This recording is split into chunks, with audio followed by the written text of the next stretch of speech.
get started. We have 3 coaching sessions today. We were going to have a team coaching session, which was unfortunately going to be really poorly timed because I wanted to do Overwatch League stuff. But fortunately, Cager's a bit of a bonehead and forgot to tell me that they didn't have replay coach till this morning. So that got canceled, thankfully. And we actually can go straight to Owl at like 4:30, maybe even sooner. So, and actually might be sooner than 4:30. I just realized this. It might be sooner than 4:30. Really? Yeah. Yeah. Okay. Let's check chat super fast. Keija, thanks for the sub. Hair check. Yeah, I can't do hair. I can't do hair check today. You can have Cat instead. Here. Yeah, Pepper has a little bit of red hair now. So okay, let's get started. You can't do a hair check here. You can redeem this. I'm actually. Yeah, that's different. Another hair. Okay, we have to I have to try and move this out of the way. Hang on, I actually have to set up my hair here. Okay, that's good enough. Trying to not get hair. I think it probably is fine, chat, but I don't want to worry about it. Pepper fixed it. What do you mean you fixed it? Don't say it, Vagans. I already have one scheduled. You know what I'm gonna do? I'm gonna actually double check right now that it's scheduled. Well, actually I can't because it's dead. Okay. Well, my phone's dead, but as soon as it's not dead, I'll double check that it's ready to go. Okay. Let's go.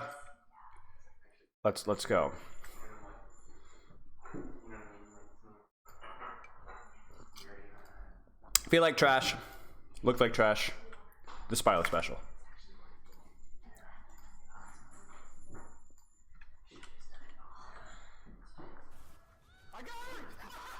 Thank you for the sub. London going Sneaky. all the way this year. London is doing very well. London could win it all this year. No joke. This is a good meta for them.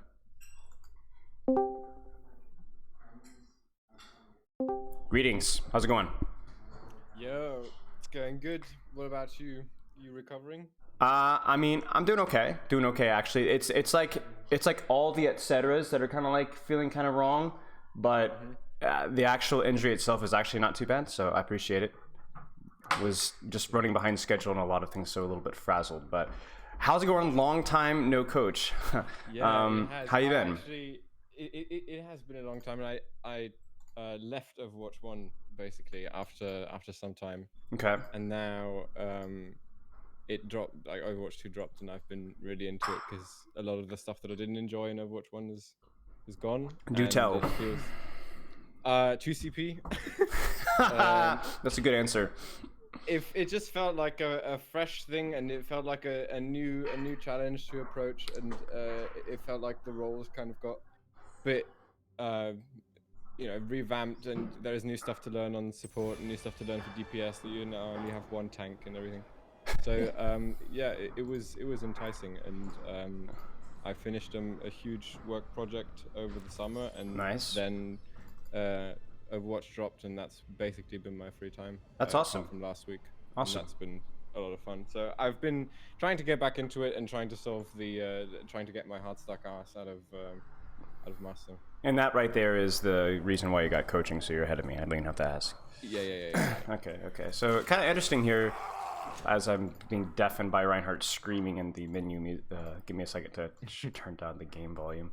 Okay, so you said you got into coaching yourself a little bit, a tad, so to speak. So what happened with that?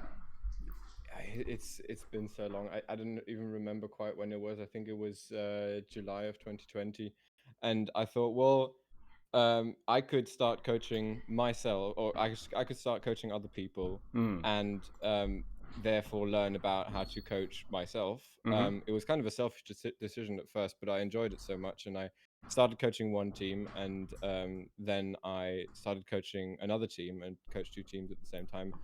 Nice. Around my SR range, one a bit lower, one a bit higher. And it was because I took up coaching after I moved, because I didn't have my PC for 2 months, so I could do the coaching, but I couldn't play. And then when I got my PC back, the one team lost its hit scan, and I started playing again. That's an awkward transition. It is a bit, but it worked out quite okay actually. And but then after a couple of months, the team fell apart regardless. So, but it was a lot of fun, and I learned a lot from you in terms of coaching and in terms of playing. For my own gameplay, right? Okay. Yeah, sure. And it gave me a bit of an insight and a bit of a mindset check on, because of what I was saying to other people of how to improve, I could apply that stuff to myself as well. So yeah. Absolutely. I mean, it's learning to be able to coach yourself is a skill set in of itself, but there is things that you can learn that can help you to do better at those things. So In any case, yeah, and that's what I'm trying to get to as well, is that I think I'm missing some kind of point. I don't know if I'm just if I lack the tools to coach myself, but I regularly, when I don't have anything to do on the day and I think, okay, I can turn to Overwatch for today, I review what I did beforehand, and I see those small mistakes that I know that I'm making, and then I play and I try and focus on them, and I try and improve on them, and I think, oh, okay, well, that worked out well. But for some, I don't know if I just forget it after one day after not paying attention to it too much, or what's going on if I keep making those mistakes over and over again, or if it's just something different every time, or if there's some other point that I'm missing. well, So, I mean, making the same mistakes over and over again is like that's a hallmark of just everybody and anybody. Like you watch professional sports players making mistakes that you coach. You know, Right. 4-year-olds playing the same sport. Not the thing is like improving at an error never really truly removes it. It's just you need to see an overall gradient of improvement from A to B. Like that has to be getting better. And so we'll look at some things, and obviously when we review as well, we'll talk about like what are some things you can be doing in your own self-review and your self-coaching that can get better. What do you Because hope to, go ahead. it feels like that there is the heroes that I've been playing the long time, right, for the past 6 years, and I know what my strengths and weaknesses are, like what my hero pool is and all that, but it's not like the reason I think that way, that there is not necessarily one specific thing wrong with my gameplay, but more with my general approach to the game, is because it applies to all heroes, right? There is no hero in my pool that I play regularly where it's like, oh, I win so much more with this hero than with the other. Like it all feels kind of the same. Yep. And maybe there are just different things to address on different heroes. Sure, that might be the more boring explanation, but I'm hoping that there is some kind of general concept that I'm missing across across the game, not just on a hero, like, oh yeah, you need to abuse high grounds more, Right. that kind of thing. It's at least worth investigating. Yeah. If there is something that's consistently feeling wrong, maybe it's just your feelings are goofy. Maybe, like you said, something different, but it's worth investigating. A direction I need to look at as a player, not necessarily on a specific hero. I feel like every hero I seriously play well enough to sustain the rank I'm at. I think I'm going to jolt change. Okay, so let's before we move on to the next question here, like what is your hero pool looking like as well? Because like you answer, is that up to date? Tracer, Widow, Cast, Soldier, and so on. Yeah, mostly. I mean, I've narrowed it down because I feel like if I just throw. You didn't want to hear me say it. No. If I every game choose a different hero, I'm not going to be able to properly concentrate. So I've had days where I've been like, okay, I'm going to play Widow for the majority of these games, right? And then I do it, and then at some point there comes a game where I'm like, okay, this makes no sense. I don't know, it's Busan mecha base or whatever. I can't play Widow here. I'll play Tracer and try and improve on that for this half of the game, right? And then the next game I go back to Widow. But at the start of Overwatch 2, I would just play everything across the board. And right now I mainly play Tracer and Widow, and when none of that really works, I play Cass, and that's basically it. Okay, that's good. I mean, I don't think it's necessarily a bad thing. Like, you are kind of relearning the game again. I think everybody had to go through a phase like that in Overwatch 2. Like, I wonder how this hero feels. Especially when you're talking about heroes like Sojourn, Sombra, Genji. Like, people want to know how those heroes feel in Overwatch 2. Yeah, and it's been fun, especially learning Sojourn. I've played her quite a bit, but it's not something that I would, even though she is quite strong. I also played Sombra because meta and everybody was trying to figure out what was going on. But it's just not something that I enjoy. I don't enjoy playing Sombra a lot. I don't think I'm bad. You're not a psychopath. But yeah, but I just it's that's a great noise. I agree. I don't like it that much. Yeah, too much downtime for me. Sojourn is like, yeah, it's fun to learn a new hero, but then like for this occasion specifically for the coaching session, I didn't want to put in a Sojourn clip because then, of course, there would be so much to talk about regarding to the hero that I could also look at myself. I see what you're saying. I see what you're saying. And also, if the hero isn't as important for you as Tracer Widow, then exactly. Right. I see what you're saying. You wanted something more broad, not like, oh, I just don't know how to play this hero because I haven't put enough hours on it. Okay. Yeah, exactly. Yeah. Sleep looks great. That's the first time I've actually had to say that in any session, so congratulations. I don't know if it's just me, but I do not do well with. I mean, part of the reason why I'm like death today is the other day I got like 7 hours of sleep, and I'm like junk for like 2 days. It's supposed to be the nature of just having such a well-developed brain, you know. People just don't understand. You know what I'm saying? You and I, like, we're just in a different elite level, I guess. Yeah. It's like whenever I'm not working, because I work project based, I work in film, and whenever I'm not working and I have time to put into Overwatch, I also have time to put into my sleep. Yeah. So that works out well. Yeah, 100%. I agree with you there. Unironically, like joking aside, like I think if you're like a hard worker physically or mentally, like sleep has to happen. I think. If I'm not. Oh, go ahead. I'm sorry. No. It's the most important thing for me. If I'm not sleeping well, the day's done. It's just, especially with Overwatch, where I have to concentrate. It's just Yeah. Okay. If I'm not in a project like now, and aside from Shores, I play Kovacs, check on a replay from the previous day to figure out which to work out, then play comp until I hopefully rank up. Well, that sounds really strange. No offense. Give me a breakdown of like what Kovacs, how long does that work for you right now on average? What do you mean? How Kovacs. How long I play it? Yeah. I have a playlist that I made, and I think it goes about an hour and 15 minutes or something. On the usual. Okay. While I'm busy thinking on that, will you grab me the replay code that we go over today? Yes. Okay. Actually, I wanted to ask. I only have one Tracer bot today that makes sense to review in my view, but it's a win, and the last round was a bit. Oh, you should know better than that. It doesn't matter. That's okay. If it's okay, that one is a problem, but we should be okay. We'll be okay. Maybe I've got. First round. Go ahead. The first round was a bit. I just inted and I didn't pay attention to my team, and I realized that and kind of picked it up. Second round, that was a bit more even. I think it's okay. But if you say it's not that sensible, then I have a Widow VOD, which is a hard loss, I would say. But I still felt like, at least on defense, I played quite okay. Okay. So whatever. Really. Well, if we have time, we'll look at both. But maybe we can do like 2 rounds of one. The big thing with like the turbo stomps is it's just a lot of wasted time. But I look at this VOD here in like 17 minutes, which for a Koth is pretty decent. So there's probably enough footage to look at here.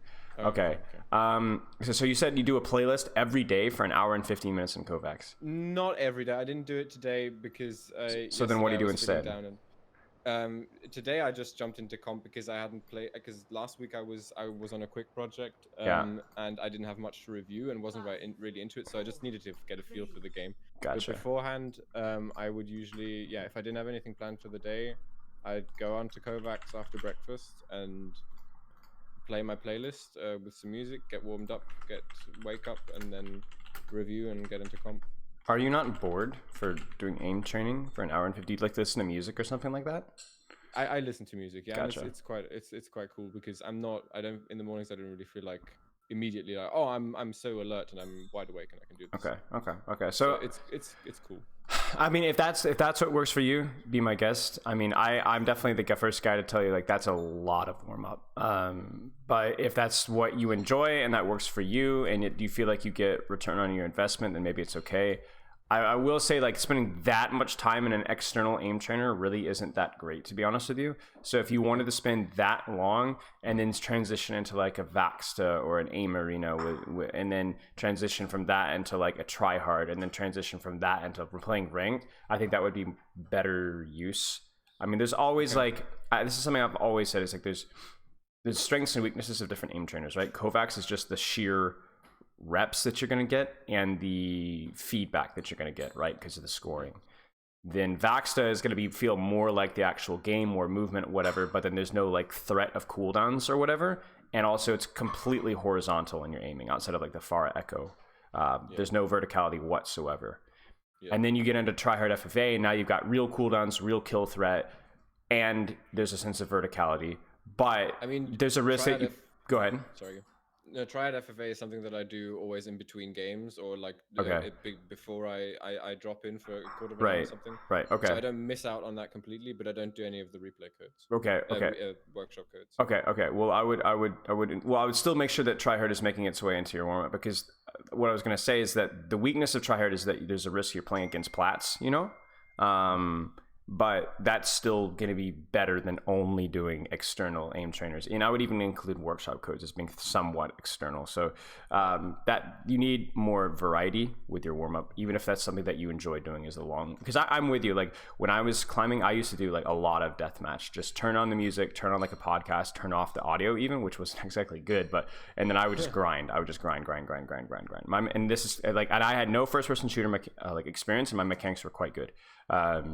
So I'm with you. I understand, but I think you can improve the quality of that there by a little bit. Okay. And I've just always felt that my mechanics were something that was compared to others at my rank always worse. Right. There are some moments where I would think, yeah, this is quite good and I'm feeling okay, but probably 60 or 70% of the time I would feel like I would always have to rather outbrain people than out-aim them, right?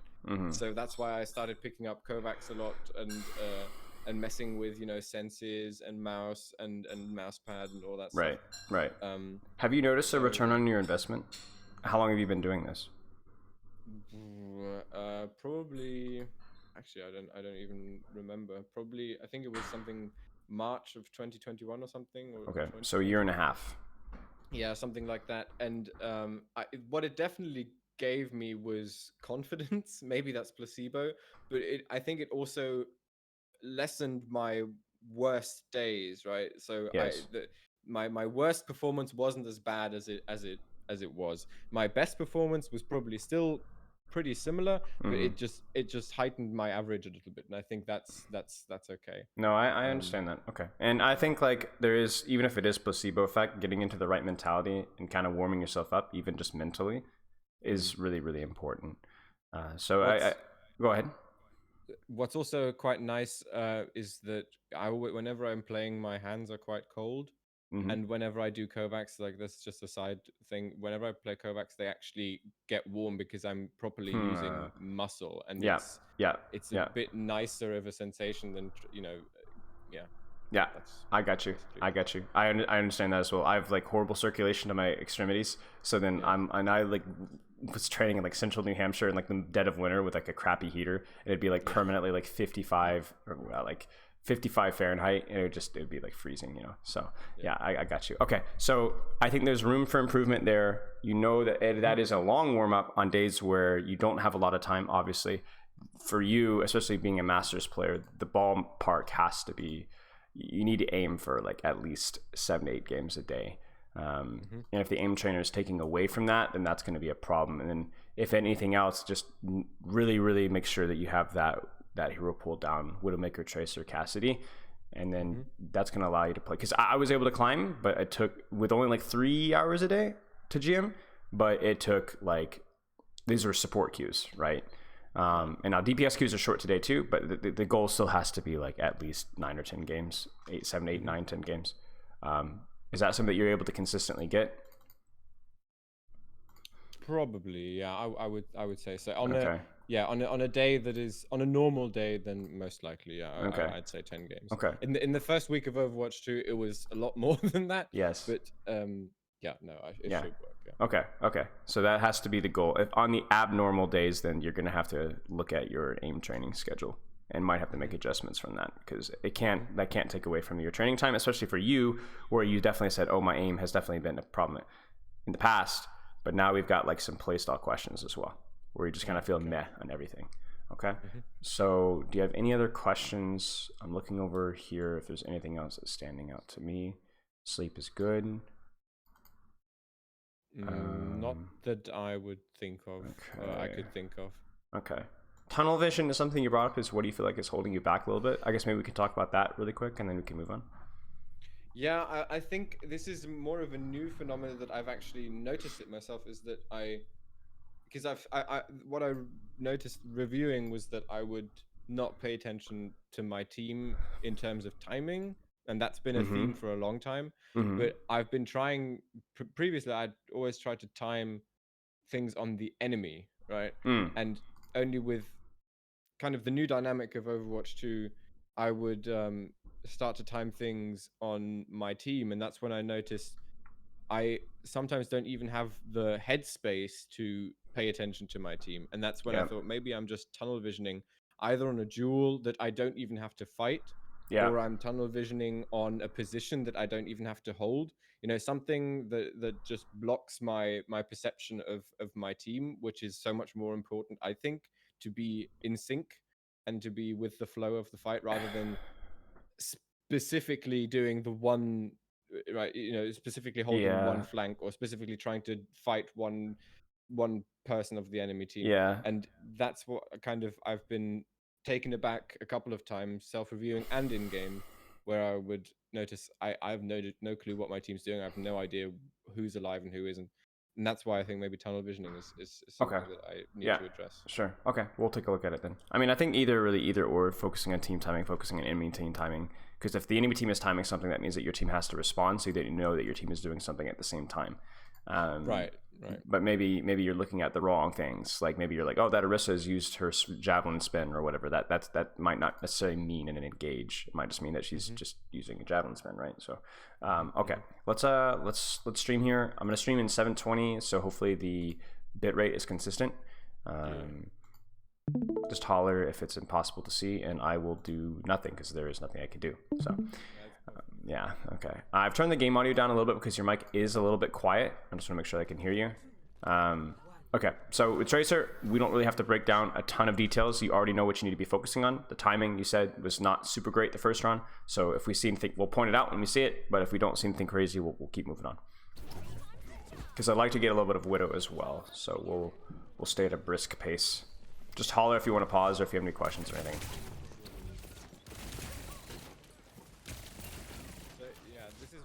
You got quieter, sadly. Yeah, it's all right. No worries.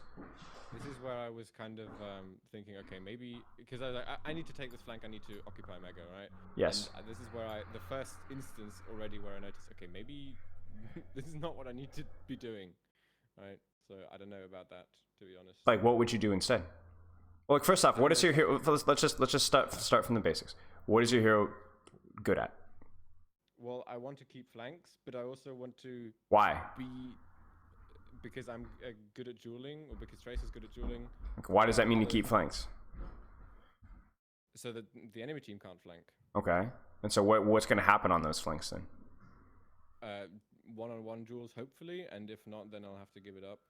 Well, you'll have to give it up. What do you mean? Explain. Well, if it's not a one-on-one, right? If the other Tracer or the McCree who's on the flank, or sorry, the Cassidy who's on the flank, has a Zen Orb or a Mercy Pocket or whatever. Okay, fair enough. What if there's nobody on the flank? Then I can flank and get an angle and try and spam whoever is in the fight. Sure. Be kind of opportunistic and sounds good. All right, so all the right answers, all lined up, looking beautiful. So now what? Okay. So here I'm thinking, because it's kind of a fast rollout, or at least that's what I felt like in that moment. I shouldn't be necessarily trying to duel because nobody came with me anyway. So the flank is not that big of a threat, and I should rather try and get some damage in the poke phase in the main fight, right? On Monkey, I don't know if you use bubble or something, or try and force Moira Fade or something.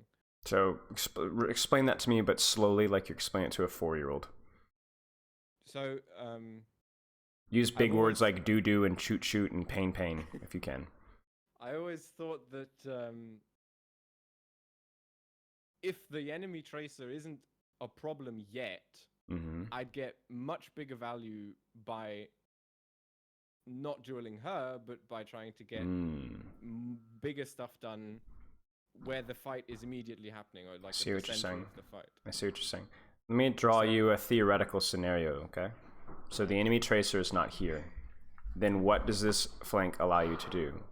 You spoke about this.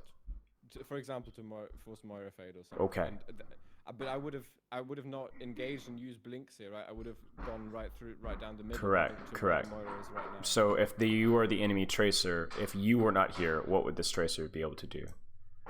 The same thing, trying The to same find a thing. nade, maybe Now, kill. you are saying because I couldn't do it now, as in force the Moira fade, right? Because I wouldn't have been able to get there in time. Then the investment into controlling the space is useless. Do you kind of see what you see what your argument is leading you to? Okay. Your downtime is the natural order of being a flanker, because you're either fighting for space or you're setting up for space. It's the same thing if you were playing Sombra. If you want to play Sombra and stand next to your tank the entire game, you're going to have great uptime, but you're going to do jack. So you have to, I mean, like, I look at this here and like, is your team at a direct threat to this tracer? Not now, no. But they would be now if you weren't here, right? Right? So it's fine. And for you, it's the same thing for you. You were marking their tracer. If you're better mechanically and you're better in the duel, use cover better, use the health back better, whatever, then we're all good and dandy, right? So I don't think your logic holds up. I think you're overthinking this one a little bit.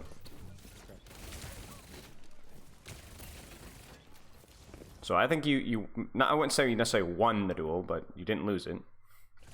And now you have options here, right? This is exactly what we talked about. This is where I think I just completely brain farted. I chased this tracer where there is, I think tracing the tracer right now is complete rubbish, because I'm not going to kill her. She's looking at something else. She's going to get heals. I'd be much better off going for the Moira right now. Sure. The tracer's Well, why is it a waste of time in this particular instance? Because I think my cooldowns would be better spent on the Moira rather than trying to interrupt the tracer when she is using her cooldowns to do what I should be doing. I mean, I understand what you're saying. I think in this instance, though, it's not necessarily bad, though. I think the reason why it feels bad for you right now is I don't want to go inside a monkey. You know what I'm saying? Like, I really just don't want to walk inside monkey bubble to shoot this tracer out. Like, if this tracer was like out here, then I would have been fine to mark her. It just doesn't feel very good right now. Like right now, I don't know. You seem like the type of person that analyzes these things a lot, which is good. But I don't know. There's like a lot of like hindsight coaching and like micro details, and it's almost like tripping you up. I don't know. Like, even what you're doing now isn't necessarily bad. Like, you're holding a short angle, you just forced the recall, okay, and yes, maybe you would have been better served pressuring Moira, but you have a recall advantage and your team is fine, so what's the goal now? This is the continuation of that, I suppose. I try and kill the tracer, which is just not gonna happen. But is that, again, really a bad thing? Look at their comp, look at your comp. Is there like a massive poke difference to where like, oh, we have to be diving their backline, otherwise they're going to kill me? Oh, no. No, is there a Zenyatta? Is there a Widowmaker? Is there, I mean, even just like a Hanzo? Is there anything else here that's going to torch your team if it's not pressured? No, I think that is much rather on our side, actually. Right. I would agree. If anything, you marking tracer is probably the better play here. So, like, it's really not that big of a deal. You can take the angle, take the duel, or you can take the angle and go for backline. Now, I understand what you're saying, where you're like, well, I'm better served pressuring backline, but I'm actually really not so sure that's the case. Now, if you were taking this angle and shooting tank, in Overwatch 2 especially, with the damage nerf, with the tanks being, that would be an int, right? If there was other opportunities. But I don't think this is an int, right? This tracer's going to come out of this game hating you. That's a good thing. I mean, look at that, right? Right? Was it amazing? I mean, not really, but you've got it at 1 HP, and look at the support attention, right? The whole point of you going for supports is to do what? To grab attention. To grab attention. You just did that by focusing the tracer.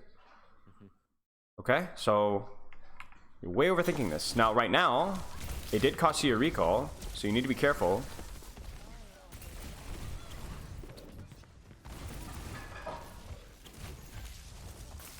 I just fucking prepared it. Yeah. You've literally like brain dead move, but so there's things that we can clean up there micro-wise. I think tracking was not. I mean, like your movement with blinking could have been better for sure. Maybe technically, then there could have been a better target there. Like right here, obviously your timing is like literal dung pile. Yeah, that's absolute rubbish. But So, but I think the problem is then, like, you know, the problem's timing. That it's really that simple.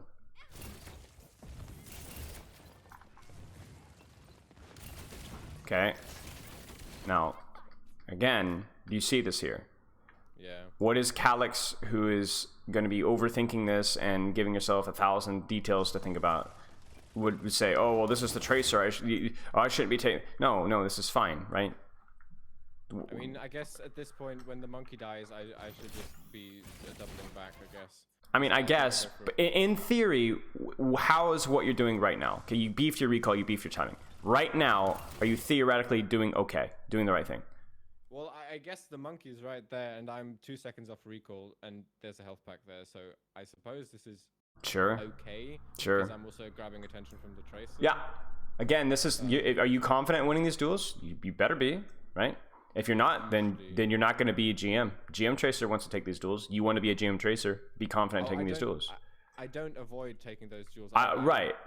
I specifically look for them, but good. Then sometimes. But you're second guessing yourself. That's the thing. Yeah, I am. You're not sure if that's the right move, and it's fine, right? Now, if this is like a Widowmaker Zenyatta backline, you had to be sneakier. Okay, maybe, but again, we've established that's not the case.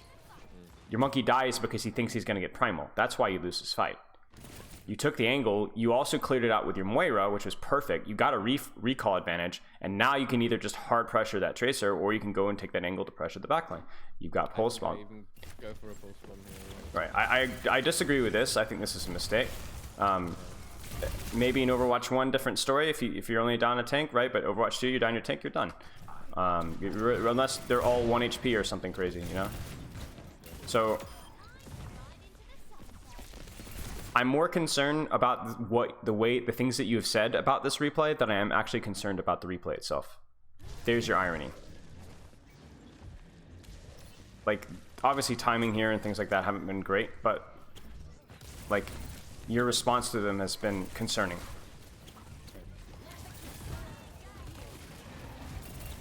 I mean, there just hasn't been a chance for you really to do anything, you know? I'm glad you say that, because that's what I felt so ridiculous. Right. You just this part of the fight. Yeah, it's just this part of the round. Yeah, it's just like, whoa. It's a massive stagger. It's just a stagger. It's just a stagger. That's all. It's just this big staggering mess. You need to use cover. Thank you. Good. Right. Good. Now, right now, this is a trick question. Who do you go for? Well, the Moira, because she's being looked at. Sure. It really doesn't matter. Like, it doesn't matter. Just shoot somebody. They're gonna kill your backline, but oh, maybe not. Ooh. Yeah, you're fine. Okay. Like, sometimes the answer really is just that simple. You did fine. Okay. And I think this is the part of the game where I actually get a grip on myself, and I realize, okay, Shocking. I get into the timing of everything. Okay, good. Brilliant. Okay, now what do you need to be careful about right now? About getting called out. Yeah, solo you with don't have no recall, cooldowns. right? Yeah. Right, exactly. So you just being here and being a nuisance is good enough. You gotta hit that mega. Okay. Well, no comment.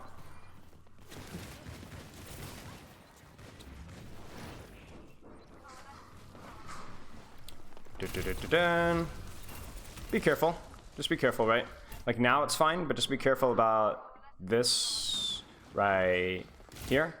Yeah. Right? A monkey right click here, maybe an honest shot. I mean, you end up lining up your crosshair really nicely, but obviously, like, there's a peak advantage here, right? This isn't truly a 5v5, so just be careful. I mean, the way that I beam the tracer, she might as well just beam me as well. So. Right. I think I wouldn't say that. I think you have the surprise advantage there, right? So I think it's okay. Just be careful.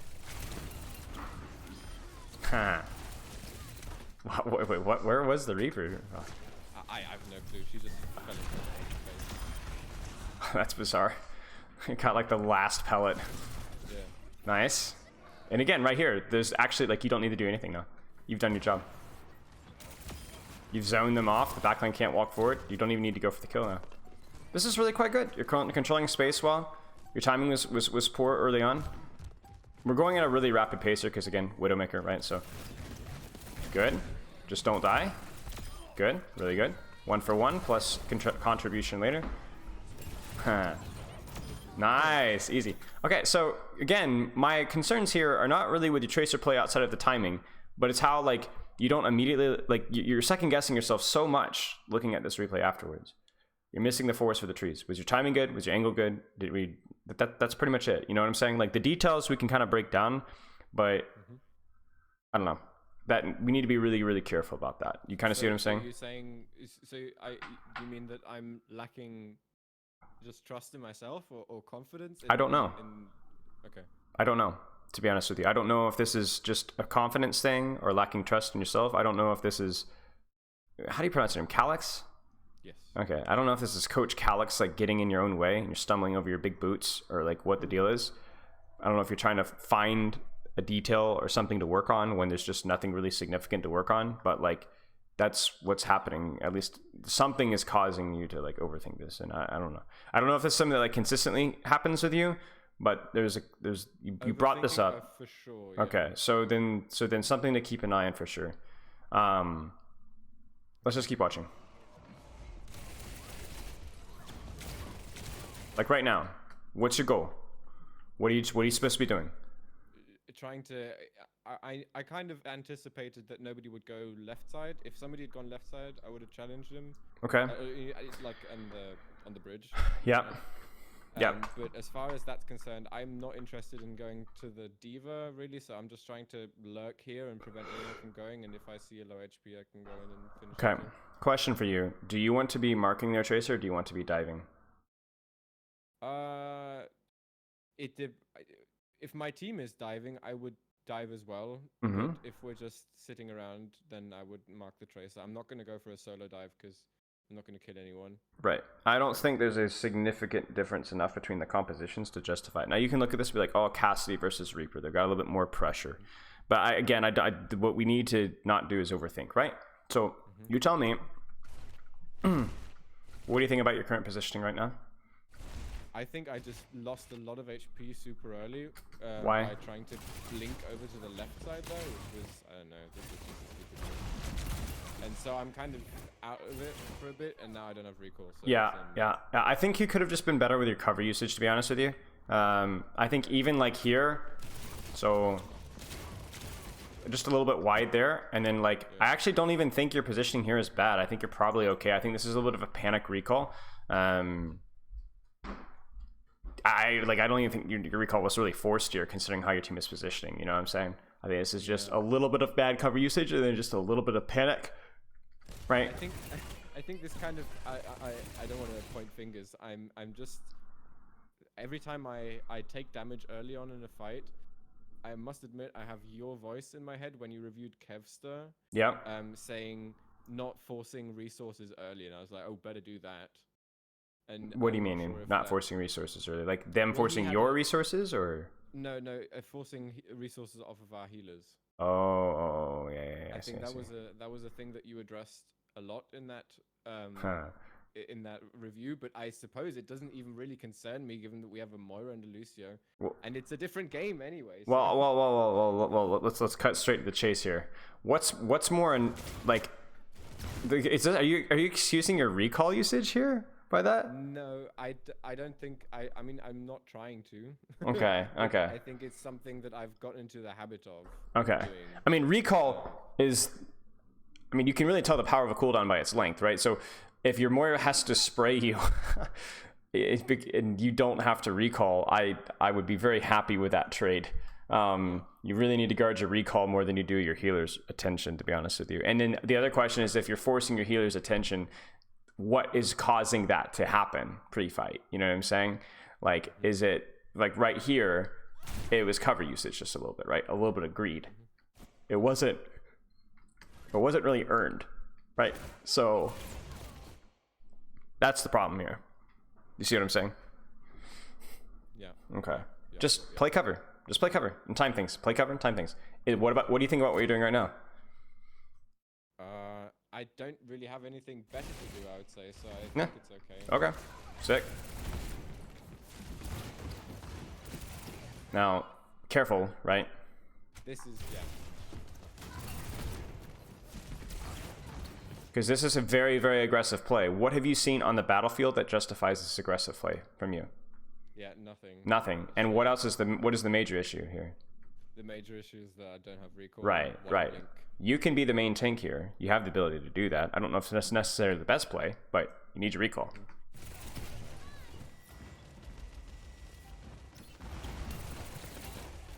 Now this is pretty aggressive, but maybe you can get away with it, right? Yeah. Spoiler. Maybe. Maybe. Goodbye. Yeah, just very. So again, what's the problem here? Is it something complicated? No, it's just mistimed aggression, really. Mistimed aggression, right? Without your recall in a location where like you're just kind of like there wasn't any way to heal you, right? No, I don't know. Okay.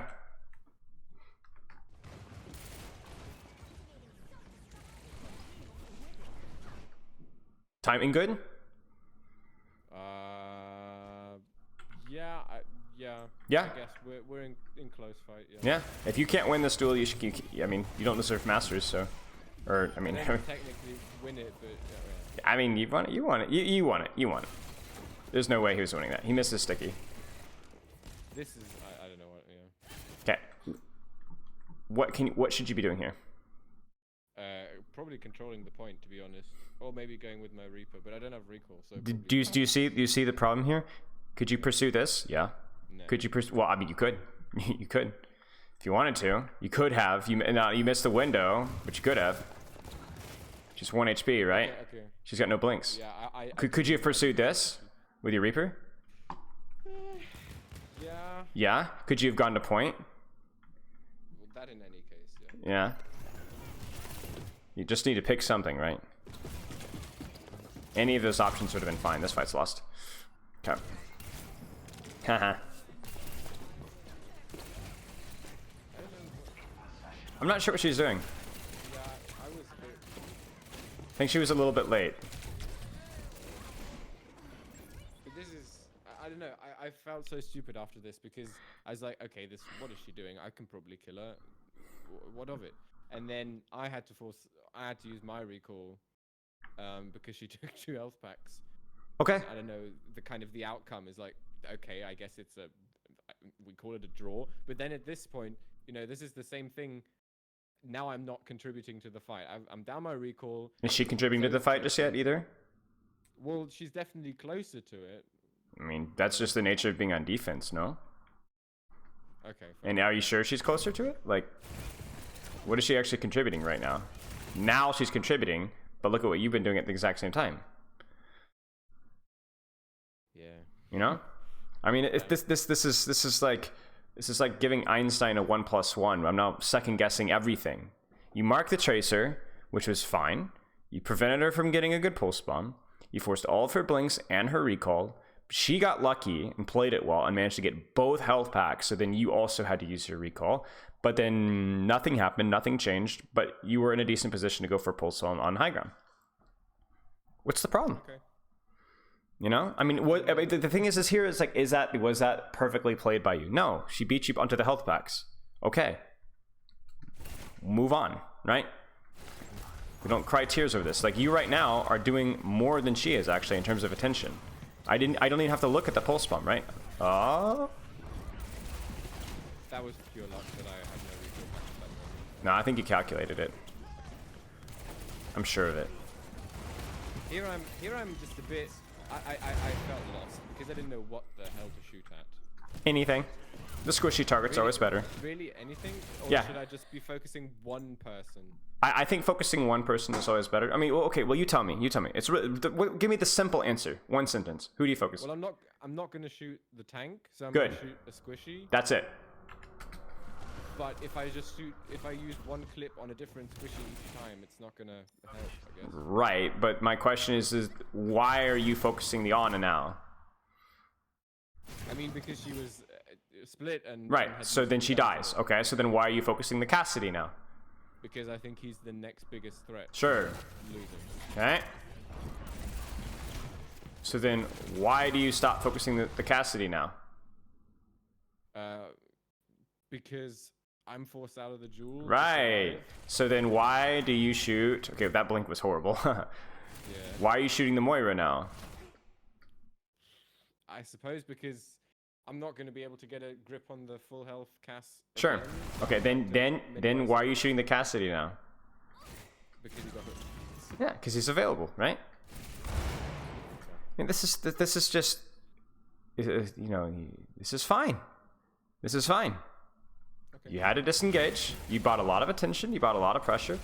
I question like some of the some of the blink usage, but in theory, what you're doing was fine. Doesn't work out, but it's fine. You should probably. Yeah. Okay. Okay. So it's fine. Okay.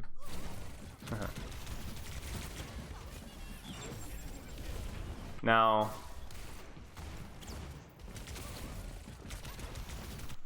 you need to be really careful about this. And this is where I think taking an off angle is actually pretty important on a retake, even though you're thinking like, oh, I can push in with my team. Because your team is going to get stuck at this choke, right? Well, I can have the opportunity not to. Yeah. Right. And the thing is if you push ahead of your team through the choke, it gives the enemy team a really easy target to focus down, right? And you might think that might create some space for my team, but I don't think that your team has the mobility to be able to capitalize off that. Like right now, okay, they're pursuing you, they're chasing you, but like then your Hog is naded, so he has to back off. And so then you get cleared out, and then you know what has really happened here. I think this would be like where you could go to point, you could set up here, distract, play the health packs over here, try to play to survive. If that tracer ends up chasing you all the way across the map, okay, you'll take the 1-for-1 trade when you're attacking, because that tracer is better positioned than you are, so she does more pressure than you do. So if she chases you, then you're pretty happy with that, right? So just take the flank if you can. I think I do. I mean, there's no point now, right? Okay. Probably didn't need to recall that, but it's okay. You're probably fine. Okay. Okay. Play your life. This is where I think, obviously here it's fine, but the problem here is that when your recall gets forced, you're forced to kind of go back towards your team. If you had the opportunity to disengage back this way, that would have been great. You don't have that opportunity here, but that's why I was thinking maybe blinking this direction. It would have been better to kind of stay here if possible, but I don't really know. I think it's honestly not that bad. You've created some space. It's whatever.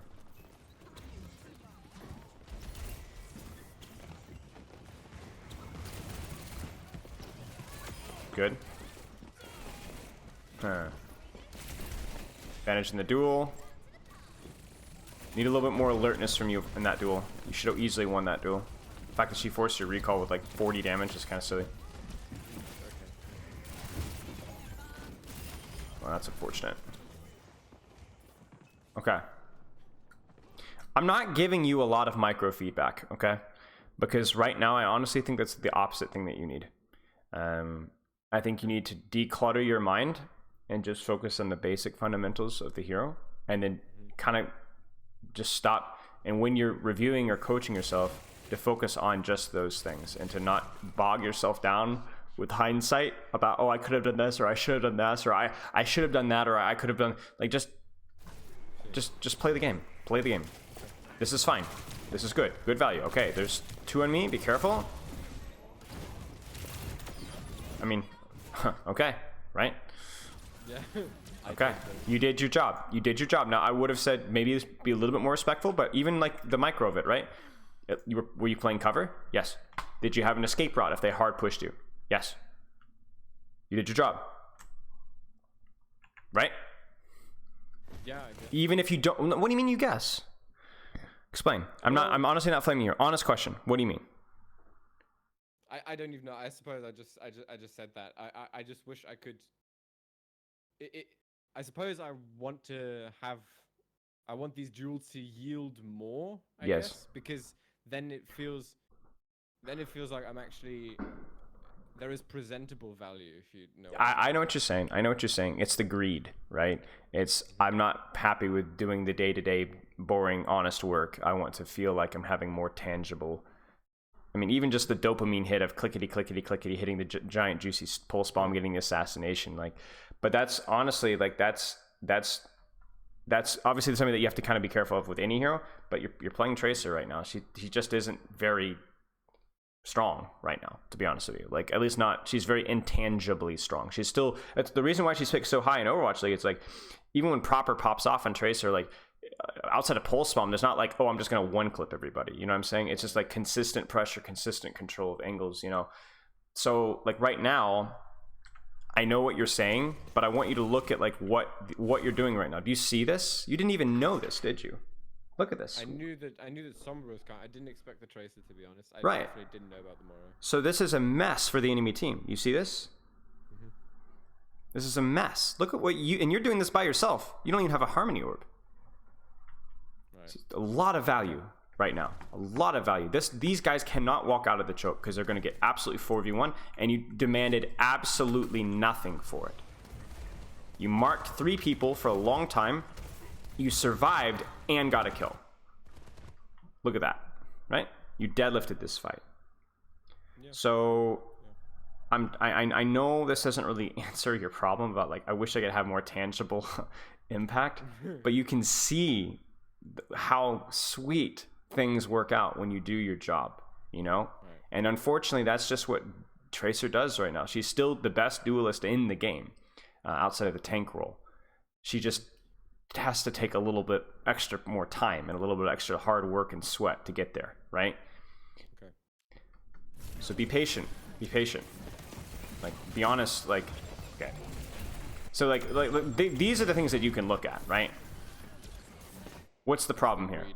Yeah, I was just like, oh, okay, get another kill out. Well, yeah. So you don't have your recall, so that's problem number 1. But also, what's the problem here?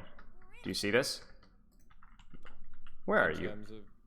Yeah, I'm right in the line of fire, right. And I don't have an angle, and yeah. Right, there's no angle. There's no element of surprise. It's just the easiest pulse bomb in the world to avoid. This is the easiest pulse bomb in the world for you to miss.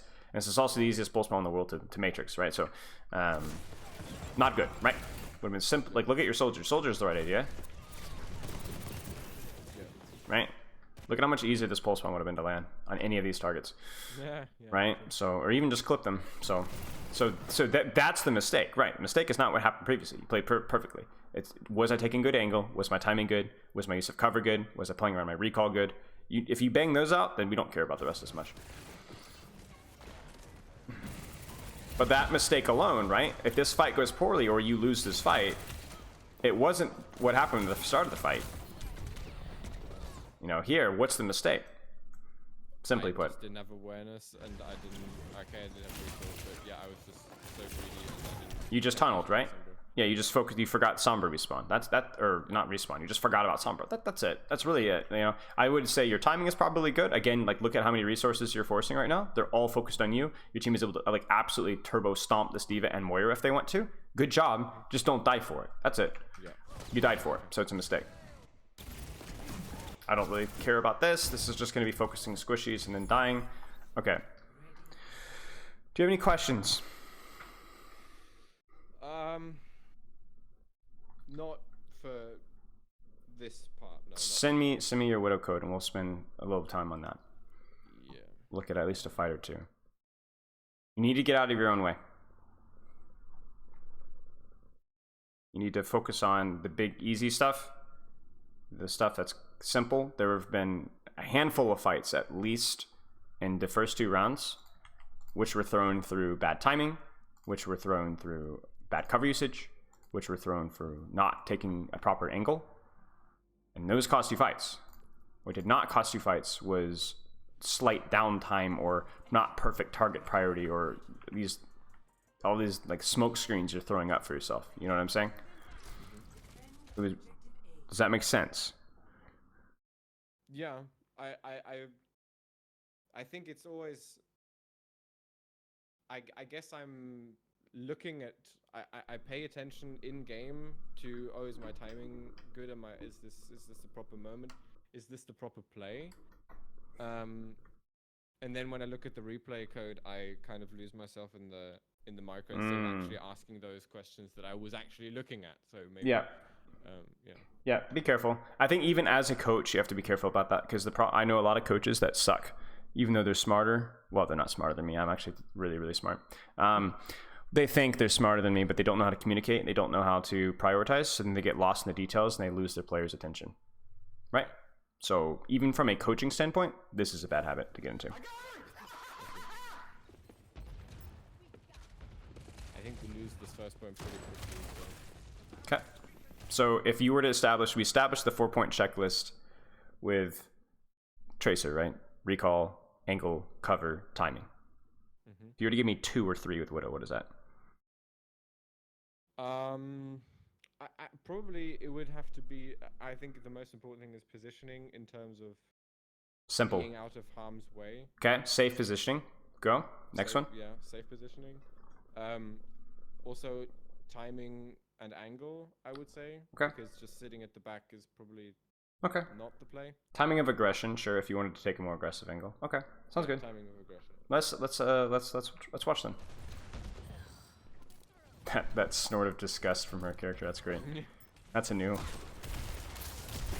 This was just an int because I was not in a safe position and I didn't have grapple. Yeah. And I was just. Yeah. So what's the better play here? As simply as you possibly can. Where's the better positioning? Where could you have gone? Or could you? Go to my team. You sure? But I was like, that's not going to be good in any sense because Okay, then I think. can't get an angle there. Okay, so then where do you go? Probably towards spawn, actually, like further, Yeah. further away. Here or here? I think for me the optimal play would have been for you to just scope here, sit on your grapple, and just wait. As soon as you see dive, you're like, oh shoot, throw my venom mine, and then maybe back off to like here, back off to here, right? And you can even do a late peek. That's the thing. You can even just hide and listen, and then peek out. You know? Right. Be strategic about it. Because that's what I was thinking. I had no clue what they were running other than Tracer. I was like, Right. Okay. Right. Well, even if they're not on, even if it's just Tracer alone, you can probably anticipate they're going to take a flank, right? So this is a little bit of map inexperience as well. This is how teams aren't going to be pushing terrain in Masters. So you need to know how to deal with those underneath pushes and how to position around them. So that's okay. What do you think about this position? I think initially it's okay after they cap, but then I need to be out of there. Because Right. I'm in dive range. Yep. And I think that thought hits me, but just a bit late. Yeah. Okay. So yeah. Looks good. Nice. So I have a question here. I have an answer. Because for if I was playing McCree, or sorry, Cass, Mm-hmm. if I'd gotten this kill in this way from this position, I would have thought I need to move. I need to get a different angle because this is kind of burnt. So to speak. Would you say this applies for Widow Yes. as well? Yes. Yeah. But you're limited with your angles as opposed to Cass, right? Because you're more fragile and your sightlines are more picky. So for you, that might simply mean you're going to, I don't know, if you really want to be greedy, walk down here and peek late. You know what I'm saying? It might mean, well, you tell me, where else could you go? I could go further inside, like into the doorway. To have Sure. a Just different slightly kind of deeper. cover. Yeah, or even push up like here, right? You could Or I also could drop. Stand on the, or yeah. I mean, these are all weird angles, but again, you're talking about a comp that's running Pharmacy Tracer. They're going to kind of set themselves up for you because they're going to push, right? So they're going to walk into your sightlines. You could, I think you changing your position is also not just about like, okay, changing my sightline, but also like make it harder for that Pharah Winston to kind of zero in on you, right? So it's harder to track exactly where you are. I mean, the number of times I've seen Overwatch League Widows win and survive a dive simply because they move 10 meters to the left, and so the Winston jumps air, right? That's a big deal. It's a big, big deal. Okay. So like right now, I don't think this is necessarily a troll, but I think you could be positioned better. Better in the sense of more aggressive or just differently? Yes. Either. Okay. Up to you.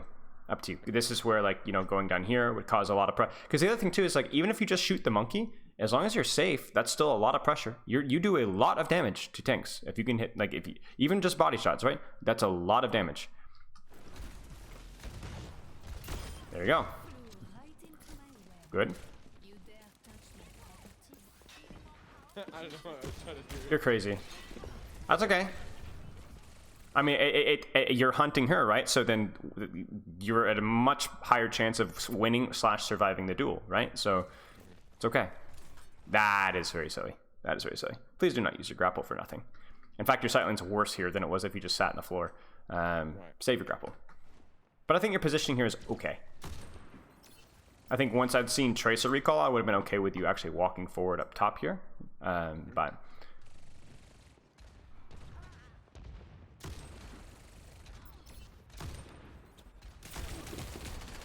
okay. Like, I think like if you look at this fight, like you get a kill on the Pharah, you force Tracer recall, and then you proceed to back up.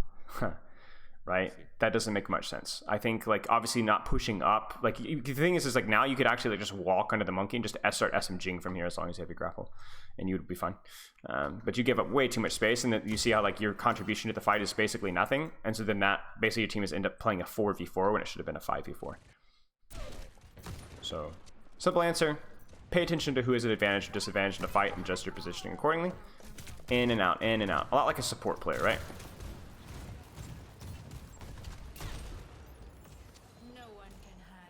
Sights look okay. I think it's reasonable to do them early, given the situation. Like right now here again. Do you see it's happening again? Pharah's dead.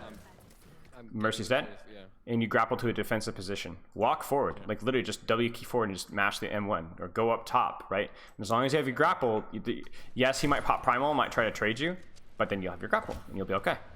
This is just silly. It's too much downtime, right? Way too much downtime, right? Yeah. You're getting this initial pick and then you're falling asleep at the wheel. I mean, this fight's lost, so. Okay.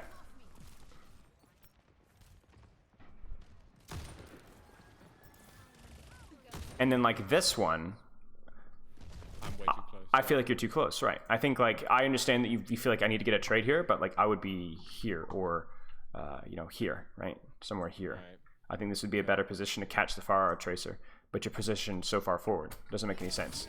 And you see, like the reason why it's so bad is not just that you're at a higher threat of dying, but then when you need to get a pick is now, right? Now is the time because look at what's happening. Look at the Mercy. Look at the Tracer. Right, you're busy running away because your positioning was too aggressive. When that was your opportunity to get a kill. This is a mess, right? So your downtime and uptime are a serious problem. Let's watch one more team fight. Is this making sense, by the way? Absolutely, yeah. Okay, and you see how even though this may be a little bit of not new information, but just a new way of thinking about it, it's not necessarily anything complex, right? It's just simply like you need to play team fight where you can both survive and can do things. And right now you're finding a hard time finding that balance. What do you think about the sightline? I think it's okay. Agreed. I'm shutting down your discussion. Yeah.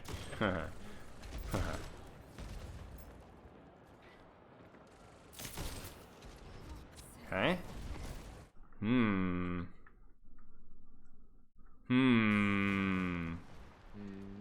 Look at this. It's a big deal, you know? That Ana just saved your life. In terms of, yeah, that she made me fuck off, yeah. Yeah. And this feels horrible, but this is really, quite honestly, almost best case scenario. Look how far this monkey has to reach, right? Right? And now he gets a lot of space for it, duh. But he's at a significantly higher chance of dying. And the problem with him reaching this far is what can his pharmacy really do about it, right? It's really hard for them to follow up. It really is a 2v5 for a brief period of time. And you're still controlling the sightline, right? So this is really quite good. It was accidental. You kind of tunneled. You were not really anticipating that threat. You didn't really adjust your positioning, except by accident, right? But yeah. So that's another really interesting fight for you to kind of think about as well in terms of your positioning. And yeah, there's I've been tossing around this thought of I'm too close and I get it, you know, I lose uptime because I'm busy running away and busy surviving. It's when I've always applied that exactly. I've always applied that to one point in time and never fluidly throughout the team fight. So at the beginning of the fight I need to be somewhere else, and then when the dynamic changes, I can adjust accordingly. I've always felt like, because these are position adjusts, so like if I press too much W now, I won't be able to contribute further because I'm too close. Welcome to the life of the support main in Overwatch 2. They have to think about this as well. I mean, really everybody does, but this is why so many supports are dying in Overwatch 2. It's the exact same thing. They want to sit in their one corner as Ana, and then when the enemy team takes all the flanks, all the angles that their off tank can't contest, they end up dying for it. That's Overwatch 2. I lied. We're gonna watch one more fight.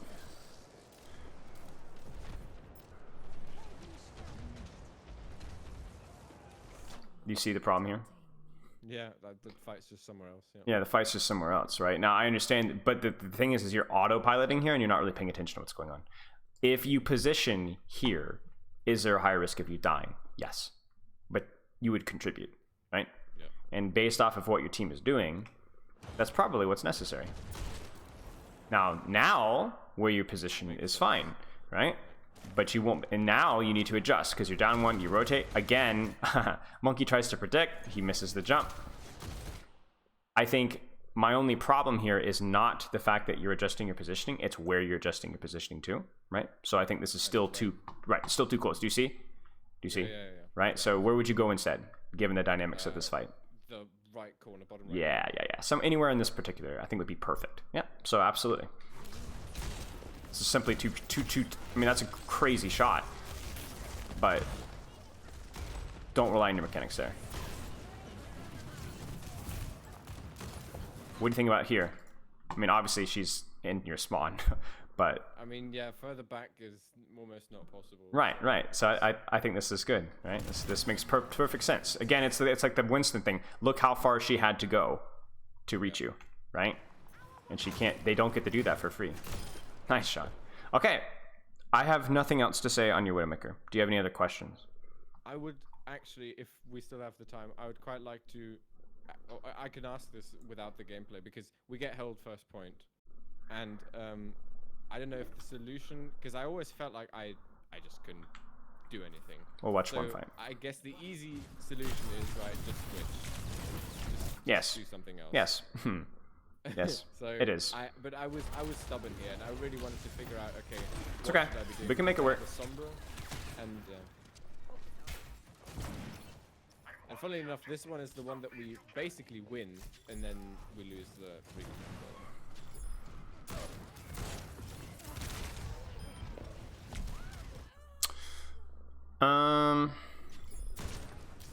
Does Venomine set off Sombra? If she okay, then just Venomine this corner, and it's a totally different story. Okay, that's it. But in terms of right, they have a Sombra, and the player first played Tracer, didn't get anything done, then played Widow, didn't win the Widow duel, and got stuff done. So now they go rat mode.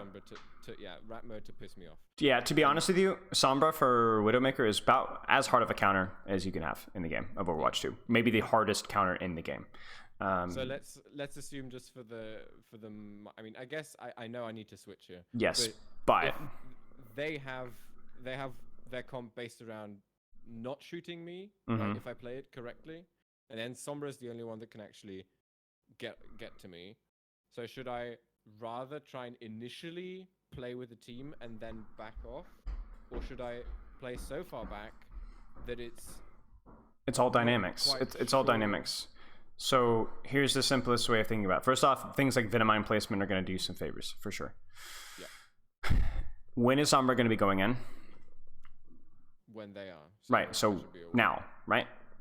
So then how do you adjust around that?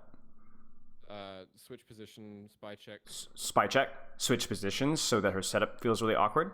You could do something like this. You could take a shot, and then unironically, you could like drop here and adjust your angle like that. That makes things, and then play the corner, right? And if she decloaks, you're like, okay, here it comes. Now this feels horrible as Widow, but you'd survive, right? The Venomine, right? And I know what you're asking. You're asking like, should I play closer to my team? Should I play further away? It doesn't really matter. It's going to depend on the situation. Instead, I want you to kind of just anticipate her engage, and that's going to apply in every single situation, regardless of your comp or the situation or the map, right? Yeah. Anticipate her engage, and then as soon as this happens, if you can survive this, or clear her out, or anticipate it, or prevent it, and this her translocator is forced, then all of a sudden the world is your oyster, right? You go wherever you want. You do whatever you want. Okay, yeah, that was the solution that I had not considered. Is just Right. trying to predict the. It's just the dynamics, right? It's just a different type of dynamic. There is no easy solution to surviving this outside of just big braining it or mechanicking. But that's sadly the situation. The solution is to sit here. Yeah, the solution here is to scope at the head, right, and just scope at the wall. If it makes you feel any better, like obviously this hero is nerfed, so this will be less of a hard matchup, and it is the hardest matchup in the game, I think, right now. Sombra versus Widowmaker. It's rough. Okay. Do you have any other questions? Not specifically concerning gameplay, no. Okay. If you do, just throw them in my channel, and I will get back to you. I want to keep me updated with how things are going with like your flow state here. It's like everyone's mental issues are a little bit differently, and I can relate to yours coming from somebody who was a coach and had to self VOD review, right? And not getting bogged down with, I should have done this, I should have done that. I even had this issue when I was playing Genji on stream, right? Where, I got a lot of details kind of up in my head about like what I needed to be doing better. And I started missing the obvious, you know what I'm saying?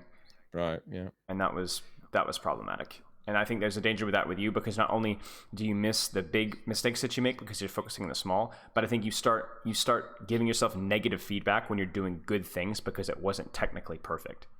You see what I'm saying? I see. Okay, like yeah.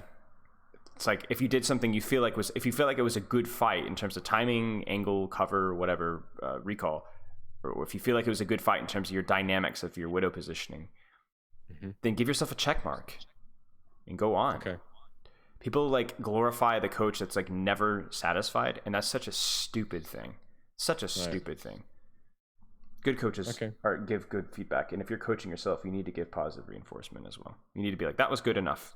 Let's focus on the more low-hanging fruit. Okay, yeah. I do have a couple questions Sure. outside of gameplay. Sure. Probably two.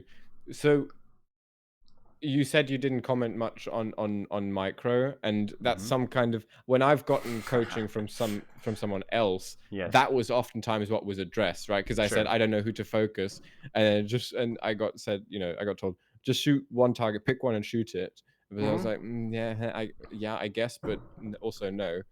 And I was told, you should always keep one blink on reserve, and you should jump less and stuff like that. Sure. And I've been paying attention to that, and it's been, in some sense, it's helped a bit, but it's not, the bulky stuff. So maybe this is a bit of an obvious question, but in terms of my personal progress, when should I start looking at the micro? When it's the lowest hanging fruit.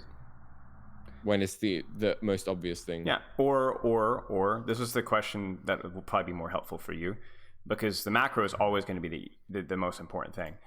But so the solution for me usually is when you get bored, to be honest with you. If you're like, I'm so tired of focusing on timing, I'm so bored of focusing on, angle. If I have to think about corner positioning for another day, I'm gonna vomit in my mouth, right? And you're like, really need to cut this jumping habit down, or I really could work on like my crosshair placement at head, right? Those are perfectly fine things to work at. So then do it for a week, Okay, but if there's something more obvious and more urgent to look at, then sure. Okay. But it's also very important to cycle things. Like you cannot work on something longer than for like a week or two without it just losing its intensity. If you work on your timing for a week, that's like 70 games, right? So then you work on your timing for a week, 70 games of practice. That's a lot of practice, and you're just going to get bored, and you're going to lose the intensity and focus that you had early on. You know what I'm saying? Okay. It's just going to be stale. So then not focusing on jumping is fresh, it's new, it's different. And so then that is something that you should be. My cat is just going full ballet mode right now on my lap. So then that's something that would want to basically just mix things up, right? Still, it might not be super impactful, but it's also something that probably happens often, like for the jumping or the relay. So then it's good practice. It's fine. And would you say it would make sense to look at something different, but on the same hero, or to switch up the hero, or does that just not matter at all? It doesn't matter too much. As long as you can keep track of things, you're not feeling particularly overwhelmed, then it's probably fine. Right. Okay.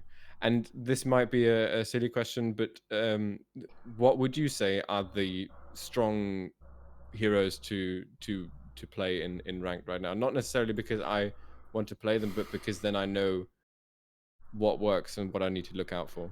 Well, Sojourn, That's Genji, Sombra. Those But three. none of those heroes are on your hero pool, so it's completely irrelevant.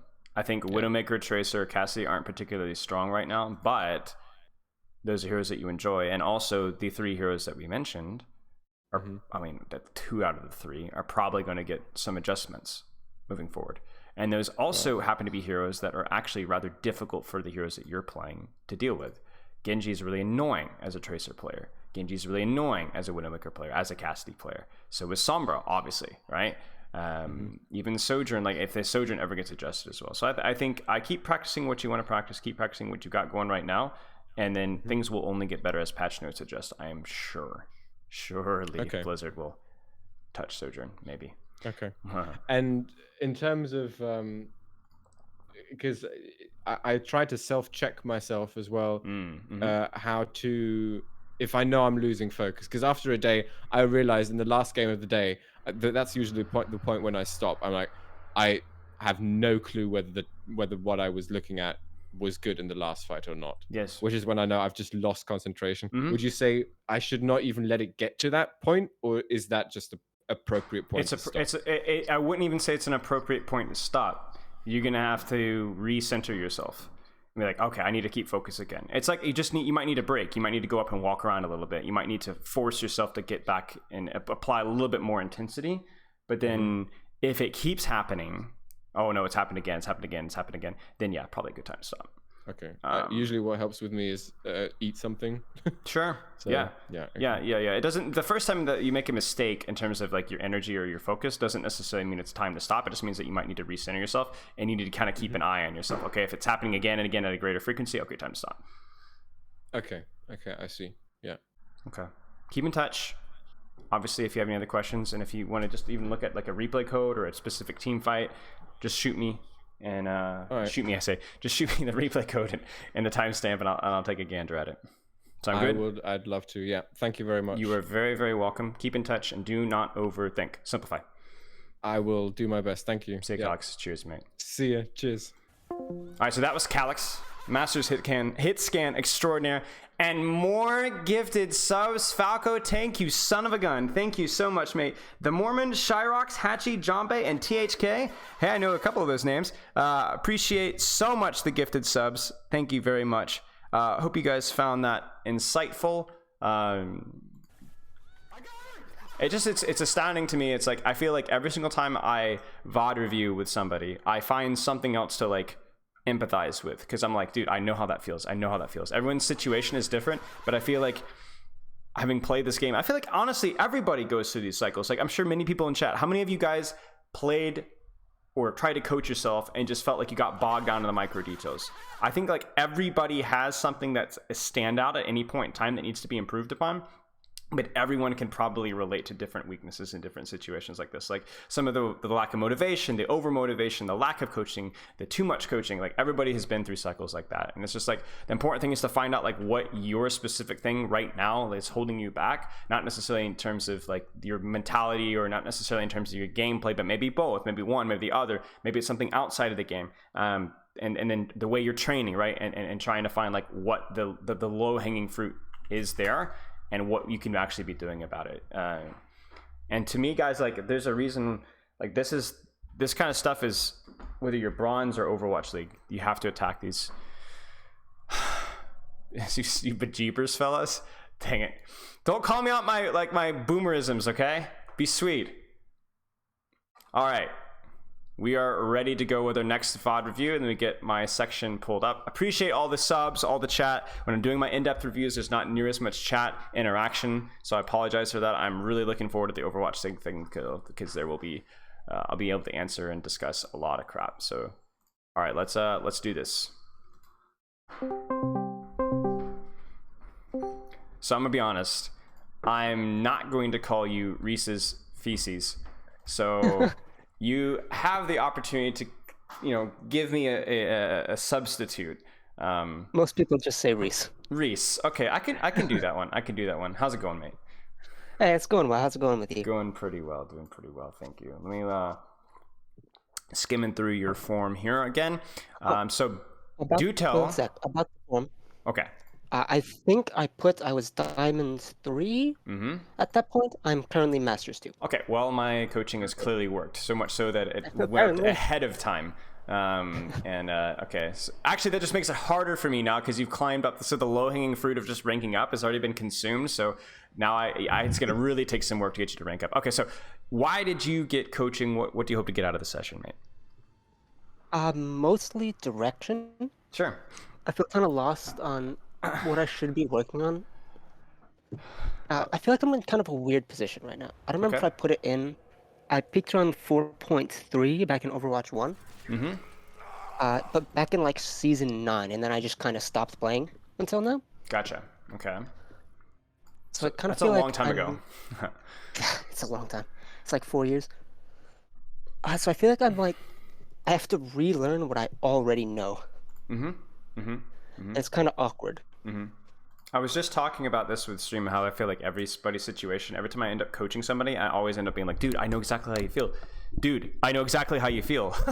I'm like, I was playing the stupid Genji streams and playing Orisa and trying to pick up flex support again. I'm like, I know the answers, but I'm trying to have to like relearn how to actually do it in my own gameplay. Yeah. And it's like, yeah, absolutely. And I'm especially as like a 4.3 player and then Diamond, like, that's got to, even with the MMR reset, it's got to be like a frustrating, I It placed imagine. me plat 2 Oof. on my oof, main account. Oof. Ugh. Brutal. Okay, so what is the goal though with this session? Like what do you hope to get out of it? It's like obviously like relearn some things a little bit, but like what's the goal?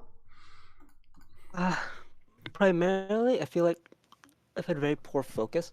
Okay. So I'm trying to figure out how to focus better, I guess. Sure. Okay. Now what do you mean by focus? Give me an example of poor focus or how it's like impacting you. Poor focus? I feel like I can start one fight, and I feel like I'm doing all the right things. I play mostly Genji. Okay. I'm taking good angles. I feel like I'm putting out pressure, but then the next fight, I'm just lost. Okay. Okay. By the way, shoot me your replay code really, really fast. So Oh yeah.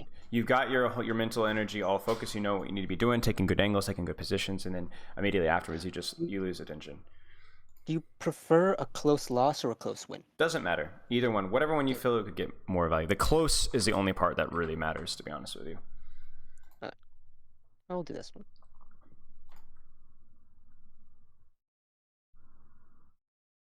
There you go. Okay, thank you. So you lose focus. Okay. So then what have you done to help with this? Have you tried anything? Have you just tried to focus harder? I've actually found a weird technique. I feel like I focus a lot better if I'm actively talking, which is just even if it's not like about Overwatch. If I'm just talking about whatever, if I'm speaking Simlish, it still helps. Interesting. Obviously, if I'm talking about the real game, it's better. Sure. But just getting my mouth moving and making sound is actually really helpful. That's actually a And really I don't interesting know why. idea. That's actually a really, I mean, okay, I think I have a guess why. Maybe I don't really know the science fully behind it, but I can probably guess. What do you think it works?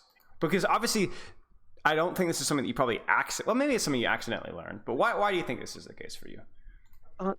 Especially if I'm going to talk about the actual game, it kind of like forces me to think. It forces my brain to do things. It's kind of hard to autopilot like talking. Yeah. So it almost like tricks me into paying attention. Sure. What kind of stuff would you say if you were to focus on the game? Like narration, what you see, scouting, calling what you're going to do? What do you think? If I'm not playing alone, it's mostly just coordinating with whoever I'm queued with. Okay. If I'm alone, I mostly just narrate what I'm doing and what I think I should be trying to do. Do you feel that ever slows you up at all? Or do you feel it really does mostly just keep you focused? Hard to tell, because if I don't do it, I start losing focus, and that slows me down more. Right. Okay. Have you ever had times where you were able to keep focus without narration, or where you were able to narrate and you still couldn't keep focus? Like, are there any outliers here?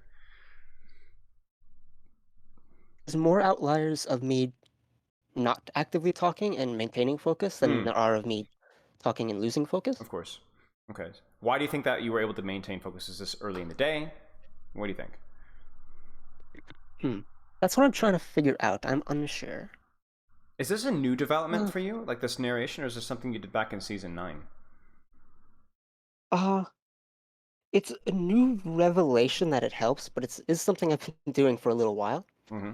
I used to do that to help like learn what decisions I would make. I would play a couple of games where I get somebody else in a Discord call and I just say what I'm doing the whole time.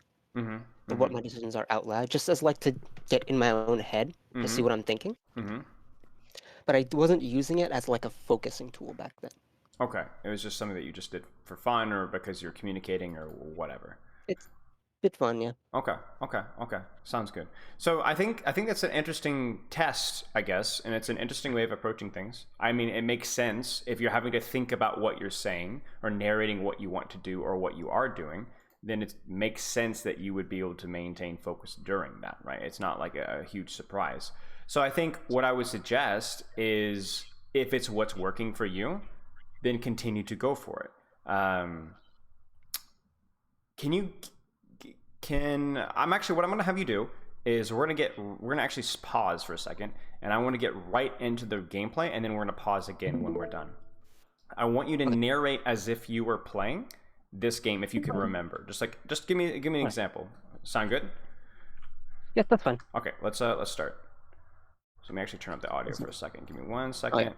Okay. Can you hear?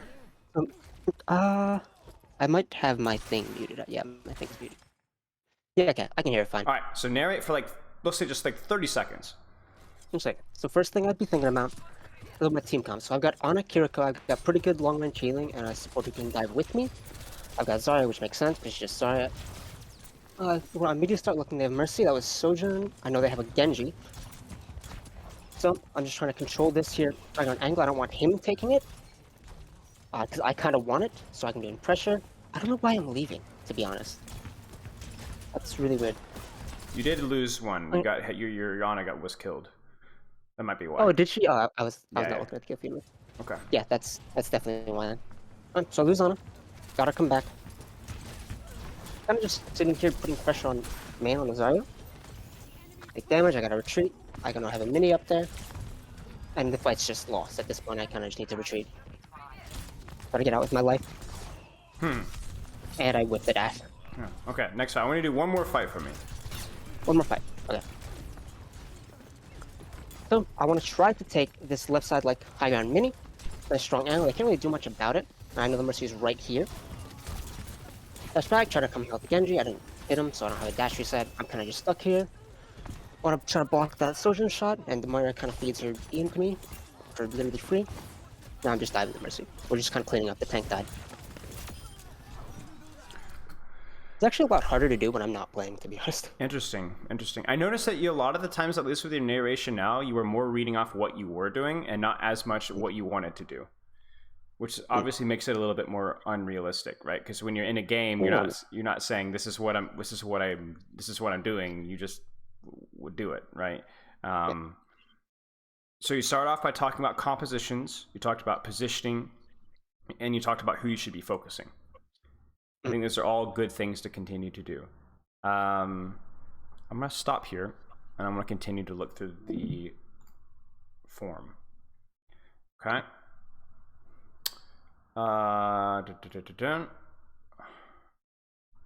What do you feel is holding you back? And you says you think your biggest issue right now is a lack of focus. Some games I feel like an unstoppable god, and the next game it feels like I'm not even paying attention. Okay.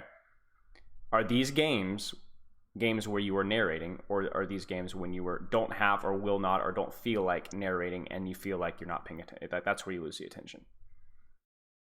I actually wrote that form before I actually had this revelation. Ooh. So at the time, this is a very recent discovery. Okay. So at the time of writing that, it was no narration. Okay. As I've been doing this, it does feel like I lean more towards the unstoppable god side. Okay, so you are at the peak of your play. You're just unstoppable right now for the most part. Okay. When you are narrating, you said you're doing it in is it in team voice or is it just doing it to yourself and then No, making? I don't join team voice. Okay, so you don't you narrate to yourself and then you play Just from to there. myself in my room like a weirdo. Gotcha. Okay, that's not necessarily a weird thing. Okay, interesting. I'm just thinking about this. So you seem to have found your solution for focus, at least for right now. And are there any? If that helps long term. Okay. Are there any drawbacks to what you're doing right now? Is there anything bad or negative or distracting or frustrating or inconsistent you've noticed about your narration whatsoever? Kind of tiring. Okay. There's a lot of things to talk about just all the time. Okay. Match after match. How long before you start getting tired? How many games? Honestly, not that many. Okay. What is that? Like 2 or 3 before I kind of have to dial it down a little bit, particularly between fights. Okay. Here's something. So go ahead, because I have a suggestion. That's mostly if I'm just talking to myself. Mm-hmm. If I'm tuning to someone else, it's a lot easier to just kind of keep it going because I can bounce back and forth. Yes. Okay. When I'm just by myself, it's exhausting. Okay. Here's a suggestion for you to try. I don't know if this is good or not. I've never thought of this before. This is an interesting idea, but I want you to try this and let me know how it goes. I want you to alternate. I want you to go one game with narration, one game with no narration, at least externally, audibly, right? Just internal narration's fine, but I want it to be internal. Okay? Next game, open up your mouth again. Game after, close your mouth. Next game, open your mouth. Next game, and I want that to be done for at least a week. And what I want you to do is, do you have I don't know what kind of a person you are, but if you can, take a journal, like written, type, short notes, whatever, and write down after each game, when you're not narrating and then when you're narrating, how you felt your focus was. And then also how long you were able to keep the energy with talking. Because if that strategy is able to potentially A, teach you how to narrate internally better, or B, allow you to play for longer while maintaining a reasonable amount of focus without fatiguing out, then I think it should be something worth trying. Neither of those things may work. It might be a complete and utter failure, but I would like to see how that would go. Yeah, okay. So try that for at least a week. No, if you can, every game, even if it's just like one sentence, felt good, really tired, played poorly, very focused, not focused at all, was able to narrate internally, just like things like that after each game. And then over the course of the week, see how things go, and then let me know how it goes. Sound good? Okay. Sounds good. There's nothing else I have for you there. If it's working for you, let's see if we can make it better. Let's see if we can find a way to evolve it. But for now, I think leave it as is. Short-term goals to shake off, get yourself to GM5. Let's take a quick look at your training, and then I think we're good to go. You'll wake up, eat breakfast, do 15, 25 minutes of Vax warm-up code, and then hop into comp. Looks good. My only suggestion, or my only critique, is Vax code for Genji is not great. I have picked up the Hanamura Blades code. Okay, that's good too. Pretty good. That's good too. Anything? Go ahead. There's a bunch of other codes that are Genji specific. Yeah, that's the one with Autobots that run around. Sure, that's good too. We just need some sort of verticality, basically, is what I'm saying. My problem with Vaxa is it's just flat. There's no high ground, there's no low ground. It's just flat. So especially with Genji, right? Especially with Genji, that's a really important aspect of your aiming. So it's a good code. Just I wouldn't rely on it only. How many ranked games do you play per day, on average? Usually about 5 hours. Okay, that's a lot of ranked. And so right now you basically do it the narration until you just can't. You just get too tired out, and then the rest of the games you don't narrate. Oh yeah, if I get too tired, I start just taking long breaks. I do. If I lose 2 games in a row, I take a short break. Okay. 15, 30 minutes, which helps as well. Okay. Helps with tilt mostly, but it also Sure. gives a small break. Okay, sounds good. So that's a lot of time. And if you're putting that time in with good effort, good intensity for at least the majority of it, then I think you'll be fine. Okay. Do you have any other questions? Not at the moment. Okay. I have a feeling that, especially considering that everything else about your form is pretty simple, that we're going to have extra time. So if you have another code, we might have time to go a little bit over that code as well. I have a Pariso code as well. Awesome. Okay, well, let's get back to the gameplay. And then now we'll bring up the focus as necessary, but most part we'll probably focus on gameplay. But I think, well, we'll just see what happens. So, is there anything on either comp that's extremely relevant for you on either side? And I say extremely because I don't want us to get bogged in details. Like, is there anything really, really important on either team? Extremely, I've got an Ana, which means Nano Blades. Yep. Same with Kiriko, to be honest. Kitsune Blade's really strong. Yes. What about the enemy team? Anything? I could technically Grav Blade. On their team, they have a Zarya, which can bubble my blades, as well as grab mine, Okay. if she has it. Okay. I've got another Genji. I guess that's not super significant. Okay. Yeah. Nothing super crazy. You've got some blade Listen. combos, got some blade counters. Nothing crazy. 3 blade combos, and a Zarya to stop blades. Yeah. Okay. Let's play. What do you think about with Genji? What is Genji good at? What is, like, if you're to simplify his playstyle, what are some things that you're going to be looking to do? He's very mobile. He's very good at catching people off guard. He's very good at very close range. Mm-hmm. He's got a really good ult. Okay. So in a neutral like this, what are some things that you're looking for? Like, what are you trying to do? Get very close angles. Yep.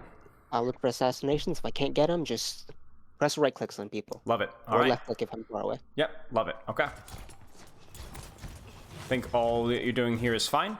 Though I will say that the one weakness of Caliseo is kind of like you're seeing here, and maybe why I would consider taking like an angle like this here is because it is very, very difficult for your supports to get to you. So if you can consider like your support LOS on this particular point, maybe this is like this window here is a little bit better, just because you still have a fairly decent angle, but at least there's it's slightly easier for your Ana to be able to heal you than it is deeper. So just something to consider.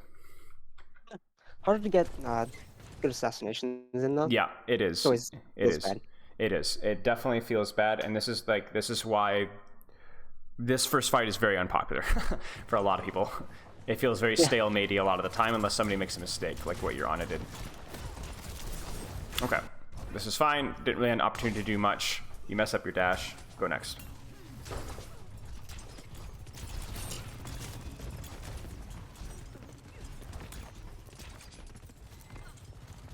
Why are you positioning here? I ask a lot of questions. They're not accusations, it's just questions. There's a mini to heal myself. Mm-hmm. Cart's literally right there, so Yes. someone's gonna have to be pushing it. Mm-hmm. Usually a support, which is great for me, Yep. because I'm above them. Yep. So I don't even technically need a dash to kill them, depending. Correct. I've got some decent cover right here to my right. Mm-hmm. Why are you the going here support now, system. though? Like, what prompted you to move here now? Obviously, the cart was a big factor. What are you looking at right now? I'm looking at a Sojin, kind Right. of far away. Right. Farther away than I'd like. Right. But And this position allows you it's to not up be here. within dash distance of her, right? So that's one nice thing, potentially. Okay. And a Mercy right there. Yeah. Nice. Damage orb as well. All right. I think your positioning here was fine. Not a whole lot to say these first two fights, to be frank with you.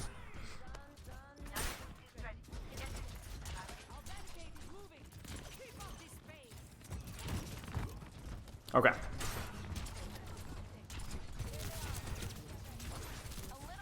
So this is where things get messy, right? Because with Genji at this range, there's a lot of difficulties with like what to focus on and what to be doing. So you look at the situation right now, and you tell me what could you be focusing and what could you be thinking about right now? Right now, can't really see much.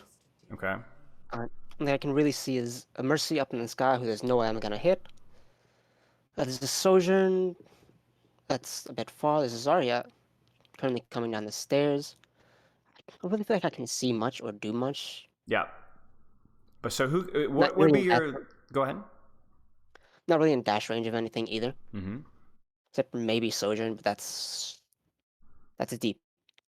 Yeah, and she's gonna shift away. So, who should you be pressuring right now? Honestly, maybe the Zarya. Maybe the Zarya. I mean, this is the tricky thing, especially for Genji, who's like doesn't have that consistent damage, right? You have to kind of find the risk benefit analysis here, where like the risk of shooting the Sojourn is that you miss pretty much all your shurikens, right? But if you hit the shurikens, that's good pressure, right? Good distraction, good pressure. She can't walk forward, and so on. If you shoot the Zarya, you're more likely to hit the shurikens, but it's less likely to be like actually impactful damage, especially in Overwatch 2 with tanks, right? So right now, I'm honestly not too sure. I think if you're confident, I think throwing shurikens at the Sojourn and hitting even just a couple of body shots would be very impactful. Prevent her from walking forward and maybe potentially put her out of range where you can dash and kill her. If you can't throw the shurikens on Zarya or on Sojourn, then Zarya is fine too. So let's just see what happens.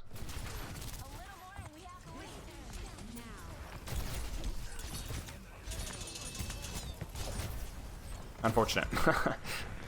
Second time that's happened. Yeah, not great. Okay. That's annoying.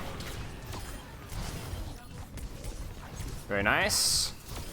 Goodness gracious, the Kitsune. That's disgusting. That is absolutely disgusting. Disgusting. I honestly think it's better than Nano Blade. It's just so many swings. Yeah, and he moves so quickly too. Yeah, I think you might be right. Okay. Especially with the passive. Yeah. Yeah, I didn't even think about that. The passive as well. So this is where like, okay, so this is something that consistently comes up in probably every Genji VOD review I have done on stream since I've come back, and I've done a lot of them. And the consistent theme here is respecting your resources, almost like, okay, so in Overwatch 1, Ana players played almost cyclical in terms of they wanted to play more aggressive, they could play more aggressive when they had their cooldowns, because they could either be used aggressively or they could be used defensively. In other words, they could take an aggressive position. Oh, I'm going to try and punish you. Oh, shoot, that Ana has nade. I can't do that, right? Genji's the same thing. Because especially in Overwatch 2, there's going to be more active pressure on you specifically, and less just on that other tank. So like right now, you don't have your dash, so what must you be thinking? I know this is a really plat question, but it's actually really important.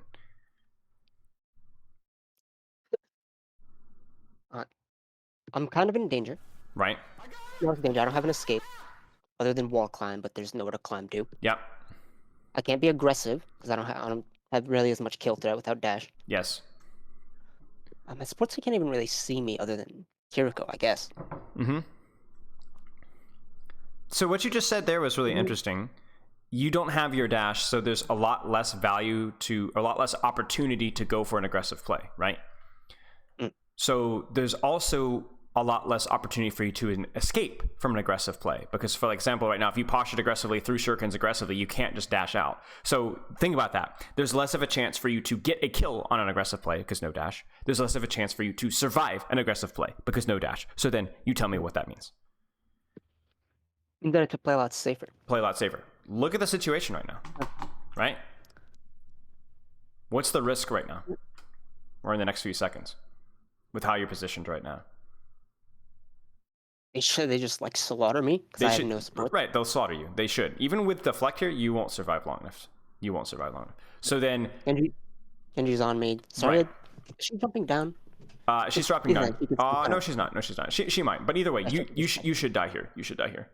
So the difference, the reason why this is so important is the difference between you being aggressive and defensive can be just a few meters, right? Like you going here, can you think you can get punished if you're like ledge jumping here or like wall climbing here and throwing shurikens? No, that'd be way harder. Way harder. I can maybe get like domed by Sojourn. Maybe. That's it. Right, but you still have your deflect at that point, right? Too. So basically impossible for you to die. And you're still positioned to where like, okay, my supports are back now, I can walk forward because I have my dash.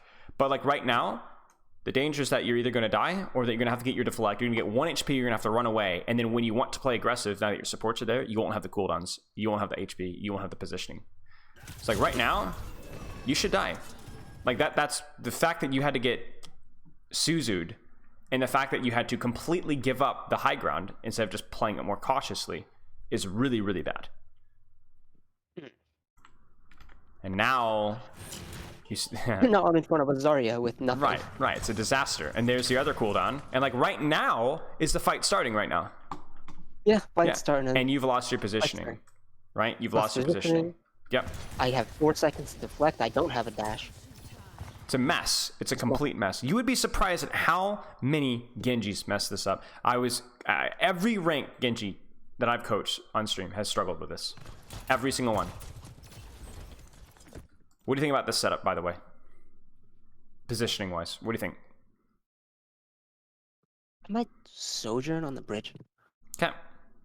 Yeah, okay. I might sojourn on the bridge, and tank is kind of on the corner. She's kind of far away. Mm-hmm. Ana can see me. Where is my Kiriko? Is she dead? She's over here to the right. Oh, she's over there. She's over there. She can shift out. Mm-hmm. Can actually still hit us. It's not bad. I'm holding this angle, so the Sojourn can just walk in and start killing my Ana for free. Mm-hmm. My tank is not really in a position to aggress anyway, Mm-hmm. so I can't really be that aggressive, Mm-hmm. because I could very easily die. Yep. When you narrate your gameplay, I know I'm interrupting you here. When you narrate your gameplay, do you normally go this in depth? No, there's not as much time to go this in depth. Right, okay. I think sometimes even when I'm asking you questions, even I, a professional coach in a VOD review, don't want you to go this in depth. If you were to narrow the question, is this a good positioning for you, to just like 1 or 2 things to look for, what would you be looking for? What would be the most important things to look for on whether it's a good position or not? Is my tank being aggressive, and can my support see me? Sure. I would throw in maybe, am I on an angle as well, right? Am I not stacking frontline, right? But yes, I 100% agree. Can my support see me? Is my tank doing anything? Right now, is there some, is stuff happening right now? Is there a team fight breaking out right now? It's starting to break out. My Sojourn's using ult. Yeah. I'd say even if your tank is not aggressive, if they're being aggressive on your tank, that's still good distraction, right? Zarya's not looking at you, Mori's not looking at you, right? So I have a DPS, so they'll be looking at her. So exactly. So what do you think about your positioning and your timing right now? Well, it's not that bad. I think so too. I think it's fine. Okay, let's see. All right. Careful. You can, again, you see, remember what we talked about earlier, right? Okay. You go for the play on the Genji. Maybe not the best play, okay? Whatever, it's good distraction. You almost kill him. You force Mercy Pocket. You force Sojourn to look at you. Then the Genji also looks at you later. You almost get the kill afterwards. But like right now, what is your mentality, right? You have no cooldowns, right? Right, survive. I'm in danger. Yeah, I'm in danger. I need to survive. I've done a good job by getting 2 people to focus on me. So if I survive, theoretically, I will have an advantage elsewhere. Now, your team messes it up. But if you can just survive this engagement, you've done your job. And if you can consistently be the Genji that is able to distract 2 people at the right time and survive, then you're going to be the Genji that's carrying fights, even if you don't get the assassinations. Okay. Let's keep looking. I love that you're like, okay, tank, but then okay, can I set up for this backline? Looks good. This is huge, right? This is really important, because what have you just done? Even if you don't get the kill, what have you just done? Denied her that spot. Yes, it's impossible for her to get rid of you. And now you also set up to go on backline if you want to. The dash escapes are super weird from you. Normally this is not something I'd bring up, but it's happened 3 times now. Yeah. I think I'm just not used to this map yet. That could be it. Yeah, that could be it. I will say this as well, by the way. Read the battlefield for me and tell me how you should be playing. Sojourn's dead. Sojourn's dead. Okay. I didn't manage to get the kill. What is it? I didn't manage to get a kill on the Mercy. Right. Now I've got nothing, so now I'm in danger and we're down 1. It's a 4v5. Right. So, what should your mentality be? Survive. Survive. Live. Exactly. Survive. I am in danger. Yeah. So even here, you kind of feel like there's a little bit of like disrespect from you right now. Like, I think I'm fine, and it ended up being fine. But I think you could have played this one a little bit more, a little smarter, A little safer. Yeah, sure. Haha. Ooh. Unlucky.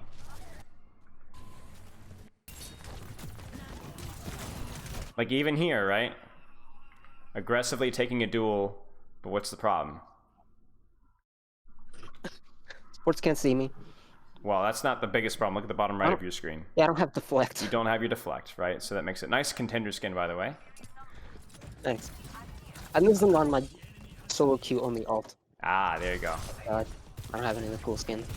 That's why I just use this one. Makes sense. Was this you trying to stop before they got cap? Yeah, this I was trying to just not let them get this checkpoint because it's gonna be way harder. But It's yeah, also it's way harder when your team in spawn. yeah, it's a lot harder from there. Yeah. Okay. Oh, that's really unfortunate. Hate to see Grav and Kiriko, but okay. We have Blade, so we'll see.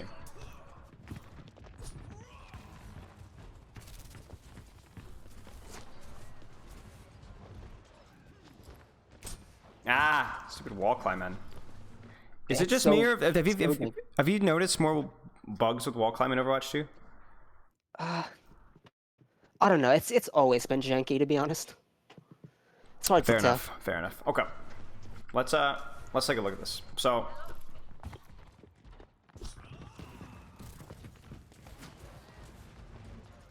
what is the potential problem here? I mean, it's not the potential problem. What ends up going really poorly right now? Kind of not doing anything back here. Yeah, you're a little late. You're a little late. All right. But it's already happening. We're already losing people. Yeah. Agreed.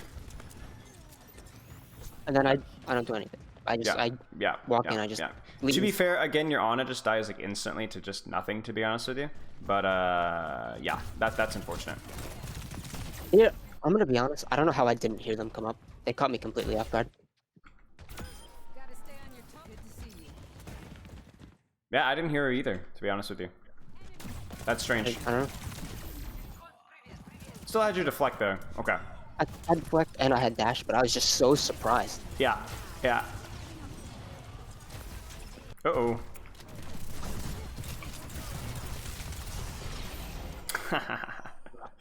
Unfortunate. Yeah, there's a little bit of ego with Sojourns right now. You don't respect her as much. Even that late of a deflect.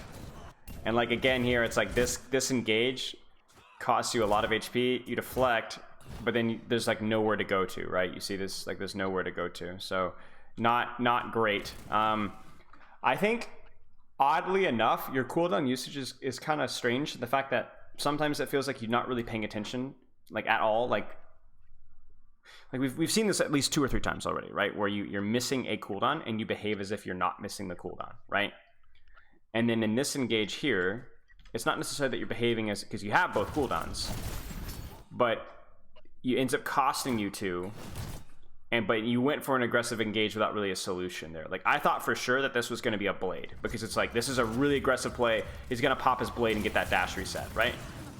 But then To be honest, I thought I was gonna blade. Yeah, I think it's because you got shot on the way in. You didn't want to blade. So then maybe the solution here is really just respect this. You know what I'm saying? Respect the sojourn shot. To be honest with you, it may not really be. It really may not be that complicated. That Zarya is crazy. But you guys take it. That's a good trade. Let's go. Do you have any questions so far, by the way? It's been a strange review, to be frank with you. None have really come up. Okay. If I think of one, I'll let you know. Okay, sounds good. Nice. Respecting the shot. Shocking, really. Huh.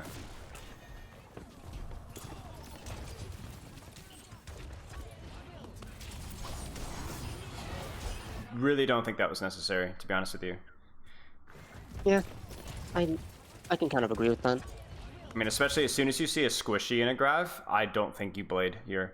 Because any like the kill is, this Tracer's dead, right? You don't need to blade her. And if the Tracer's dead, then the Zarya is, I mean, the Zarya is possibly dead. The Tracer's definitely dead. So you guys have a massive bubble advantage, a massive HP advantage, a massive kill advantage. So I don't think the blade's necessary. And then you guys also Kitsune. That's really rough. Yeah. Like Kitsune is like a good argument for being top 3 ultimate in the game in ranked. It's probably the top 1 in Overwatch League, but like it's a good ult, and that sucks. It's wrong. What do you think about positioning here? Remember our short checklist, right? Short checklist. Got Kiriko with me. Yep. Tank's a little far behind. Sorry. Sorry. Tank's a little far behind. The tank is right on me. Oh no, can't really see me. She's getting killed by Tracer. It's okay. Yeah. I'm not really in danger. Right. There's no risk of being in danger. I don't think you're going to get your cooldowns forced here. And if they do get forced, it's going to take them doing something actively, like pushing into you to do it, which you're happy with. Okay. I like your use of cover. Obviously, we love the ASMR here. Oh, Oh yeah, love it. those are great. Those are amazing.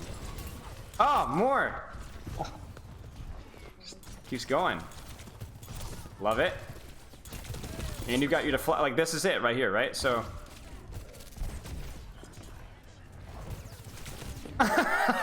okay. I'm not going to give you a hard time over this, to be honest with you. This is what we, in theory, want. You're full HP. You're walking with your tank. You have an opportunity to finish it low. You miss the right click. That really hurts. Okay, unlucky. You missed the mini as well. Ah, yeah, I did miss the mini. But this is why you need your cooldowns, right? This is perfect. You go in for an aggressive play. If you don't have dash here, you die immediately. You happen to have dash here, so then you get out. Now, your support's kind of beef, to be honest with you. They should have been able to heal you here. So I'm not going to. We coach intentions, not results. This was good Genji play outside of missing that right click and missing the mini health back. So fine, no problems. That's why having your cooldowns early in the fight is so important, right? If you get your deflect forced early there, you cannot go for that aggressive dash without dying instantly. I would have just melted. Yeah, exactly. This is a feed. Why is this a feed? No one's here. No one's I'm the here. only one. Right, there's no one's here. Everyone can put attention on you. And this is no longer, oh, I have my cooldowns, I can get out. Nah, even if you have cooldowns here, you die. Yeah, that's Nope. infinite. Yeah. I think I'm worried too much about stalling at those 2 checkpoints without checking. Yeah. I've done that twice now. Yeah. It's not worth you dying for. Give them the checkpoint. You need to fight. The checkpoints are more about, if we can hurry and take like a 4v5 for like 2 seconds and then a 5v5, it's probably worth touching. It might be worth blowing a lot of ultimates to get the checkpoint, right? It's minor, but it's worth pointing out, but it's definitely not throwing your body in 1v5. It's nothing's ever that dire, right? Again, not a lot of respect on the shot.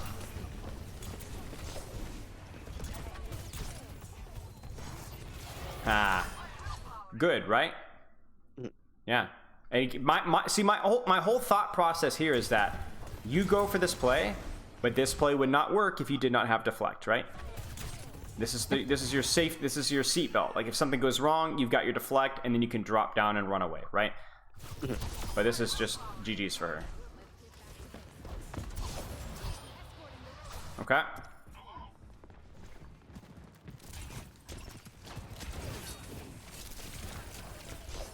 Okay, right? Now, here's the funny thing. This isn't terrible, but what do you have to be careful about this here, with this here? Think about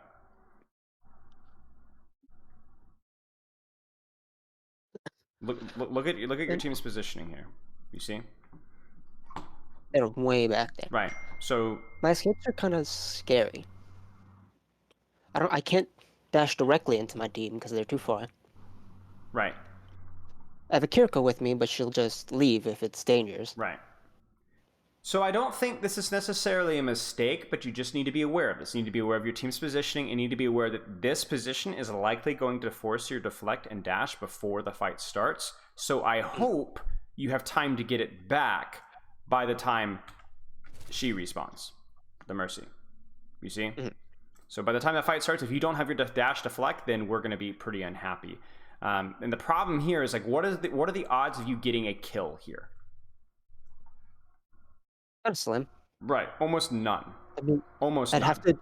have to be like a ridiculous triple dink or something. Exactly, and then plus a Kiriko shot or something like that, right? So like, It's not gonna happen. right, you couldn't really commit your dash in here because your team's not fighting here. So, how close are you to Blade? On that, it's hard to see the number. It's like 18. Yeah.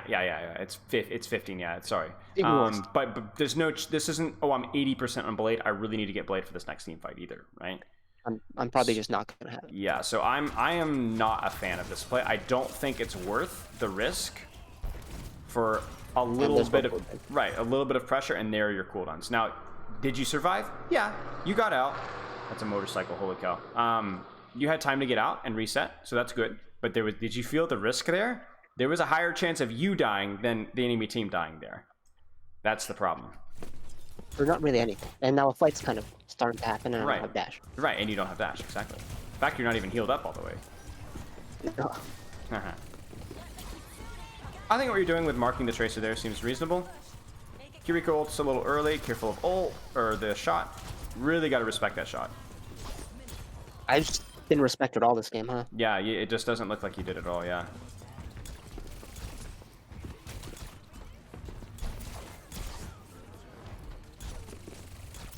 Okay. I mean, this is very, very winnable. Overtime spawns, you guys only need to win one more fight. And, well, they have Cole. Okay, aggressive play. We'll see it. Ooh, she's got shot. Careful, careful, careful, careful. I'm not saying that you have to deflect always when she has shot, but you gotta like, you gotta be like, dude, I'm so scared, right? That's a one tap. Yeah, that's a one tap. And she still has E in this little I room. actually like what you're doing here because you guys don't have any ultimates. So you probably are thinking they've got Sojourn ult, maybe they've got Cole. You know, I want to try and like go for like a crazy play. You know, maybe get an assassination with my Zarya or something like that. Weird deflect. Yeah, I don't know what I'm blocking there. Yeah, it's okay. You're getting a lot of pressure. There's her shot. Oh, somebody's sleeping. Who's sleeping? Who's sleeping? Who's sleeping? Is it the Sojourn? I don't think you saw her. Oh, it's Moira. Where is she? She's sleeping right here. That's unfortunate. Okay. That's okay. That's okay. That's okay. That's okay. That is a free kill right there. Yeah, you gave up on the kill there that needed to happen. I think your setup here was really quite reasonable. I think you caused a lot of pressure and a lot of chaos, but unfortunately nothing really happens out of it. So,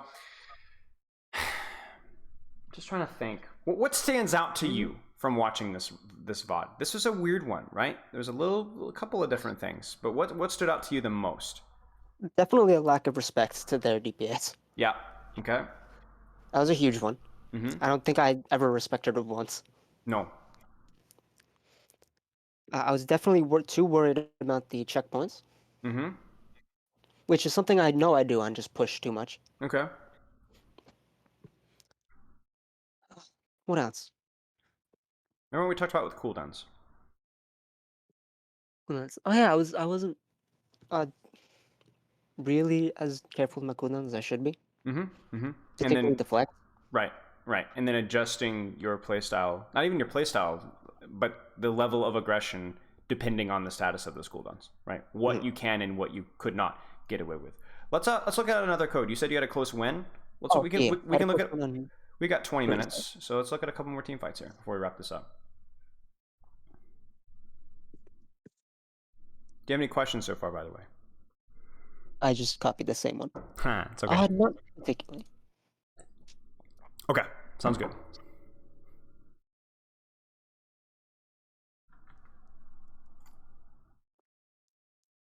Oops, I need to actually leave the replay viewer first. Okay.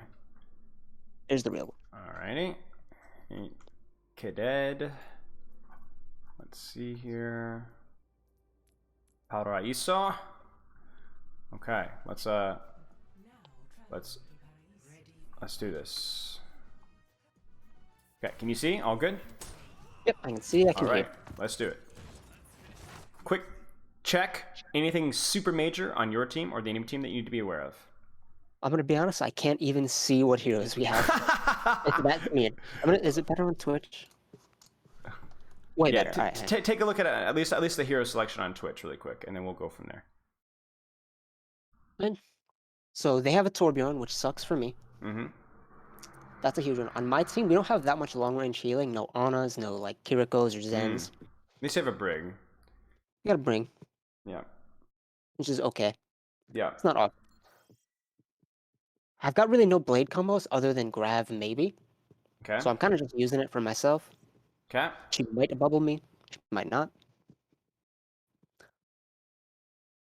Oh, that's mostly. They have a Widow, which is kind of my job. Yeah.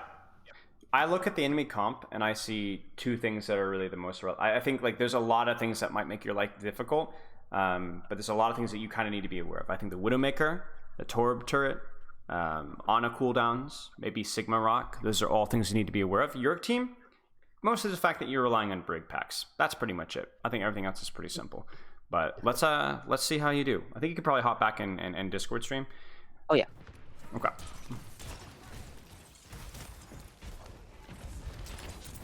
Good. Nice.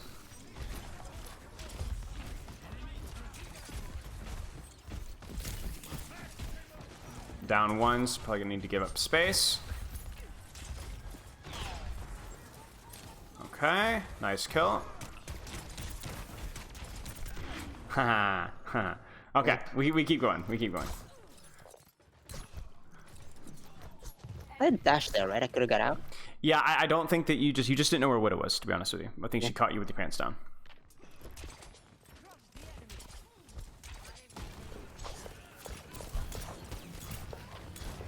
Careful, careful. You see that? Just be careful, right? Like, you've done your job. She is gone. So you need your deflect for the next fight. So don't get it forced by going down into a choke for no reason at all. You can kill her, but she can't do anything from inside of this thing. Right, exactly.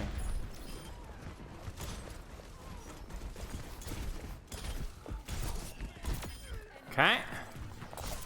Good. Ooh. Nice. Looks good. Nice shurikens. Haha. No, you're killing me. Look at this ego, man. Look at this ego. Goodness gracious. It's like Sojourn all over again.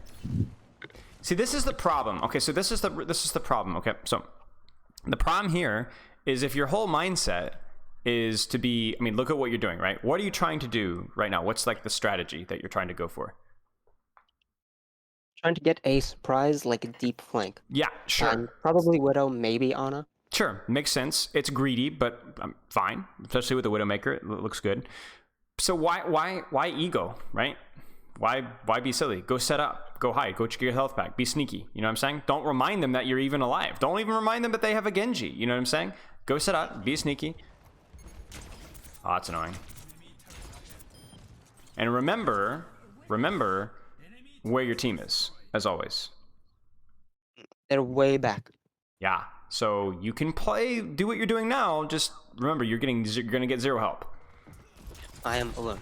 You are alone. Yes. No cooldowns, right? So how does that affect your playstyle? I'm in danger. I have no escapes. Yes. So quiet, sneaky. Now you have cooldowns. So different story. That Zarya has just been kind of like on herself for like forever. Is this the Moose? Or is it somebody different? Do you know? I have no idea. Okay, anyway. Yeah, that Zarya's just been on a complete island. You've done a pretty good job zoning the enemy backline, so. Careful, respect. Mm. Hey, she's right. Okay, yeah, she's right there.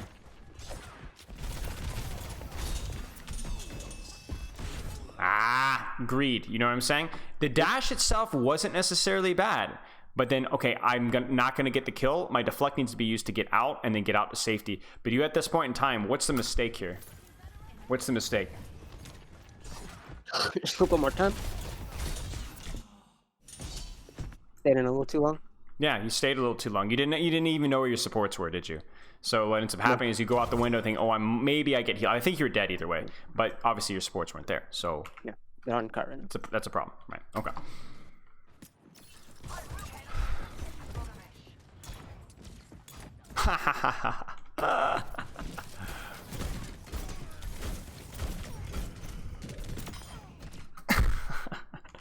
Gotta love it. 8 HP too. I know, I know. Out, out, out, out, out, out, out, out, out, out. No more assassination playstyle, you need to get out. As soon as you hear that Infrasites, you are gone.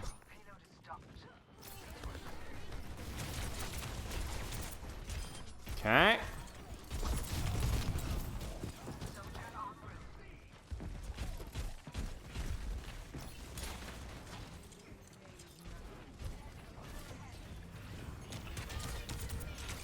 Love that turret.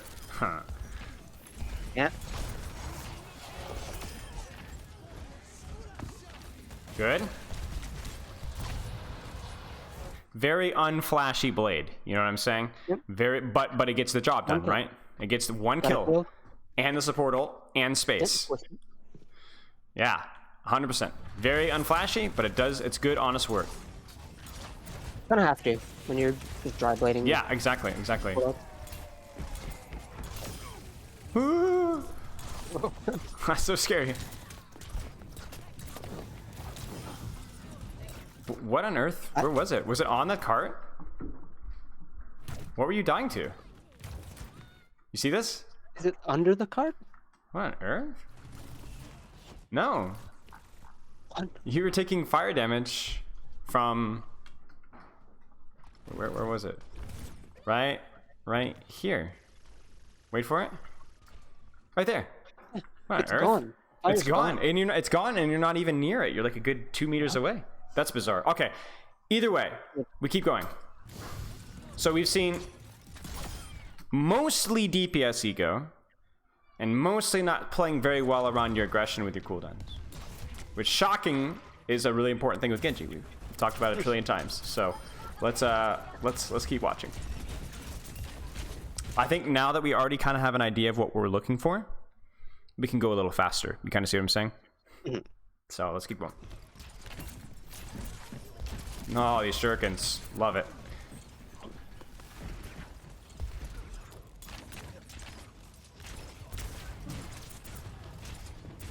Careful. What do you see right now on your screen? Railgun that I'm not respecting. Yeah, railgun that you're not respecting. You gotta pay attention. Instant one tap to the head. Exactly. Exactly.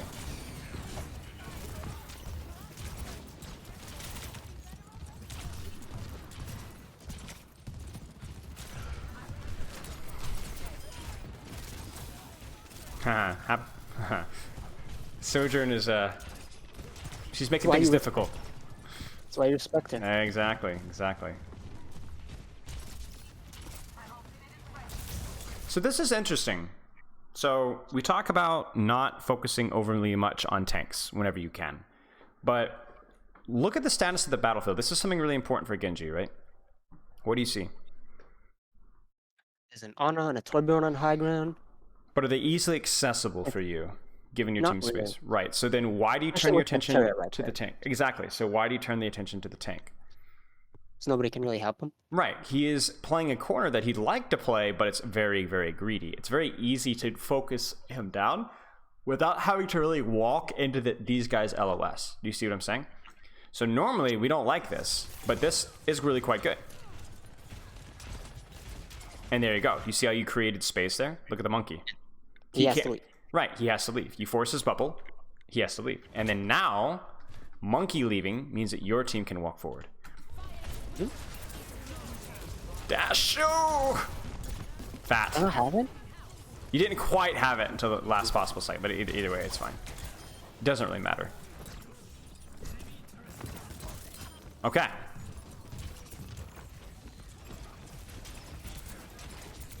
Guy is placing his turret way too early. So let's consider positioning here. So obviously you're thinking about blade here. So what do you need to be aware of, and how do you want to position for it? Let's think about that. Well, I gotta be aware of where they are. Mm-hmm. Alt that can counter me, which is Yep. primarily beat. Okay. So then what is your mentality with this blade then? That would be usually when there's a support alt and I don't have something like Kiriko or Nano. Yeah. I try to find someone who's cut off get them low, and then just blade to finish them, Yep. I'll probably kill them before they get the Sure. transfer the beat off or whatever. Sure. And What then is I your use other it. option? Option, I could just force it. You could just force it, right? So either one. For example, right now, I think there will be less of an opportunity for you to be able to kill off an isolated target, right? Like, look at the way the fight's set up. They're all coming out of spawn. Right. So the other one was very easy on the Widow. This one, I don't know. So then you can just play to force it. So how do you play to force a support ult with Blade? I use it preferably close to the support who has the ult. Safely. So, namely, that means don't get slept. Yes. Don't do it in front of Ana. And then just kind of leave when it uses speed. Yeah. This is where you have to think again about your cooldowns, right? Where you would need to have your deflect for this to work. You kind of see what I'm saying? So what you could do is you could go 3, 2, 1, dash in on, say, Torb, pop the blade, dash out, deflect. You see? And especially with something like a Sojourn ult active, for crying out loud, you need. Now this one is easy to just wait out, right? I don't think you need to do anything. That's actually crazy. I'm not gonna even blame you for that. He just got Ana shot and Torb headshot. I don't know. I don't know. Let me look. What? Maybe you weren't full. Maybe. Oh, I think he hit a right click on you. I think the Winston hit a right click on you. Maybe. I'm not sure. To be honest with you, you just got completely blew out. Okay. Just nuked. Yeah, absolutely murked.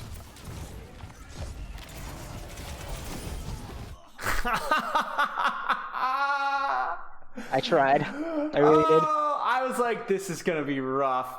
You got the Ajax, but at what cost? Yeah. At what cost? Also, Unfortunately. me, Brigand Zarya. Yeah. Okay. Honestly, whatever. Just go next. I can't tell if that was a bad or a good play, but I think it depends on how early or late he used his ult. Yeah. I think I very clearly saw that we were all getting hit by it. Yeah. That's a You forced the hard thing beat. You forced the beat though, so we're happy with that. That's a 2-for-1 ult. Shot. Oh, No respect. Wow. To be fair, she was still kind of not super good, but like right now, right? She can one-shot you. Because even though she's only 80 charge, right? You see the soft blue. She's not technically one-shot range, but you are 164 HP, right? So this is one-shot range for you. So this is just where like I would probably deflect on entry or deflect and then just don't go for the kill, right? And then you force her out of a good position, and then you can go shoot tanks and shoot whatever. You either need to commit to the duel and win it and play your cooldowns properly, or you need to just force her out of the place and then survive it. You got really fortunate here. Even if I don't kill her, she can't really do much. Exactly. You forced her out, and it only costs you your deflect. And not only is it a bad position for her, you now have a better position to spam the rest of her team because you've got that high ground position. Do you know what the exact number is where she 82. 82. But if you're not full HP, it goes down. That's just 200. Yeah. Nice. So to be honest with you here, I think it's fine to focus the Lucio here, but if I were you, I'd be like, I guess the Tracer's dead. Never mind. Yeah, this is fine. I was like, I would be looking for the Torb, but then I realized they're not on Torb, and then I realized that the Torb or the Tracer is dead. So bot to your coach. Disregard everything I've said. I'm out here coaching the thing in like slow motion. I'm not even realizing they're not on Torb anymore. I mean, mechanical a little bit, yeah. I think better use of cover here, because do you see the problem here? Do you see the problem? Here's the problem. If you don't deflect the sleep dart, look at your positioning right now. Can you outplay the sleep dart here? No, not really. No, there's nowhere to jump over her head. There's no cover. Like this is something that like I think a lot of Genji players could learn from Winston players, because Winston players outside of bubble, they don't really have the double jump, right? They don't really have the deflect, so they just have to outplay the sleep dart with like mind games, which for you would be like wall climb up and then duck behind the corner. You know what I'm saying? Or like throw shurikens and just duck behind the corner. You know how what I'm talking about. Like those are some things that you need to be doing better though. And I get slept to it. Yeah, and that might cost you guys. Yeah, and that completely. Ooh, maybe you guys win. Do you have a high charge? Sorry, surely win. Surely. Yeah, you guys managed to squeak it out. Okay, yeah, you guys get lucky. Okay, do you have any questions? Honestly, not really. I'm glad we watched this, at least this half of this map, because it really cemented. Well, what did you see more of on this There's map? a lot more disrespect on Right. Sojin, especially. Sojin's Widows. 2 people who can one-tap me. I just don't care. Yeah, not a lot of respect, right? And not a lot of respect, whether it's your deflect usage or your cover usage. I think that's something that needs to be consistently better. But I think even like if we go into a situation like I'm trying to think of a good example. I mean, we can go all the way to like this one here, right? You can even see, remember this one right here? Right, what's the risk with this, if you consider this from like what we were talking about in Colosseo, right? What's the risk? Let's deflect. I don't have dash. So I'd Right. have to deflect if I want to get out. Right. And then I just don't have it when they all come barreling out. Exactly. I've talked about this in every Genji review, but it's so crucial. You need to make that cost something for them to force your deflect. It hurt. They had to push you and not your team. They had to put a lot of attention on you and not your team. Because the problem here is not only it's not that it's going to cost you deflect. It's the fact that you're not going to get anything out of it because there's no chance of a kill. And consider your team's positioning. Remember this in Colosseo, right? They don't get anything out of it. If they all focus you down and force you to deflect here, it doesn't matter. It costs them nothing. They just have to press mouse 1, which they wanted to be doing anyway.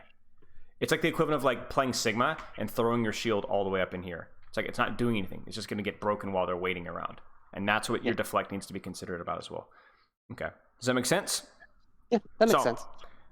We talked about 2 things. Give me 2 things. Well, a few things really, but like give me your 2 biggest priorities for you as Genji that you think. Not what I said, but what did you see? I didn't realize just how much I was egoing the one-tap DPS. Mm-hmm. It's not a lot, literally every time. Yeah. So more respect to their DPS, especially as I climb higher. Mm-hmm. They'll punish me. I even kind of did it on the Ana at the end. Yes, you did. And I'm a little bit too loose with my deflect. Oh, I would agree with it. That's an excellent checklist for you. Now, do you remember the very first things that we talked about before we even looked at the replay? What is your game plan this week for your narration? I'm gonna alternate. Yes, and I want to see how that goes. One game don't, and write down notes about it. Yeah, and let me know how it goes, because I'm very curious, because that might be more impactful than anything we do, because Genji gets hard nerfed next week or a couple weeks from now. Are you planning on sticking with Genji, or are you gonna try something else? I'm gonna try him. I don't remember if I put it in the document or not, but I want to scrim a lot more. Yeah. And good chance that I'm just not playing Genji during those. That's true. That's true. It's getting hit pretty hard. That's true. Well, I'm curious to see how your narration and your focus energy will do during scrims, because like obviously during scrims being able to communicate and call things more is going to be helpful, but obviously like a hardcore narration will be distracting. So then will you be able to find that balance? That will be interesting to me. You'll have to let me know how that goes. I will. Okay. Do you have any other questions? Oh, actually, on the scrimming, do you know if it's still just the same Discords? Usually, yep. How Elohel. Yep. Right. Elohel, the OW, all those kind of things. Yep. And if you have any other questions, we'll go ahead. Sorry.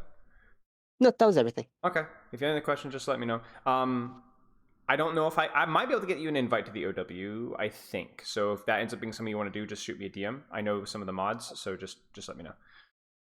Just if you can't find a team of the other ones, just let me know. But I think you're like rapidly approaching an SR where you probably have a pretty decent number of teams to at least try out for. Hope so. All right. Good luck. Good luck learning all the other heroes, and good luck with the narration. Let me know how that stuff goes. Thank you. I will. All right. Cheers, mate. And have a good rest of your day. You too. All right. See you. All right. So that was Reese, Genji Extraordinaire. Hope you guys learned a little bit from there. Definitely a little bit of the revisiting of the fundamentals of Genji, which I'm sure you guys are like at this point. But what we did learn, or we're going to learn more about, is the narration quality, whether that's going to be interesting or not. That was unusual. I think maybe some of you guys in chat, you guys talk about like losing focus mid rank grind. Maybe that's something. Oh my gosh, the eyebrow just looks like perma like raised. Maybe that's something that you guys can look into. Maybe that's something that you guys could try. Because obviously, like losing focus mid training that's not an unusual problem. Like I feel like everybody struggles with that. Everybody has issues with that. So, interesting. I'm very glad to hear that, Elevator. Okay, let's move on, chat. One more review, and then we've got Overwatch League time. So we might actually start sooner. We might actually start sooner than I scheduled, because I anticipated 2 hours from now, but the way these reviews are going, and also with me being an idiot and forgetting that I had my team review canceled today, I might have more time.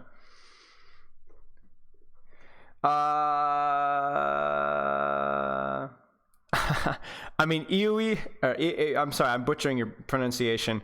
How likely is it I coin flip that many games? I mean, the fact that you're asking that question probably means that you already know the answer. Now, you probably got on a little bit of a win streak. Like, there's probably at least a little bit of luck involved there. But a little bit of luck might mean Masters 1 or 2 or 3, right? A little bit of luck is not going to carry you from Plat 5 to GM5. All right? That's not going to happen. It doesn't happen. You would be beyond a statistical anomaly. You would need to buy a lottery ticket and buy many lottery tickets for that to be considered normal. Trust me. Definitely some imposter syndrome going on here.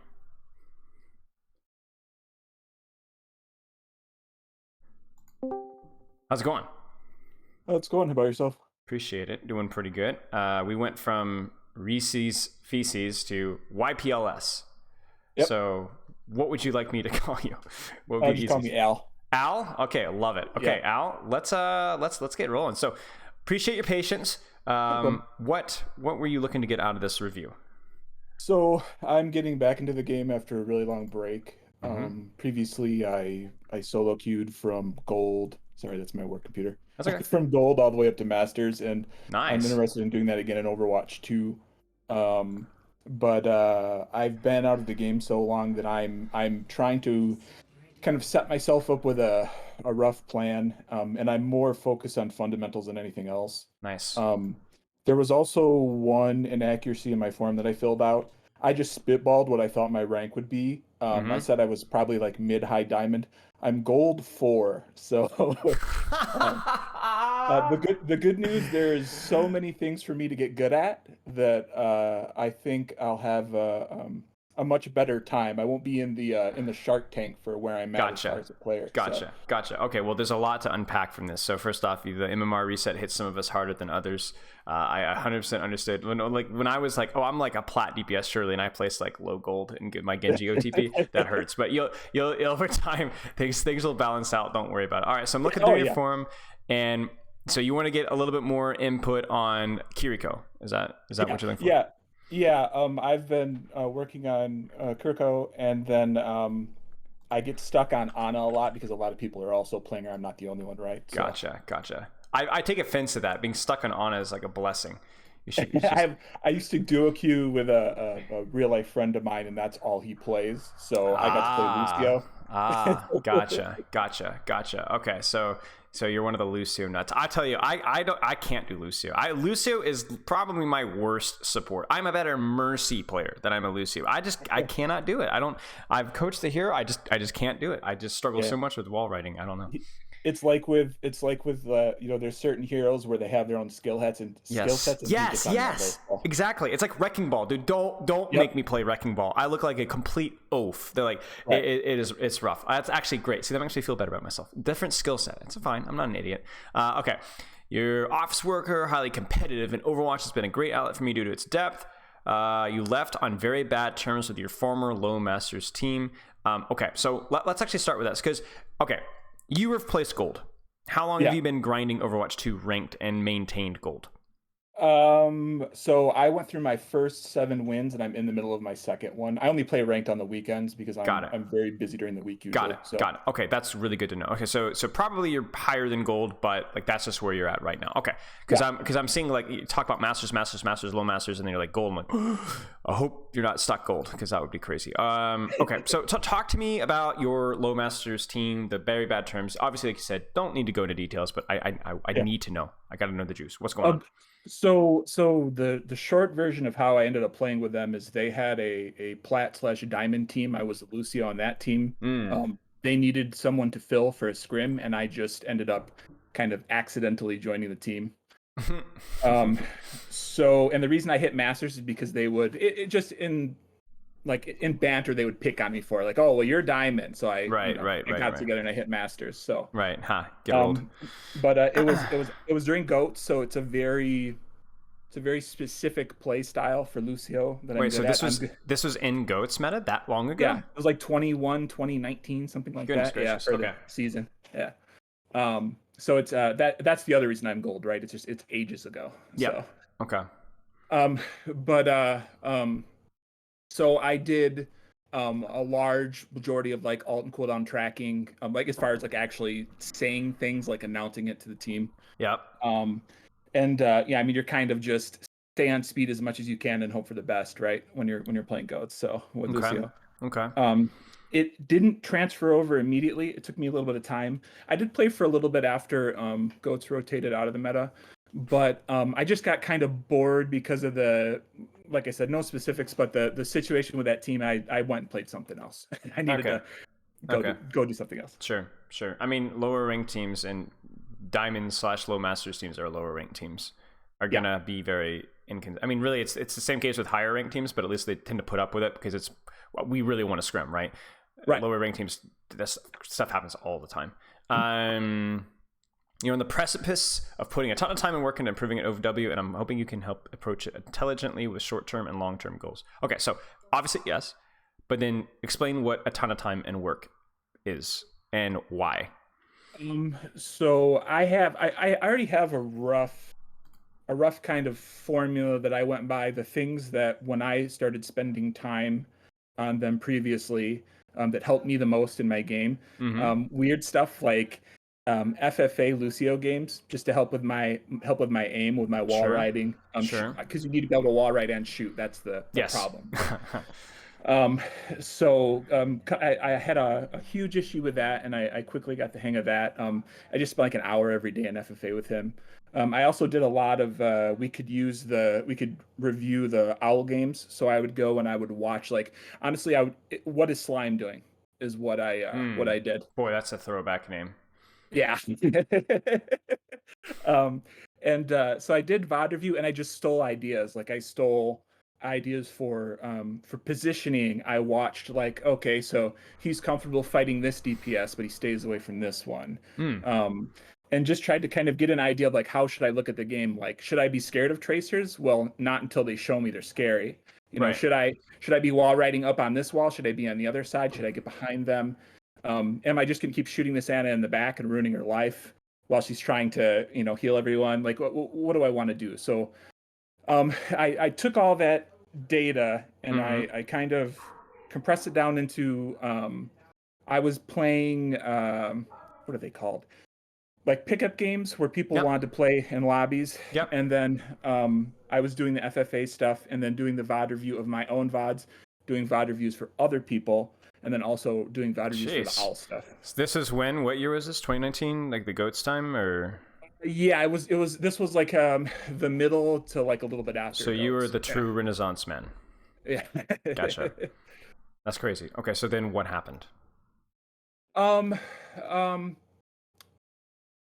I got anxiety for queuing once I hit masters. That was part of it. I come to realize that later. I was very worried about losing my rank because it took a lot of work to get that high.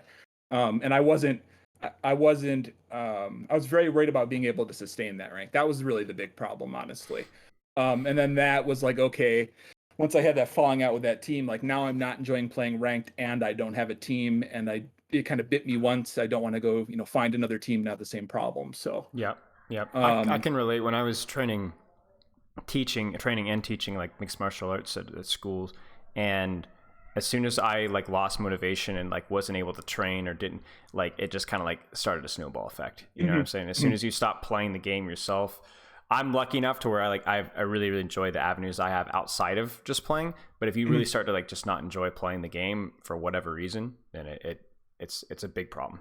Right. Yeah. And ultimately, like, it's a competitive outlet for me, but it does have to be fun. Yeah. I was very skeptical when I came back if I would like the new way the game is played. But so before this, the game I put the most effort and time into was TF2. So the more like everyone needs to fight and more like positional gameplay and kind of I enjoyed a lot more. than Overwatch 1. So right. Okay. Awesome. And then why? So you left because you lost motivation. You were scared of Masters. You didn't have the team play, and so you just kind of like disappeared post Goats meta for a little while. Yeah. A little bit after that, I just kind of backed out of the game. I don't even remember what I was playing initially. It might have just been single player games, honestly. But Gotcha. That's fine. On top of all the hobby drama, I have real life work stuff going on too. So it's very, very easy to just be like, okay, both of these can't be overly dramatic. I need one or the other. So okay. And then you came back and you've said that you've enjoyed Overwatch 2 since then. So is it just wanting to try Overwatch 2, and then when was that? Was it the eve of Overwatch 2, or did you come back a little bit before, a little bit after? I was playing to get warmed up again because I wanted to try to get in the very first beta with the Twitch drops. Yep. I got into that and I had a pretty good time, but none of my friends were playing. Mm-hmm. And then on launch, like 5, 6, 7 of my friends came back. So I was having a good time playing with them, but it's just they're my friends, right? Of course, I'm having a good time. And then I caught myself like, I should do my placements. I should play ranked. I wonder how this person is playing Lucio. Oh, what's the comp? Like it just snowballed from there. I got right back into it. So gotcha. Okay, awesome. So let's go through your ranked schedule here. I play for 3 or 4 hours every day and 8 to 12 hours each day on the weekend. So once or twice a week, I may not play at all, social or marital obligations, but my playtime is usually consistent. Is that still the case as of today? Because it's been 2 weeks. Yes. Okay. Yep. Awesome. Mixed in QP games with friends where I still focus on playing heroes I'm trying to improve on. Okay. Ranked only on the weekends typically. Out of the game, I do 30 minutes of cardio 7 days a week. Awesome. I played Lucio in a low masters team during the Goats meta, and we used to scrim. You used to scrim 6 hours a day in a low masters team? Yep. Oh my goodness. You're crazy. I wouldn't do it again. But so right before, gosh. Long story short, I got a promotion. And I went from having a job where I was the man and knew everything and barely had to work to something where I actually have to work now. Fair enough. Okay. All right, that's insanity. Okay. All right. So we're gonna start right here. So you're a smart guy. You've been coaching and reviewing and studying this game for a long time. So I'm gonna cut straight to the point. Your training schedule leaves much to be desired. You're 3 hours every day. The quantity is like more than good enough for you to get to where I assume you want to go. I haven't even looked at your goals, but we're gonna get there. Okay, so even if your goals were diamond or masters, your goals are more than good enough. 3 or 4 hours every day, and then even more on the weekends. That's insanity. But if you're only doing quick play with friends during the weekdays, you're gonna have a hard time. Right. To be frank with you, you probably knew I was gonna say that, but I gotta say it. So that's a lot of time to be spending, a lot of quantity on something that's not going to provide as much return on investment as possible. Now, if you say things like, I'm playing the heroes that I'm improving on. And so that's good, right? You're not like just screwing around, picking random heroes. And maybe you're even try-harding a quick play. But the problem is the duration of the game, the format of the game's mode. The fact when people play quick play, they're often off-rolling. So what ends up happening is you'll end up playing up against players that are higher rank, but they're still not playing the way they should be playing. And then obviously like playing with friends is fun, and the game is fun, and it needs to be a pastime, but I think there can be a balance between competitive and fun, and play ranked. If you want to stack with a friend, if you want to solo queue, even if it's okay, you're saying 3 or 4 hours, why not dedicate the first hour or the first hour and a half to your ranked grind, and then the rest of the time at quick play? Is that something that's feasible for you to at least try? Yeah, it certainly is, and I get it too. I'm just getting good at quick play. I'm not getting good at like rank and like Overwatch and that play, right? So, exactly. Yeah. I mean, you're gonna get good at Overwatch, but quick play is not the best way to do so. Now, what I want to be very, very clear for you is so right now I'm on a competitive flag football team. We do a lot of traveling. We do a lot of tournaments. We actually won nationals at the Dallas Cowboys football stadium about 6 months ago. Yeah. Anyway, so what I've started to learn though is that there is a limit to how hard I want to go competitively with flag football. I love it. I'm good at it, but I really don't want to be flying to Las Vegas, every 2 or 3 months, and like I don't have time or desire, or I'm not wealthy enough to do that either. So I like local tournaments that I can drive to, and occasionally a big thing, but that's pretty much my limit. You need to find where your sweet spot is with Overwatch, because I could say right now, don't play quick play again. play only ranked and solo queue. And guess what? You would get good. Mm-hmm. But would that kill some of the fun things that you love about the game? Probably. So you need to find that sweet spot. You see what I'm saying? You need to find the sweet spot where like, okay, I'm improving because that's important to me, but I'm also still having fun because that is also important to me too. And you need to find that spectrum. So what I would do is maybe you can push some extremes with it. Maybe you go a couple days, you play only ranked, see how you like the game. Go a couple days, you play like an hour of ranked, play a couple games, and just see how it goes. But right now you are at the extreme end of the spectrum that I think you can definitely find a more balanced training schedule. Mm-hmm. Okay. How is your warm up? My warm up is. Well, I mean, if you're playing quick play, probably no warm up. No. Yeah. Well, so I always make sure it's important to me that I get my FFA time in, because I'm considering that like my aim and like mechanics practice, basically. Sure. Okay. So I do that first, unless someone's on and they're waiting for me, want a cue. Blah, okay. Blah, blah. Okay. Sounds good. And how long do you do that? Anywhere from a half an hour to an hour. Okay, that's pushing the extreme limit again. Same kind of a spectrum thing that we talked about earlier. I know that's probably something that you enjoy. I just spoke with somebody. The first VOD review I did today was somebody that spent an hour warming up, and they really enjoyed it. But you're pushing the extreme. You're pushing the extreme. So just keep that in mind. If you're more of a longer warm up guy and you enjoy it and you get good value out of it, continue with it. But I want to see 30 minutes instead of an hour, or 40 minutes instead of an hour 10, or 20 minutes instead of 30 minutes. Just see how that goes. And again, find where your sweet spot is. If I say 15 minutes of warm up and you're like, I just do not feel ready after 15 minutes, okay, then that doesn't work for you. Find out what does. So really the case in point is that I need to look at what I'm spending time doing more. Yes. If like I need to figure out how serious I want to approach ranked. Like, am I fine being gold? Well, obviously not. I'm getting coached. But okay, yeah, I that makes sense to me. I just need to, like, if I want to improve in ranked, I need to play ranked games. Like, you are sitting on several extremes with how you're training right now. Yeah.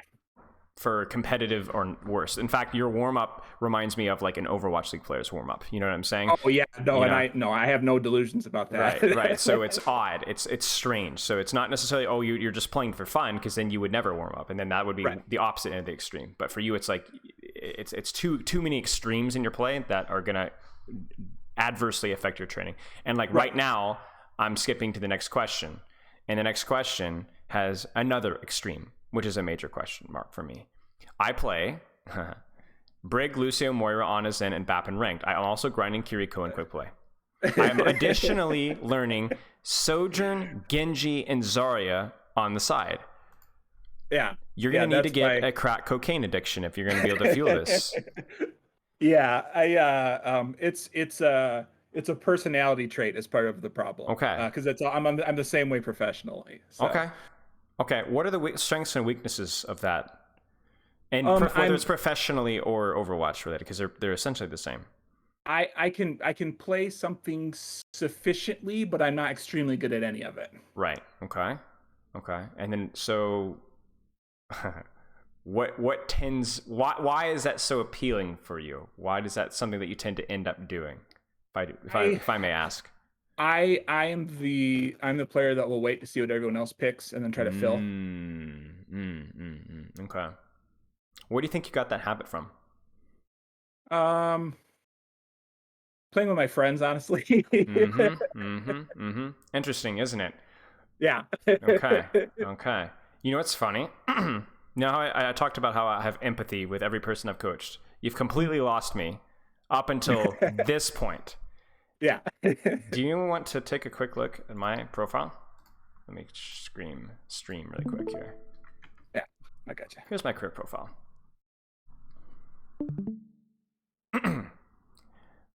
Do you see what I see? Yeah. Okay. And do you want to take a quick look at quick play time breakdown? No, I just love. You see this? Look at this. And this has gotten worse as of recently as well. Yeah, that's what mine looks like. Except there's a couple heroes I haven't really played at all. Gotcha. And gotcha. But yeah. Okay. Now I'm the guy who I often play quick play with friends, or I did. I don't do it as much as I used to. Too busy. Too old. Wait till you get my age. But it's not great, right? It's fine, right. But it's not. It's the spectrum. So I'm poking fun at you, but trust me, I completely understand. So for you, your spectrum has to shift. To shift. Now, the nice thing about shifting your spectrum is for the first couple of shifts, it pays big dividends. For example, if you say Brig, Lucio, Moore, Ana, Zen, Babberang, Kiriko, Quick Play, Sojourner, right? If you just were to chop 3 or 4 or 5 heroes off that list, now that sounds extreme, but you're still playing like 5 heroes, right? Right. You would have double the training time on all of those heroes, right? That's a lot. That's a huge benefit for you. So I'm not going to make you give me the answer or where you want to fall on that spectrum or what heroes you really enjoy playing. That's something that you'll need to figure out in your own time. But I'm going to be the doctor that diagnoses and says, you need to look at this. You need to look at this. Make sense? Yeah, absolutely. Okay. Do you have any questions about that specifically? Because that sometimes is a tricky. No. It's the just practice. It's so right now one of the problems that's coming through as you're discussing it with me is that the quality of my practice isn't very good because it's so spread out and also not necessarily very like my time spent's not very valuable. No, you play all of the supports, all with different play styles, all with different aiming styles, all with different cooldowns to consider and matchups to consider, and then you additionally also throw in 2 heroes from a different role and 1 hero from a different role as well, and now we start to have problems, right? So that has to be worked on. Now you can be a flex player and rank up, but it is a lot harder, and it's something that takes a lot more time and a lot more patience, and there's always a limit to it as well, right? There's always a limit to it. You can only be so good. Okay, sleep is fine. I'll trust your judgment on that one. Okay, long-term goals, maintain masters.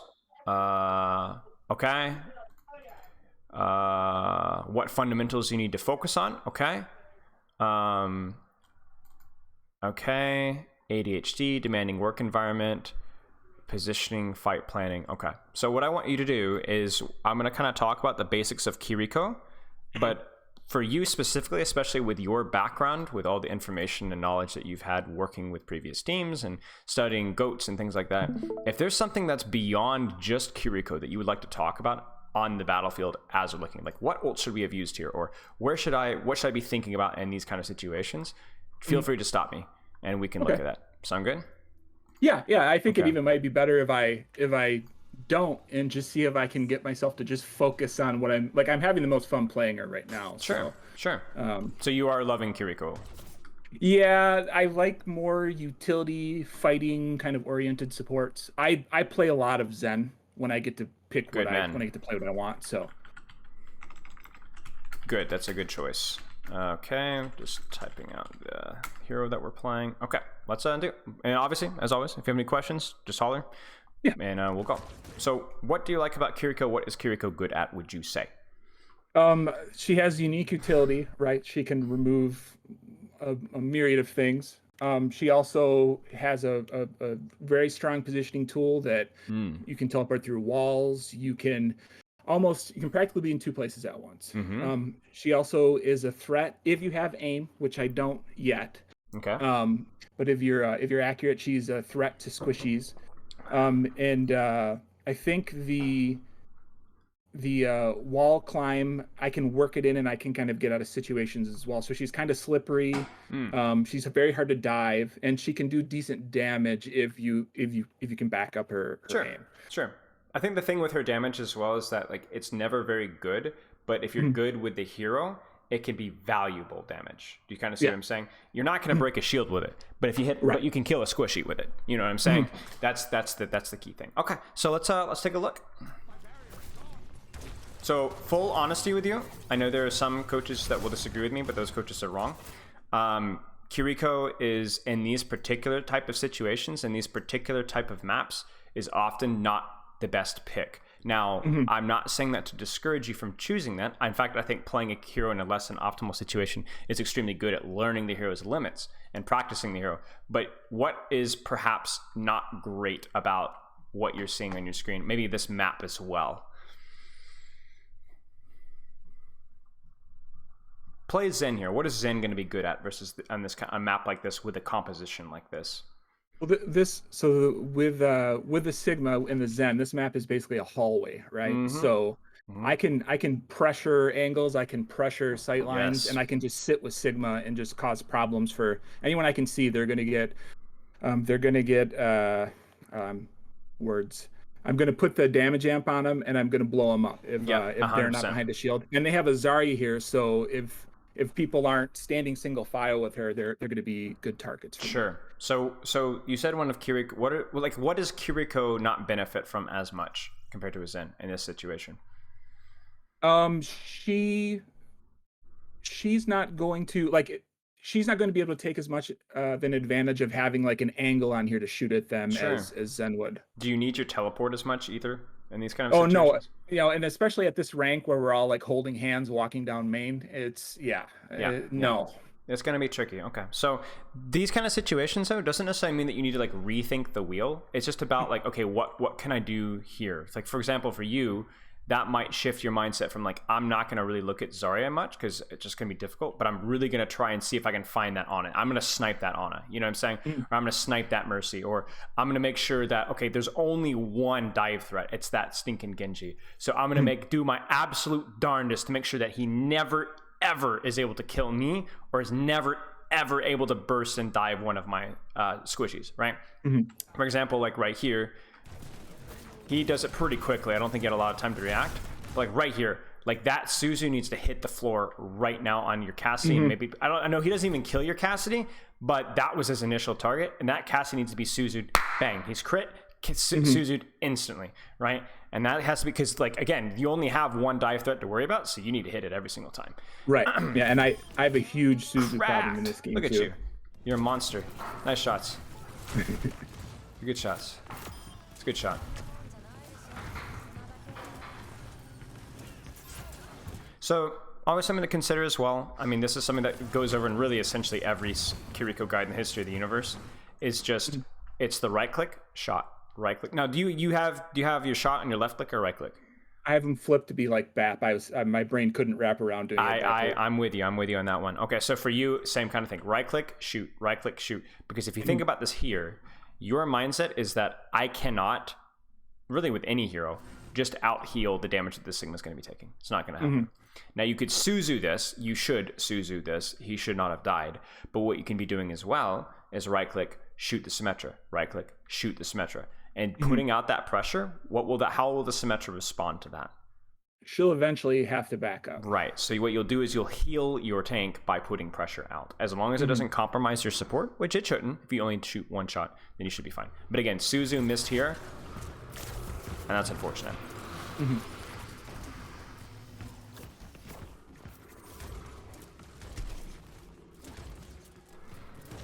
So we have a lot of gameplay to look at here. So what I'll do is I'm not going to over delve into like tiny to micro. We'll just keep moving on once we talk about something. So like right here, what kind of rhythm do we want to be getting in with our M1 and M2?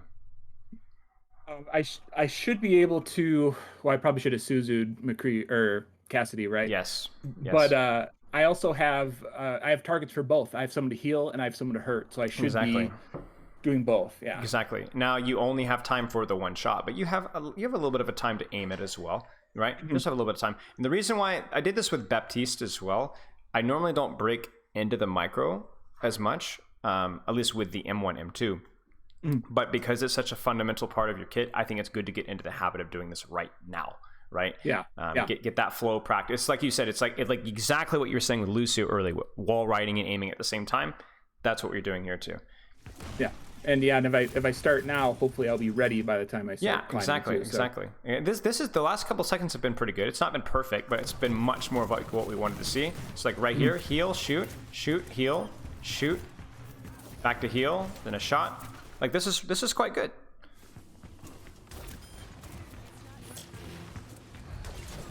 Okay. Unfortunately, I got a little close there, but that's all right. Yeah, when I'm threatened, I hit my Suzus. Yeah, exactly. When you're the one that's in danger, you never miss. All right. I think this is so. I want you to consider this really quick. So this is something that you should always be considering. This is a mercy tech. Mm-hmm. I wouldn't say tech, but this is a mercy mindset trick. Right now, what do you need to know? I'm going to let you see. This is a tough question, but I'm going to have you think about it for a second. So since we're stuck in the grav, I have two options. I can try to bully whoever's shooting us out, and Sure. in this case, it looks like it's a Zarya. But I also need to make sure that whoever's in there with me is getting healed too. So I think I didn't check. I just threw out heals instead of just shooting. And maybe if I had quickly tried to check on the situation with Hanzo, I could have turned my screen real quick and turned back or something. But better Zarya kills you here, right? She should have. Yeah. So is there a way that you could have survived this if this Oh better yeah, Zarya I needed to use my step. To who? Yeah. Anna probably, because she's behind me, I think. Are you sure? I believe so. Yeah, I think she's just sitting on the stairs at the spawn door. Did you know this at the time? No. Okay. You see what I'm saying? This is the mercy idea, where you always having an escape route planned out ahead of time can really be helpful. Huh? Yeah. Yeah, and I haven't turned around to see what's going on with her in some time. I should have done it at least a couple times during this whole mess. So sure. You don't even have to turn around more than once, really. Just get a general idea. Just always have that 180 ready. Question for you: what sensitivity and DPI do you run currently? 803 in-game sense. Okay, that's rather low, but that's fine. That's approximately what I use. I have very shaky hands too. Some people have complained when they're doing my VOD reviews, so that's okay. We can work around that. Just lie to them and say that you've got hack style sensitivity. Yeah. 25,000 EDPI. You know, if I cough or just hiccup, I do 3 180s. Yeah. Okay. I guess that would be a 540. That doesn't make any sense. Okay. Seems good. Yeah, this McCree does this the entire match, so I tried to stay with him to keep him out of trouble. Well, let's think about this. So here is a theoretical question for you. Is it better to play with your off angle and TP away, or to play on your own position or with your team and then TP to the angle when it needs help? I think in that case it was better to TP out. Okay. Why? Because I knew he was setting up for ult there. And I was trying to avoid having them see me go to him, but then I just walked out, so it doesn't really matter, right? Right. I remember having that thought of oh, he's trying to ult be sneaky. I need to get back. So what I want you to do is answer this question outside of this specific scenario, because you're right. You're trying to be sneaky. Let's just say in general, somebody's taking an aggressive position. Would you prefer to play with the aggressive position, or would you rather TP to the aggressive position later? I think in a vacuum it depends on is it a duel? Are they fighting one person? Or are they did they get gone on, or are they fighting someone on the flank? If they're fighting someone on the flank, then I absolutely want to be. I'm safer with Sigma, right? And also there's more people to heal. I can get more value out of my Suzu as well. And then in the case of where, it's tricky, there's isn't it? something there. It's tricky. Yeah. It's tricky. I'm not asking you easy questions. You're too smart for that. So you have to use your judgment, because what you said is, what if my Sigma needs support? Okay, so that's obviously something I have to consider. If I leave my core to assist an angle, will that mean that everybody else in my team struggles? Right. The other thing you have to consider is if they pressure your Cassidy here. If this Genji dives your Cassidy, and you TP to your Cassidy, what is the risk out of that play? Both of us die is the absolute worst thing that could happen. Sure, you no longer have your escape cooldown, do you? You've used it to close the distance. Yeah. What's the other problem when you said about you want to take flank angles or to shoot people? Wouldn't you also like to be in your Cassidy's position to shoot people? Yeah, he's in a great position to put some damage out. Yeah. But at the same time, like you said, you don't want to leave your core in case they might need healing too. Or if he's trying to be sneaky, right? Right. So, I don't know. It depends, doesn't it? Yeah, it's Depends. it's the exact problem that step fixes, right? Yes. Is that you can kind of be in two places at once. Right. So. Exactly. So, I don't know. Depends. Mm.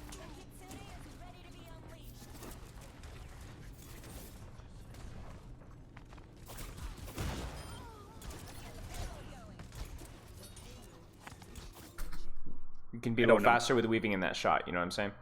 Yeah.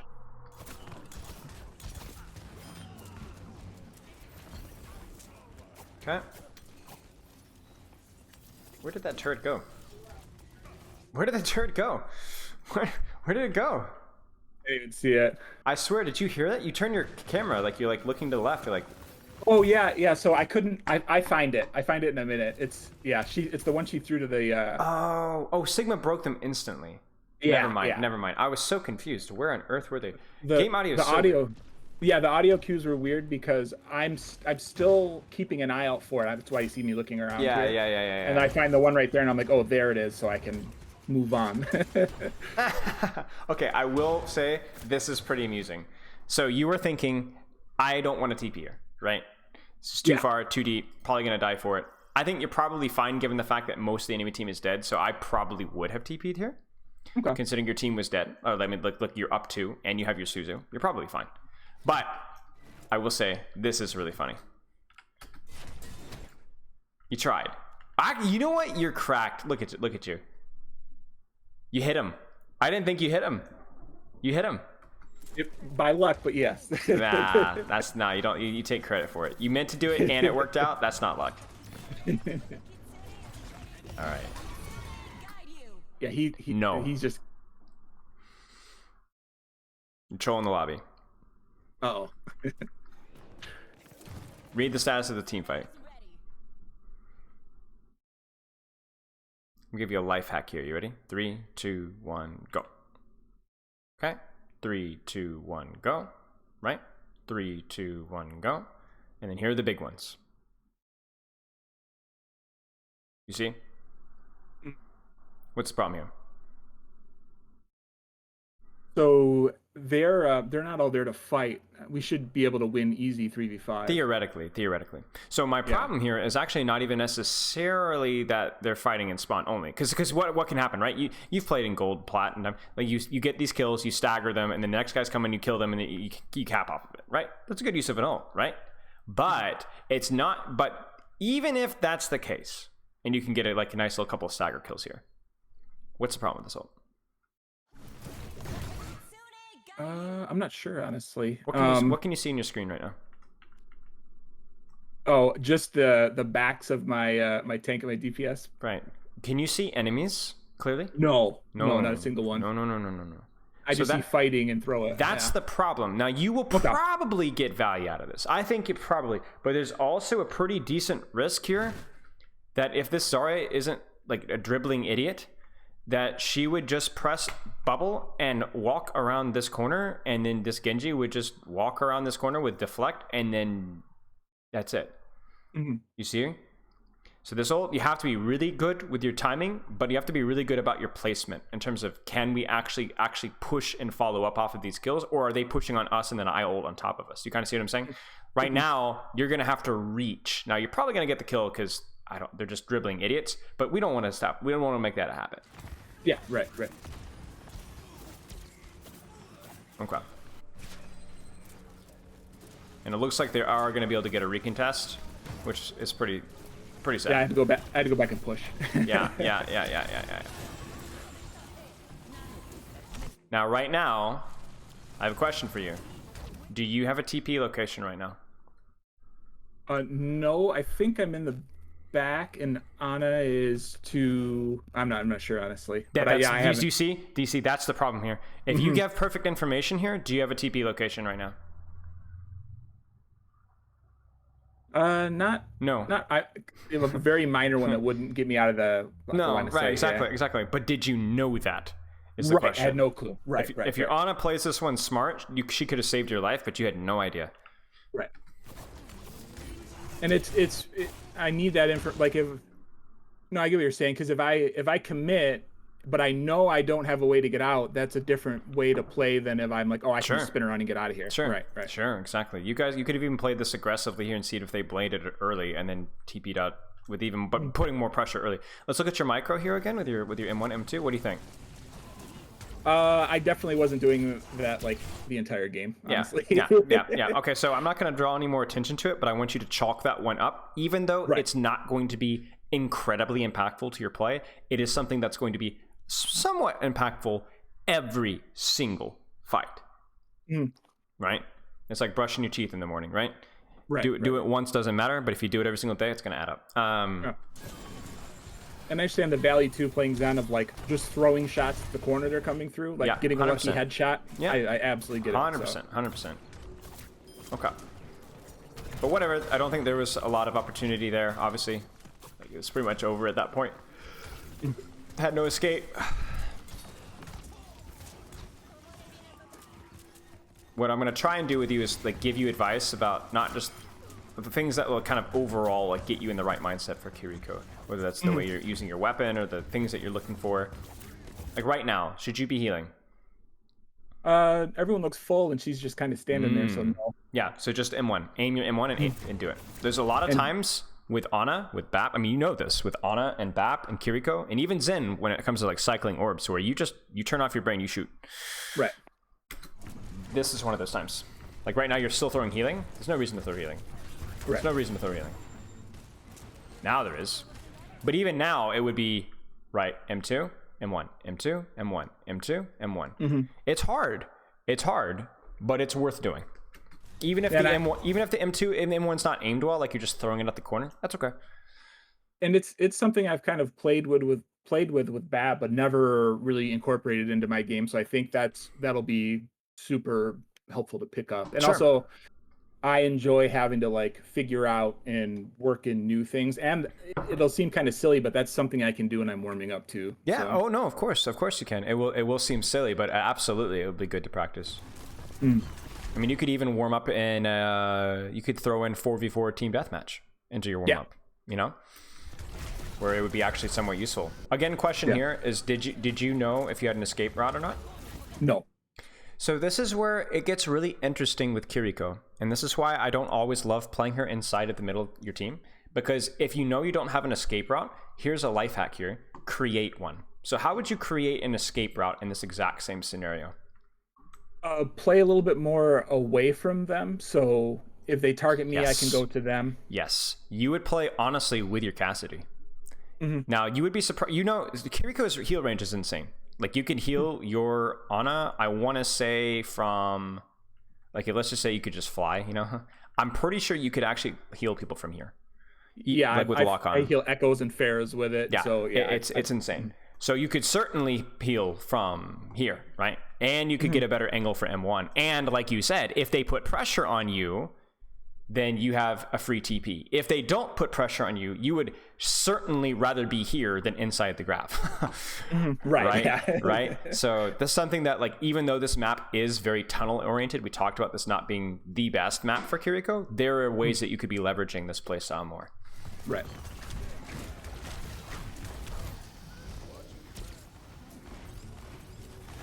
And if I really want to be greedy here, what can I think about your micro? You see what you're doing? You're just healing. I still need to be Look at this here. Zarya's HP. Watch this. Watch this. Wait. Watch. Ready? One body shot here. And she dies. And look at how long she survives. And she's just hanging out. Yeah. Look at that. Like 2 or 3 extra seconds that you give her to shoot people because you didn't body shot her. Yeah. That's great. Now, this is an extreme example, but those are going to provide themselves. You were saying something and I interrupted you. Go ahead. Oh, no, I was going to say, on top of that, Zarya being so low, standing literally right in front of me, Mercy's to the right, just hanging out too. True. Just standing there in main. That's also true. 100%. Okay.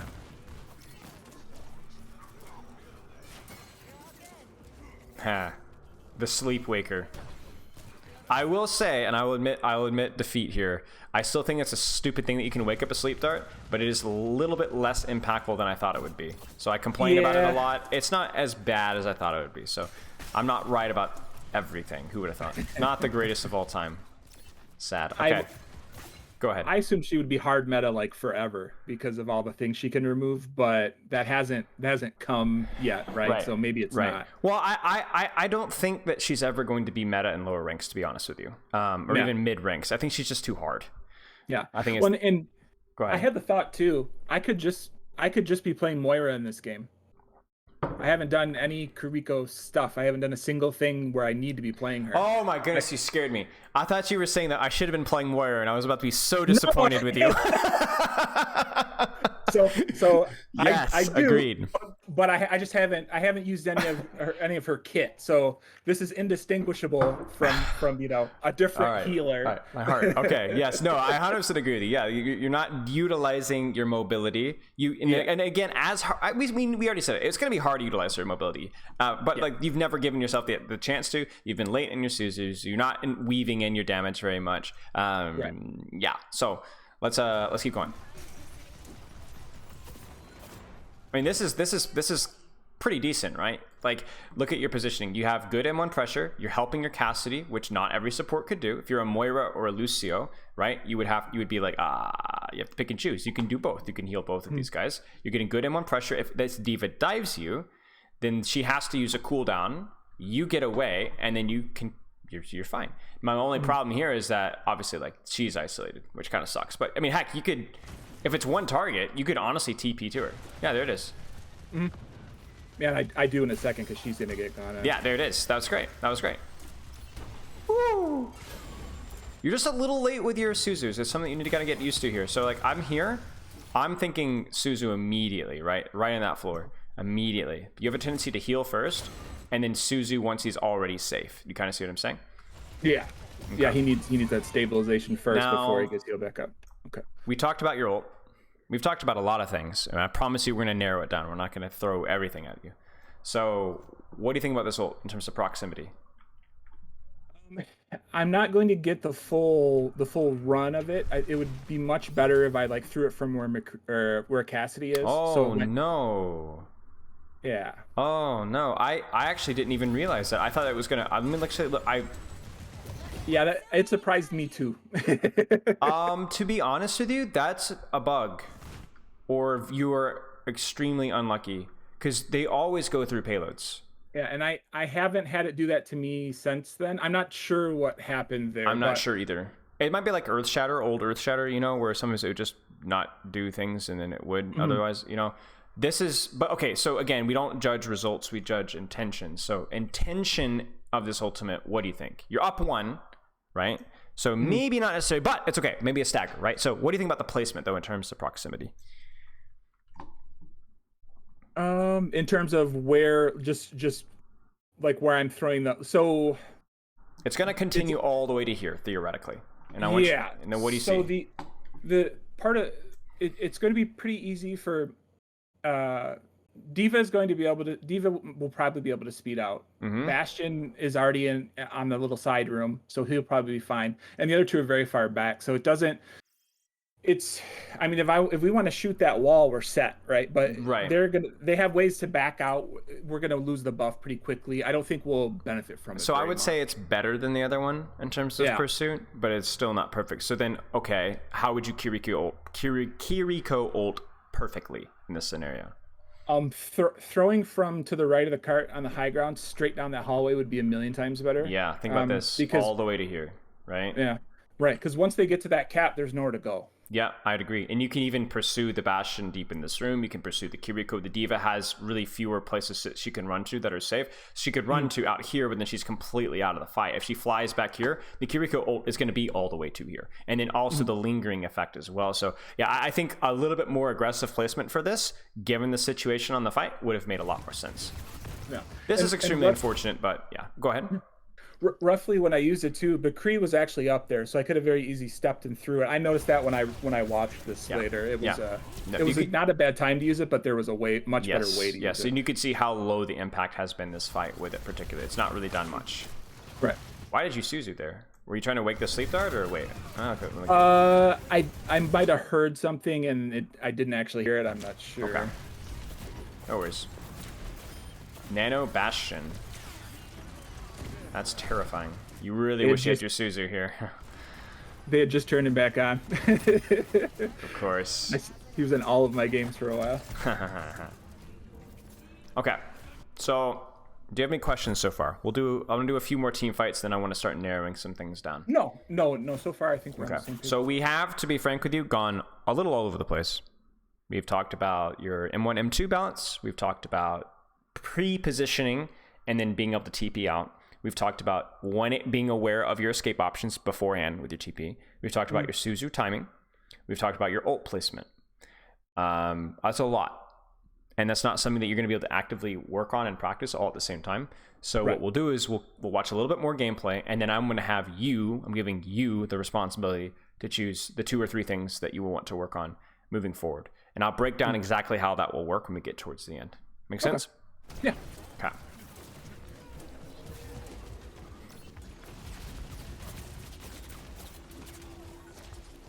Now, here's the only other thing I'll say with the micro.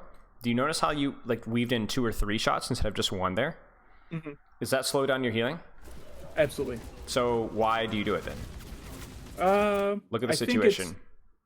I think it's just the since I'm not thinking about trying to weave in the shots in between the heals, I'm not looking at the targets at the right time, and I'm not looking at if I need heals at the right time. Because right now I should just be throwing stuff at D.Va, right? Exactly. No one needs heals. So. Right, exactly.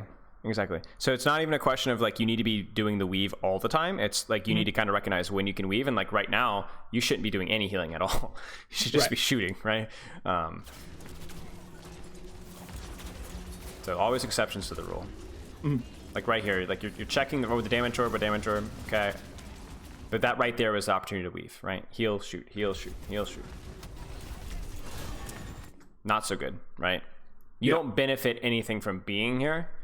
He doesn't need your help. You can heal him from range. You can Suzu him from range, and then you can shoot and do more damage. The problem here is you TP. Not only does that cost you your Suzu, it means that your risk of a life dying. But do you see how chaotic it feels right now? When you could just be chilling and shooting people and healing and shooting people and healing and shooting people. I'm actually gonna control the camera here, right here. Heal, shoot, heal, shoot, heal, shoot. So much better vision, so much less pressure. Yeah, I didn't gain anything. I lost cover. Yes. That's all I did. Yes. Yeah. Now, on this corner, do you think there's any positionings that you could hold that would allow you to give yourself an escape option? Yeah, I could hold to the right on the high ground. I think I started out there. I also, even if I don't know if it'd be too far away, but I could play in that room that's right in front of us.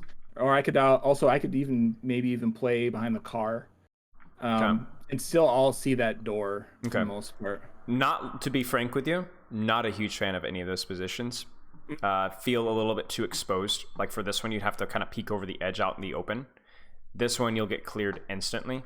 This one is also too exposed. So, not a fan, to be honest with you. This might be a situation where you just have to play the corner and maybe TP to your on if you get pressured. I don't see, because the problem with the position here is that it's okay, but you see how you'd have to peek out in the open to heal and shoot, and your corner would be okay. Yeah. I mean, this is probably the best one. This one is not great. And the car, yeah. There's no cover, and there's the spawn doors. So. Right. So yeah, I got you. Top right one might be worth experimenting with. So what I would encourage you to do is then next time you play this game, if you play Kiriko, try it out. See how it goes. If your team is positioning around where that actually makes sense, then try it out, right? And if it goes poorly, well, now you know. Don't take my word for it. Unfortunate. Still could be weaving more here. We'll have to go into detail, but just point it out when we see it.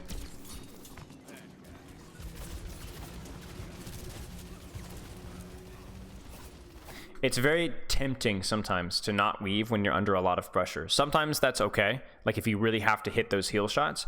But remember, the indirect pressure from the damage is healing. You kind of see what I'm saying? Yep.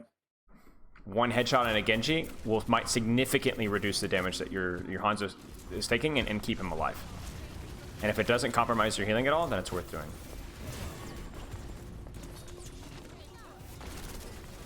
Cover usage here could be better.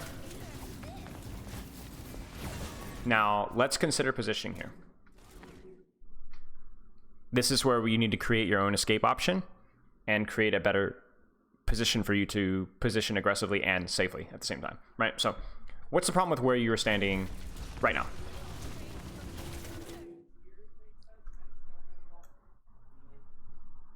What do you think? Well, I didn't need to use a cooldown to survive the Diva Bomb, first off. Why? Because there's walls everywhere. Right. You're standing completely out in the open. Yeah, I'm just in the middle lane. Yeah. What else is the problem with your positioning? Do you have a defensive TP usage here? No. No. Do you have opportunities or positions where you could heal and damage aggressively and create a TP opportunity for you? Yeah, I could play back a little bit behind Hanzo, and then I could jump to Ana if I needed to. And I also could cover Winston if he pushed forward as well, if I was there. What if, yeah, exactly. What if you're here? That's my question, right? Better cover, TP option further away, and a better damage and heal angle. And you don't have to Suzu the Diva Bomb, right? Right. And the other thing with being in the middle too is like, do you have any idea what's going on around you right now? Like where people are? Yeah, it's like it's so hard to keep track of like what's going on, right? It's very chaotic. When the bomb came in, I instead of trying to run, I said I'll just Suzu because I'm skeptical of I was worried I'd make a mistake. So. Yeah, with the TP timing, exactly. Yeah. Okay, what do you think about the Suzu or the Kitsune? I think that so it turns out being okay. They run into it for some reason, but it doesn't cut them off from running again. Ooh, that's true. It's a good catch. So optimally, you would want it to angle here, no? Yeah. Yeah. Okay. What about proximity, which has like been consistently the problem for you, right, with Kitsune? Mm-hmm. What do you think? Let's say you angled it the way you wanted to angle it down here, from like here. It's still near them, but not like on top of them. Doesn't necessarily have to be on top of them. Okay. And the risk with waiting for them to be on top of you is maybe that you get picked before that happens, right? So there's a very careful balance here.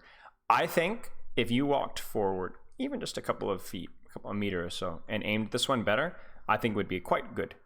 Because it would be very, very, really impossible for them to kite out safely without somebody dying along the way.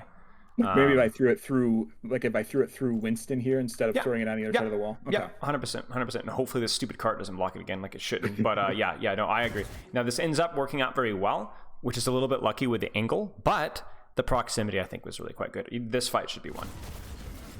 Yeah, they run into it for some reason and then we just collapse. Well, let's see why they run into it. Do you see? What are they trying to avoid? The dragon. I didn't even remember. Yeah, that was not planned. We were not. That's okay. That's where working around your team's timing can be crucial. Because if it's not a dragon, it's a Winston jump. If it's not a Winston jump, it's an on nade, right? Yeah, and that's something I hadn't really considered. Is if maybe the dragon whiffs, but they're all clumped up. Yeah. That's why I don't believe in comboing ultimates. I believe chaining ultimates. One ultimate forces a response, then the second ultimate capitalizes off of that response. You kind of see what I'm saying? And that's actually kind of alien to me because the meta I'm most comfortable in is shatter then Diva Bomb. Right, exactly. Or grav, or diva bomb your own grav so that they don't pin it. Right, exactly. That's something I need to think about more. Definitely. And Goatsu is like you couldn't get a kill if you didn't combo ults, but right, 3-4 ults, yeah. Yeah. Weave.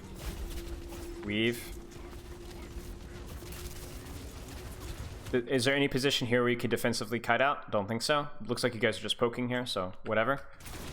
Yeah, I don't think I need to play behind the car though. I could be a little bit further back. I could be standing on the cart so I could shoot over the car. Sure. There's definitely better places. I could be on those stairs too. Mm-hmm.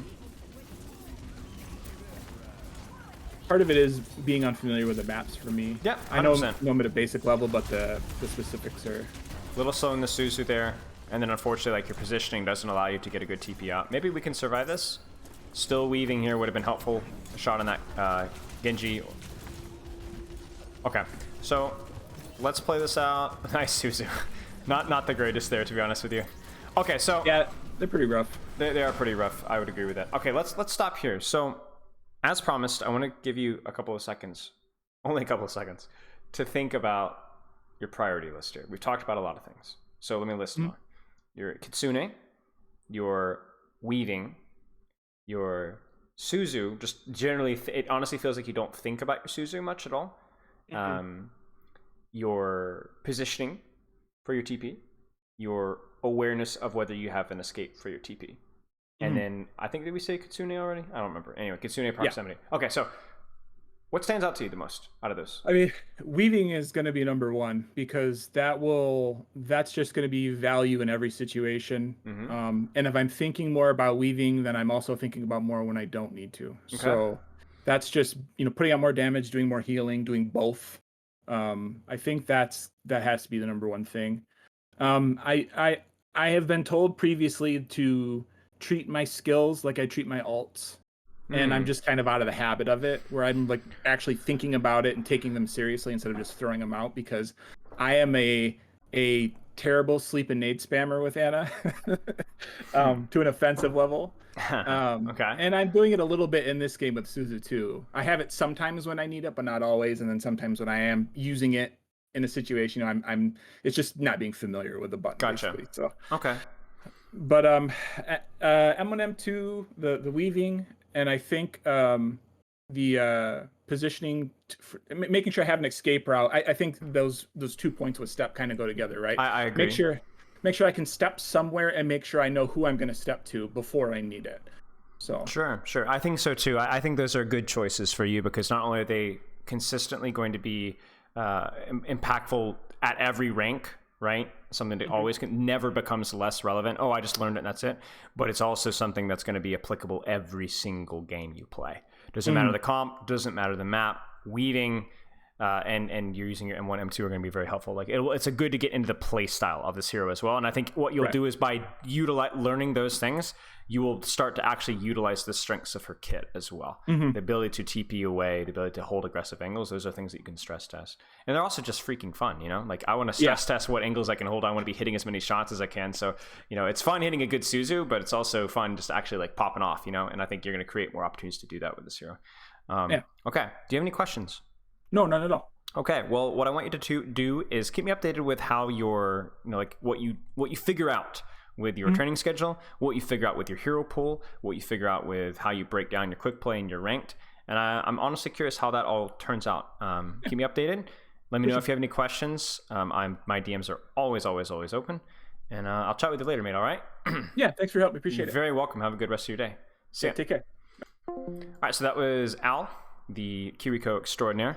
Hope you guys learned a little bit from that. Everyone has a different scenario and a different situation, and all of them, even if your situation is not exactly like that individual's is, you can learn something from it. Like I said, I'm not necessarily a quick play warrior. Well, actually, I am a bit of I'm a very competitive person, but I can get sucked into the same kind of quick play warrior kind of a mindset. So there's something for me to learn from that as well, or to remember.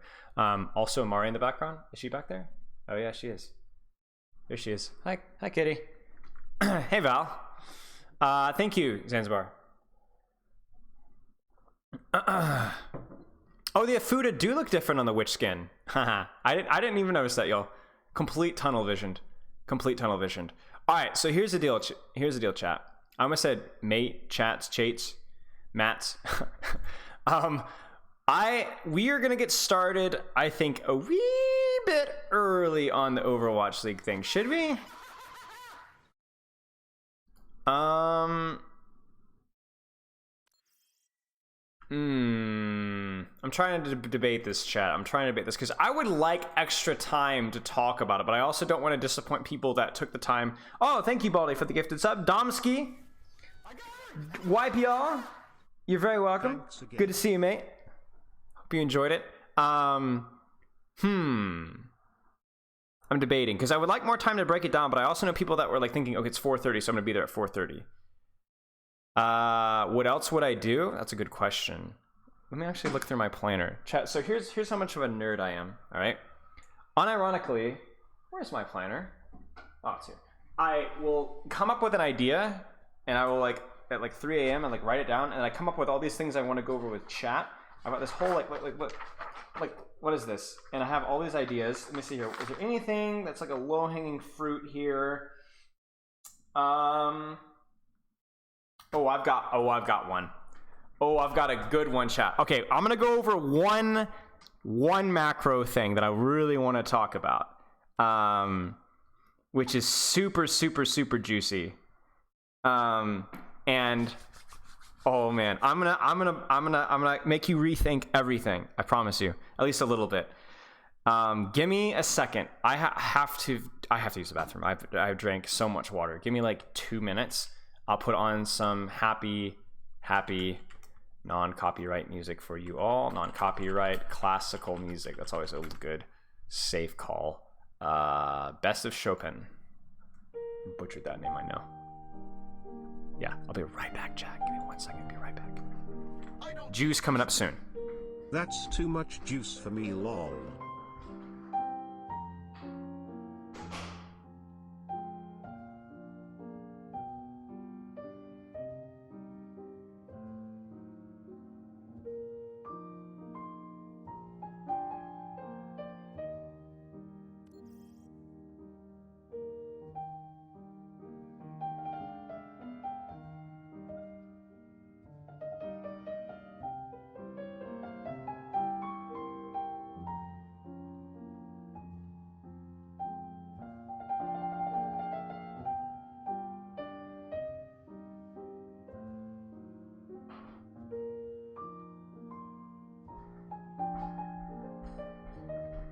Okay, we're back. It's juice time. So,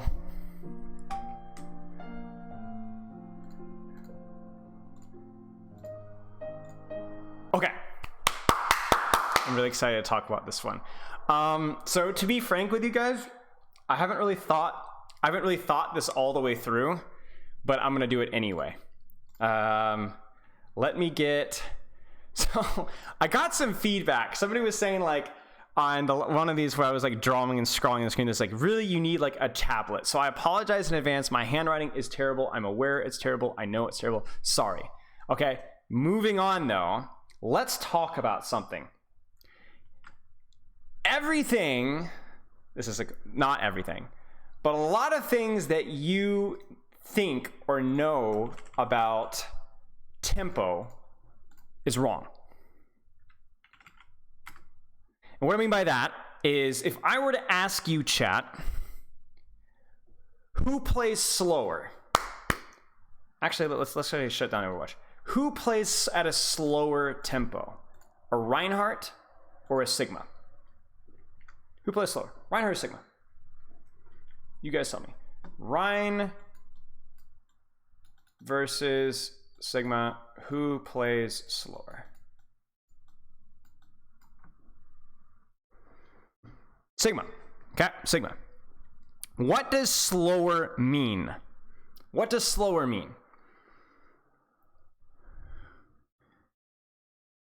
I'm not giving a lot of context. I'm not giving a lot of details right now. I'm aware of that. I just want to. We're gonna build our point slowly a little bit. Tempo, poke, the rate of cooldown usage. Okay, so that's the tricky thing. What does poke mean? What does poke mean?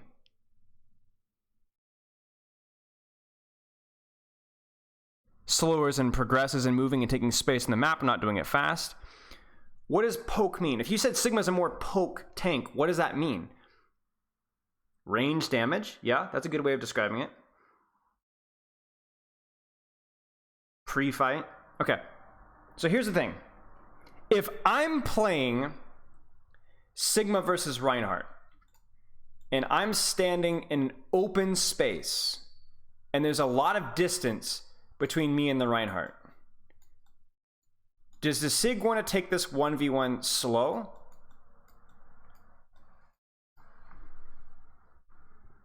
Do you want to take this 1v1 slow?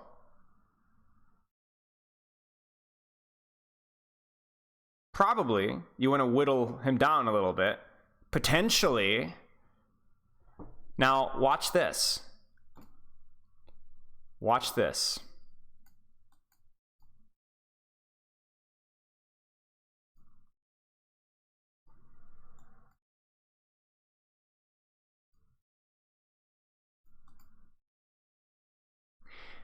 Let's do this. Let's give both of these Reinhardts, or both of these tanks rather, an Ana.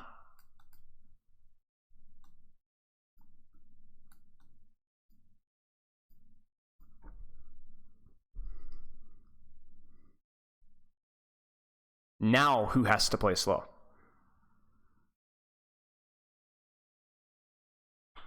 Now who has to play fast?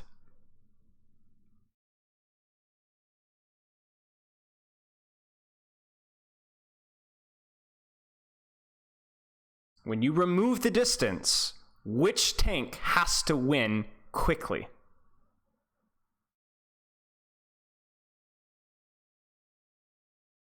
The answer, Sig has to win fast. Sig has to play fast.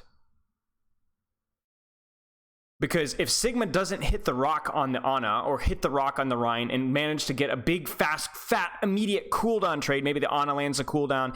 I wouldn't even say Sigma, but these guys have to play fast versus these guys. Because if Rhine with Ana support is given time in close range, he will kill anything. There will be no way that you can spam out a Reinhardt in proximity. He will swing and swing and swing and swing. Oh no, he gets rocked. Oh no, he gets slept. If he doesn't die or his Ana doesn't die during those cooldown windows, then he will kill you.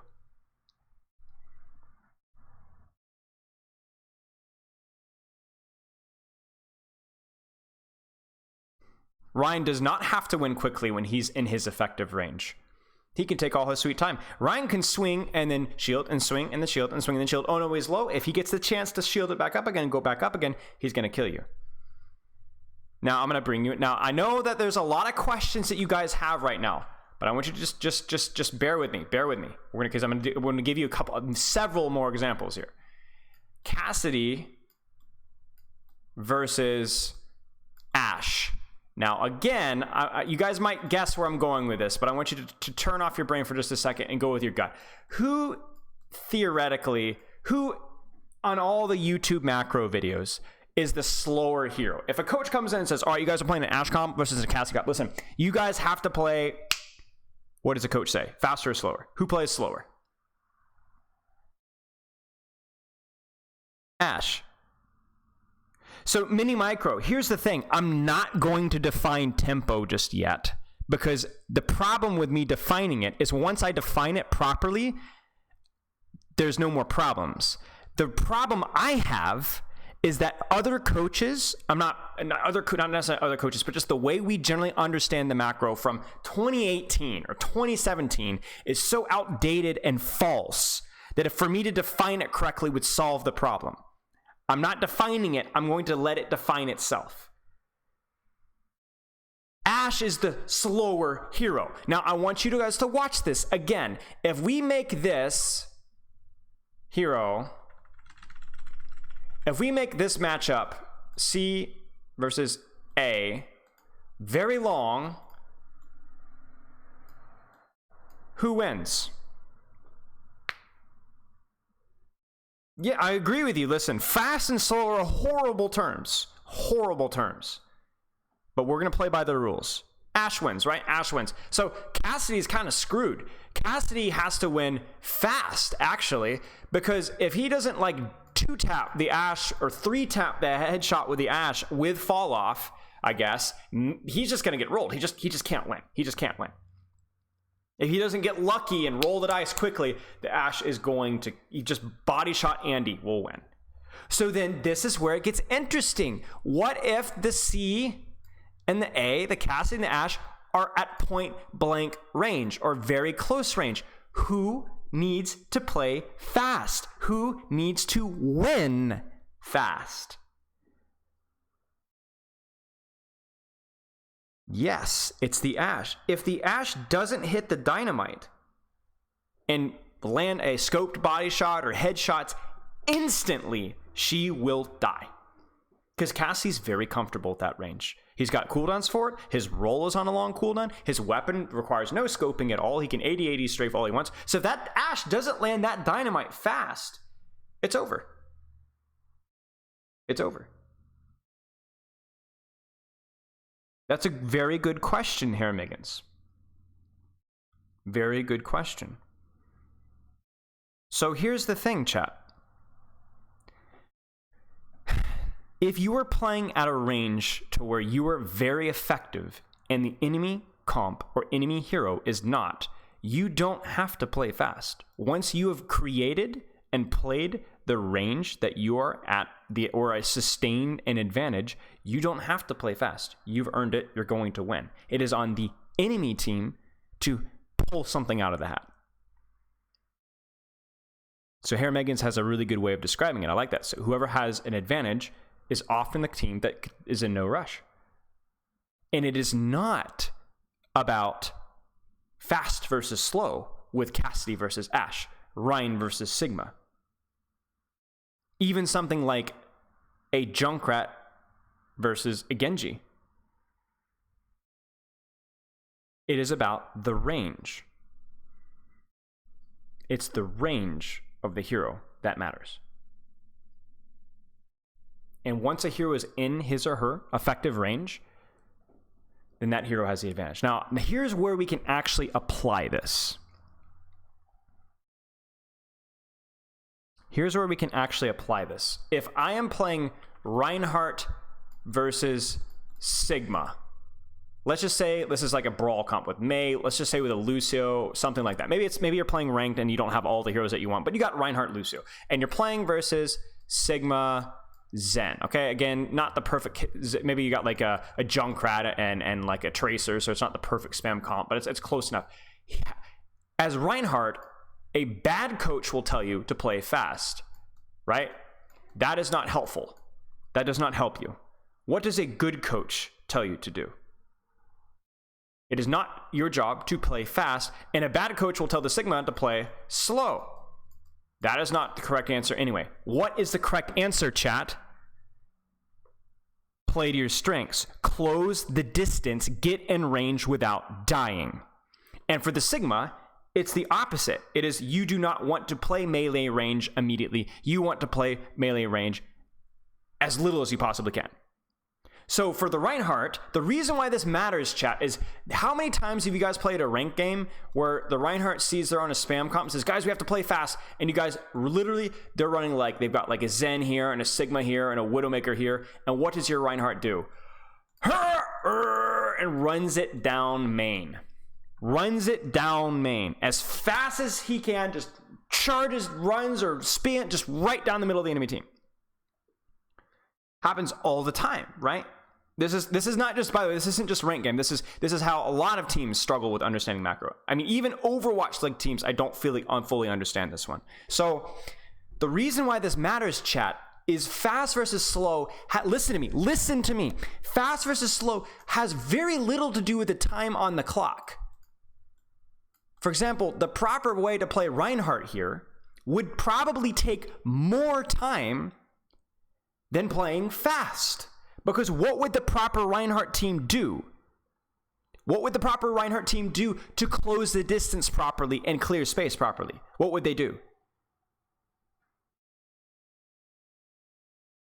Is it running it down main as fast as you possibly can?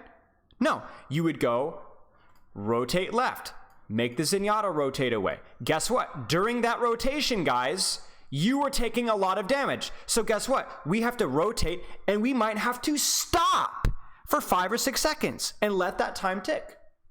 It's not good, but it has to happen. And then you rotate with speed again.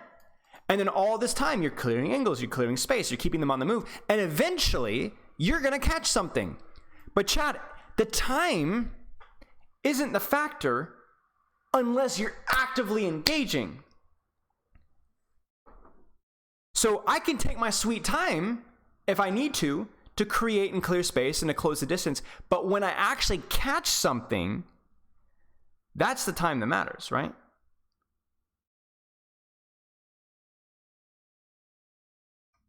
It's like hurting. Yeah, exactly. So, in fact, you play slower because you're more methodical and more careful. You don't want to spend a lot of time in their effective range. In other words, when you're crossing out in the open where these spam comps are good, you want to play fast. I cannot write with this pen or this mouse. Fast. But then if you need to stabilize, that's fine. And then again here, we're rotating out in the open.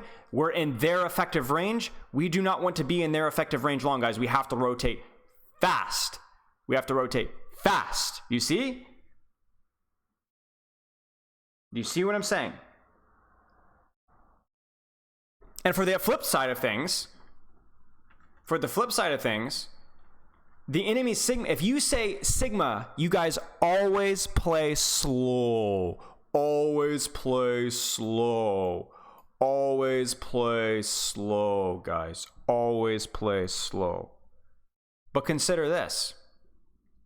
What if you are playing versus a Reinhardt comp, and the Reinhardt comp clears your Widowmaker out and takes a ton of damage getting from here to here, right?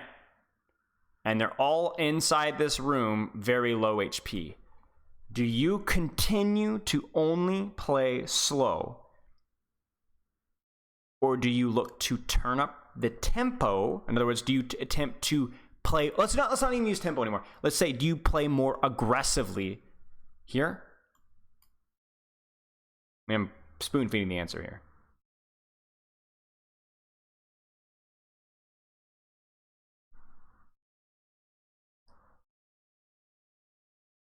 Yes. Why? What did you do in your effective range where the Reinhardt had to play fast?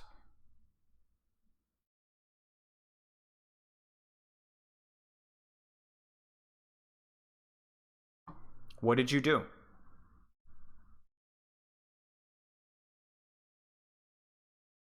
You wasted their cooldowns, right? They are weak and fragile because they had to walk through your effective range, your long-ranged comp. So then when they want to stabilize and take a breath, you do not play cowardly. You might even push. I'm not saying this is always the case, but you are significantly more likely and more important, might need to actually push then than it is for you to continue to run and run and run and run, because you're not going to be able to run forever. And right now, the chances are that your Widowmaker probably had to use grapple, but as Sigma, did you lose any shield while they were rotating? No. Did you have to blow all your HP? No. Did your Zenyatta lose cooldowns? No. If you're playing, like, let's say, I don't know, Junkrat. Did your Junkrat? Oh no, Junkrat's low HP. I need help. No. Did your Ana? Is she low? No. She might have used cooldowns on the rotate, but chat, here's the other thing. What if you don't even use cooldowns on the rotate? What if you just use your M1 pressure, you spam them down, and then you actually push into melee range versus a Reinhardt composition with your cooldowns? Do you see what I'm saying? Do you see what I'm suggesting? It's heresy, but it is the right way to play. That Reinhardt doesn't have shield. That Lucio doesn't have amp. Maybe their Ana had to nade the floor. Maybe their BAP had to shift. Maybe their Genji dashed, the Mei walled. And they're missing cooldowns, they're low in HP, and that's when you push them out of your effective range because you have such a massive cooldown advantage, you can actually take the brawl. Watch this, chat. Watch this. Every hero in Overwatch, for the most part, wants to brawl. You heard me right. Thank Egoist Cat for being the first person to publicly talk about this. Now, this is a little bit of an exaggeration, but bear with me for a second. Every hero in Overwatch wants to brawl. The difference is when. When. Reinhardt wants to brawl early and often. As the sooner that Reinhardt gets in brawl range, the happier he is. Mei, Reaper, short range heroes like brawl, and they always like brawl. But if you get down to, watch this, a Sigma comp or a Zen comp or a Hanzo comp, you absolutely want to push. You absolutely want to close the distance and brawl to finish the fight, but you can't do it early because that's not your effective range. You have to use your range to get an advantage, which you can then push. If I'm playing Brig Zen backline into a Reinhardt comp, if I never push, then I will be at a disadvantage. If, however, I utilize my range, I whittle down, I force out cooldowns, and then push afterwards, once I have an advantage, you will do significantly better. The reason why you do that is to guarantee finishing the advantage that you got. Now, there are exceptions to that. When does Widow want to brawl? She doesn't. But here's the thing, chat. Here's the thing. Even Widow, who's the extreme outlier, when you, for example, if you're a Widowmaker, chat, did you see my Widow review earlier? Did you see my Widow review earlier with the Sombra on Midtown? Do you remember when we talked about when you force the Sombra out, what do you want to do as Widowmaker? What do you want to do? What do you want to do with Widowmaker once you clear the Sombra? Once you force the Tracer recall? Once the Winston has used bubble and disengage? Once the ball has slammed and rolled away? Once the Genji has used deflect? You push. You push. You take space. You play more aggressively. You see what I'm saying? So even though Widow doesn't want to get to melee range, she still plays more aggressively once through her range, through her gun, through her threat, she has forced cooldowns. She then pushes. So it's all about finding your range and finding when do I want to push. So let's put it this way. It's not about when do you want to brawl. It's about when do you want to push. Do you want to push early and often because you're Reinhardt? Or do you want to push late as a Sigma player, or as a Zen player, or as a Hanzo player, as a I don't know, a Brig player, even a Lucio player? Lucio wants to be melee range early and often, as much as he possibly can. An Ana player, though, doesn't want to necessarily play melee range immediately or push immediately. She wants to see if she can support her team, set up a play, and then look for an opportunity to push.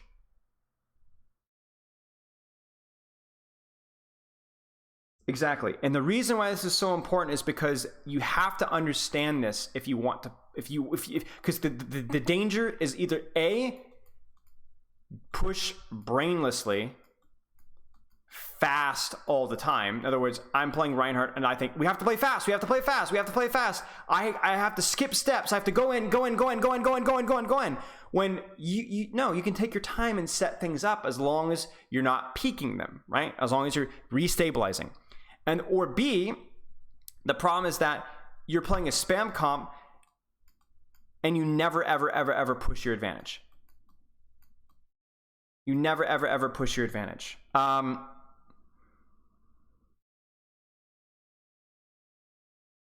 I'm going to show you what I'm talking about really fast. I'm going to give you another example. So I released a video on YouTube not long ago. And it's just the first thing that comes to mind because it's like the most easy way of demonstrating it immediately. Watch this here. So ignore my stupid face in the top left, okay? So watch me playing Sigma here and you'll see exactly what I'm talking about, okay? So I'm not a very good Sigma, but bear with me, okay? So I'm playing range versus Reinhardt. Range. Look at his shield, look at his shield. I'm waiting for the Zenyatta right click, okay? His shield is low. This rock is stupid, so I have to back off. Now watch, do you see how... Okay, now right here. This is crucial. They have used cooldowns. They have had to back off because we have played at our range for a long time. Now, ignore the symmetric kill for just a second. We have played at range. We've whittled them down. We've forced their Cassidy out. We've broken about half of his Reinhardt shield just playing our range. Now is my opportunity to walk forward. If I had stayed at range and not pushed my aggression a little bit, now I still want to stay at range, but if I had not pushed my aggression a little bit, that Reinhardt would have recharged his shield, they would have retaken their angle, healed back up again, and then we would have started from scratch all over again. I press W now because we've earned it. Now I still have to be careful, right? Now look at this here, look at this here. Do you see this? Do I still want to play range versus a Reinhardt? Of course. But I took a more aggressive position. We earned it. So now I'm going to restabilize. I'm going to shoot out their angle. And now that Reinhardt gets antsy because that Reinhardt is thinking, I have to push something. They're taking space away.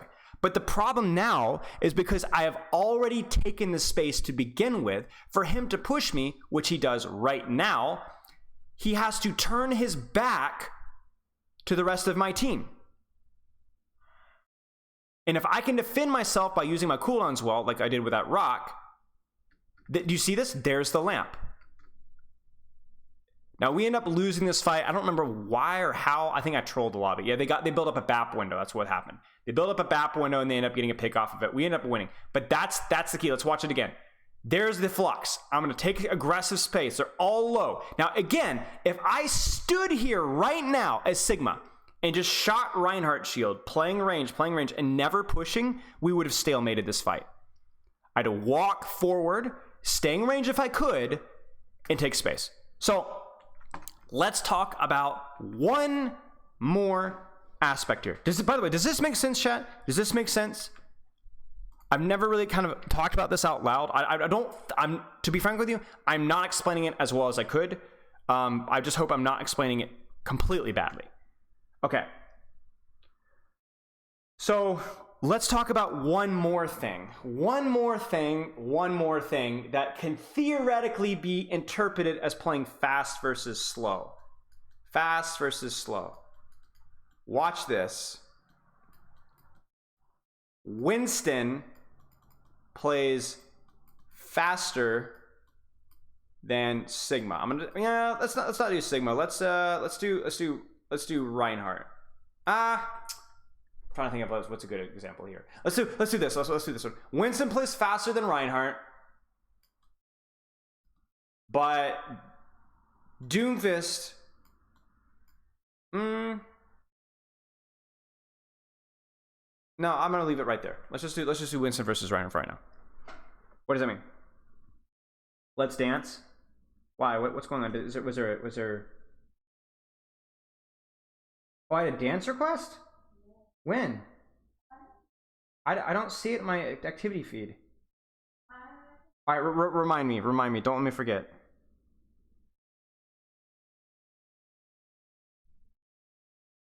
When you have a pick, do you still play slow or fast? You push your advantage, but you don't end. You need to continue to push your advantages, but don't overstep.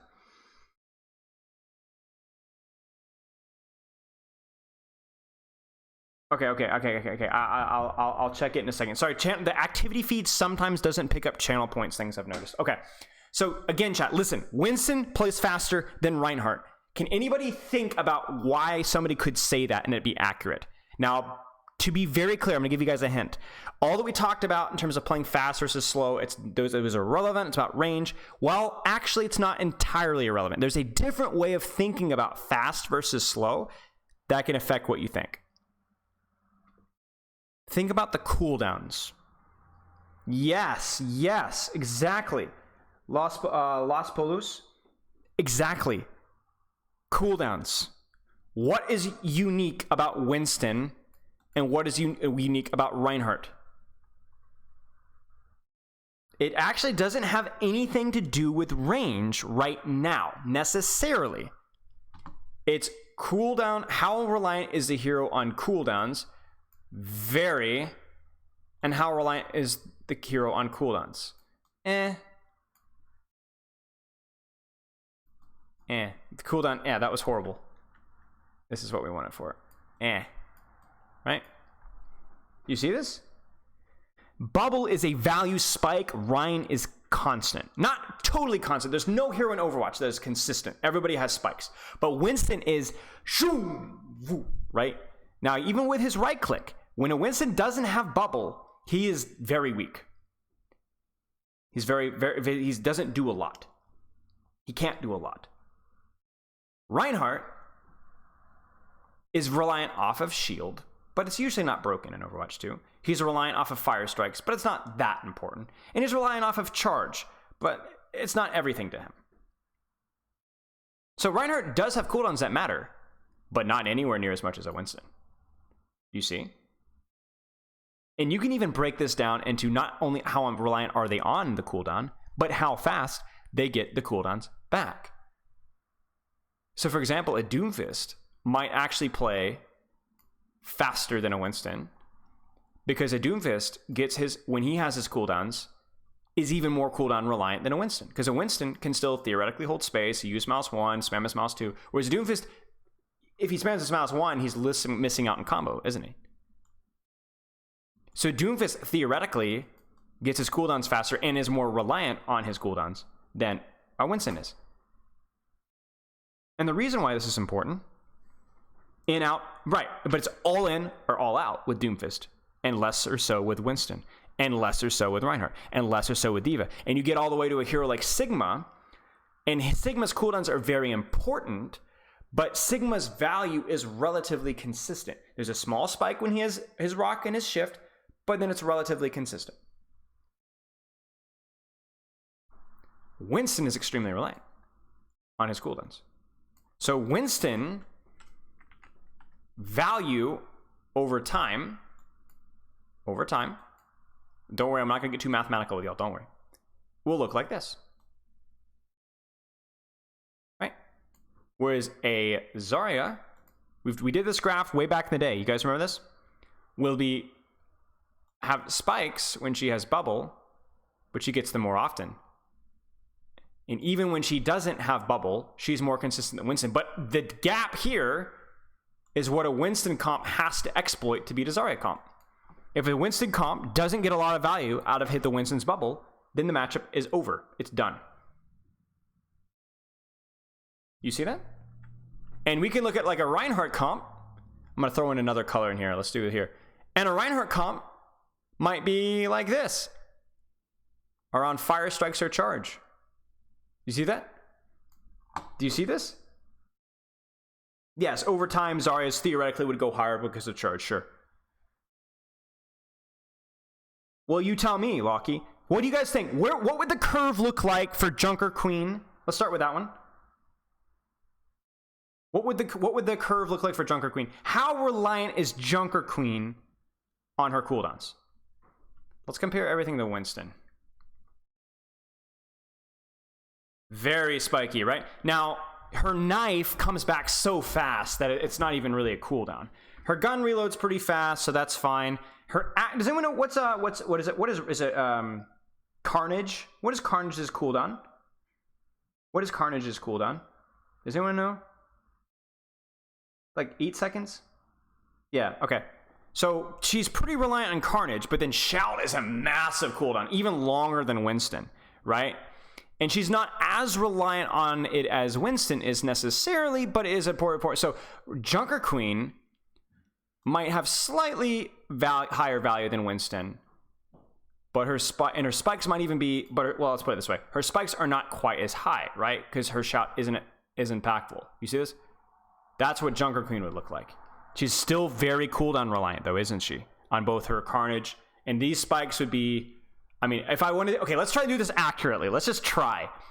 Her value is higher, and it starts very high when she has Carnage, which should be immediately.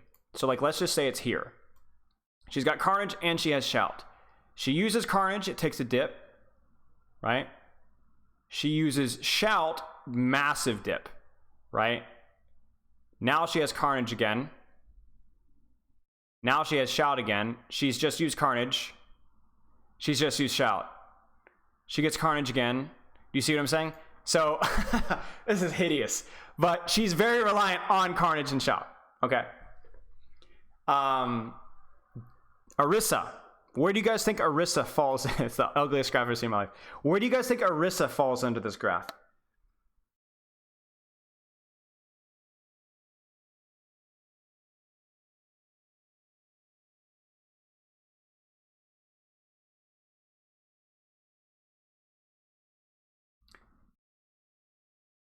So Orisa is flatter than a Winston because her cooldowns, whether they're harpoon, her javelin spin, more consistent.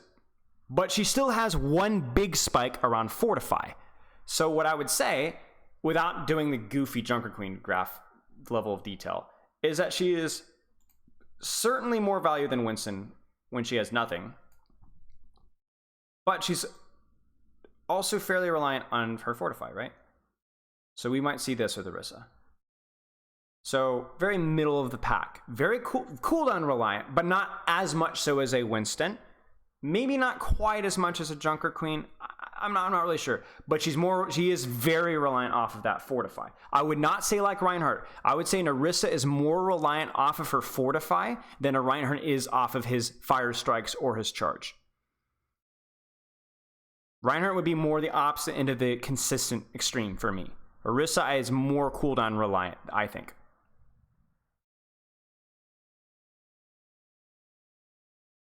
As soon as she doesn't have fortify, she's in serious trouble. Now, this is why D.Va is strong. Chat, why? And this is why D.Va is strong. What does D.Va's look like?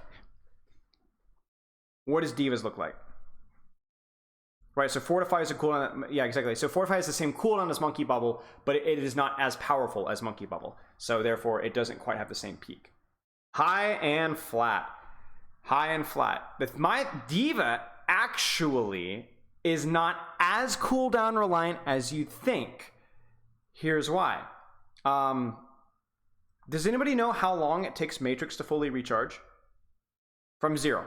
Does anybody know? Somebody test it for me. I can't pull up the game right now. I've got my graph going here.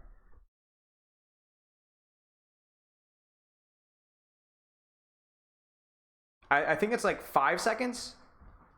I think. And then her boosters is what? 5 seconds as well? Is boosters 6 seconds? Okay. What about boosters? And what about micro missiles? Now, micro missiles is not the most impactful cooldown for D.Va either. 6 seconds for DM, okay. Does anybody know about boosters 4? Okay, micro missiles. What is micro missiles again? Somebody tell me what micro missiles. Micro 7. Okay, so D.Va is this. Because D.Va looks and feels like a very cooldown reliant character, but she's not, because she gets them back at such a rapid rate that that's it. So D.Va is a relatively consistent hero. Now, this is where we tie it back into fast versus slow. The way you can define fast versus slow, an accurate way to describe it, would be that there are heroes that need to play fast when they have their cooldowns. They are very fast at providing value, and there are other heroes that are less reliant on cooldowns, right? So there are heroes that are fast in terms of their when they have their cooldowns, they need to get a very quick burst of value, fast. And there are other heroes that do not need a quick burst of value around their cooldowns. They can be more patient. Right, Lockie, right. Do you guys remember what we talked about with the Sigma Zen, right? When do you want to brawl? You want to brawl a Winston comp or push a Winston comp when they are here. You do not want to play aggressive when a Winston has bubble necessarily. You can push them, you can try and force the bubble, but you need to be very aware that he's very strong. This is where you want to go. Roadhog would be relatively low overall, big spike for Hook, and slight spike with Breather. Exactly. So Ryan is actually, in regards to cooldowns, a very slow and consistent hero. He still plays for short ranges, but there are not very big spikes for Reinhardt. Now, what I don't want you guys to do is to overthink this one too much. There are applicable things for this, but a lot of this is more, it's interesting, it's a way of thinking about the hero. This isn't necessarily going to revolutionize the way you play. But there's two things that you could pull away from this that you can actually apply in your game. It's understanding, one, that fast comps don't always have to play fast. If they're avoiding and by that I mean short range comps don't always have to play fast. Short range comps can hide. Short range comps can push cart. Short range comps can stage. Short range comps can rotate. And then the flip side, fast range or long range comps don't have to play slow. You need to start slow by taking angles in space and whittling the enemy down, but there can be opportunities for you to close the distance and play fast.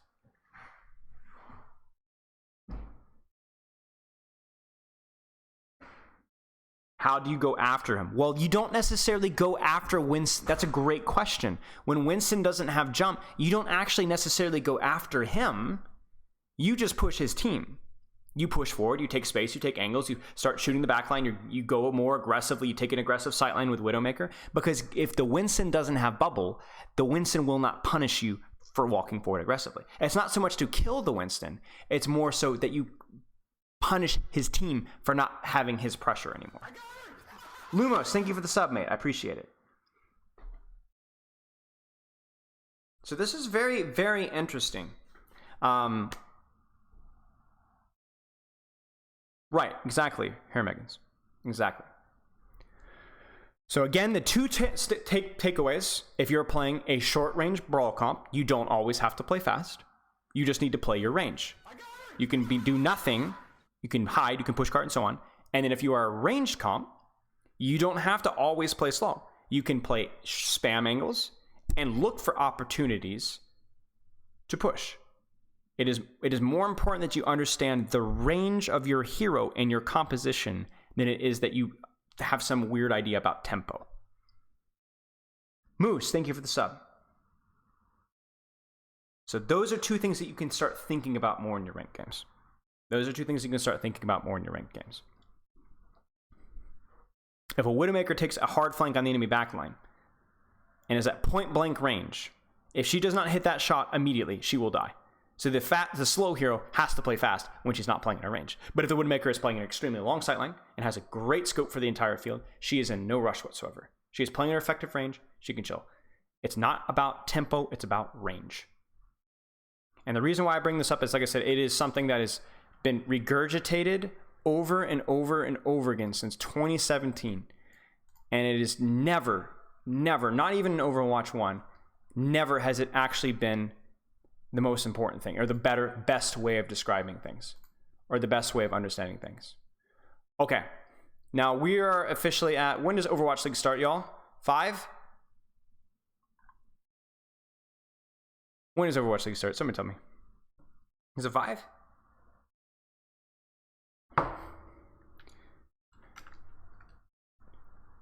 $30 minutes. Okay. So let's talk about a very, very exciting thing. Give me just a second. Chat, just a second. I'm getting my Overwatch account pulled up. I hope to goodness the Overwatch League replay viewer works out, because I'm going to cry many, many, many tears if it doesn't. If it doesn't, we'll still be fine though. Give me just a moment.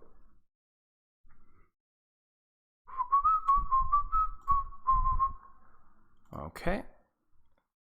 Looks like the league viewer is patching, so maybe we're in luck. Hang tight. Dang, Baggins is way fast. So, what I want you guys to do in the meantime is get all your sweet and juicy questions prepared, because after I give like a brief rundown of the composition and the very, very basic fundamentals of how it works and how you can think about it, as soon as that's done, I will answer any questions that you may have about the composition first, because I really think the questions are going to be the important way of getting some of the details explained that I might not know to prioritize, because I don't know what is and what is not understood. Okay, let's actually use the Gladiators and Spitfire.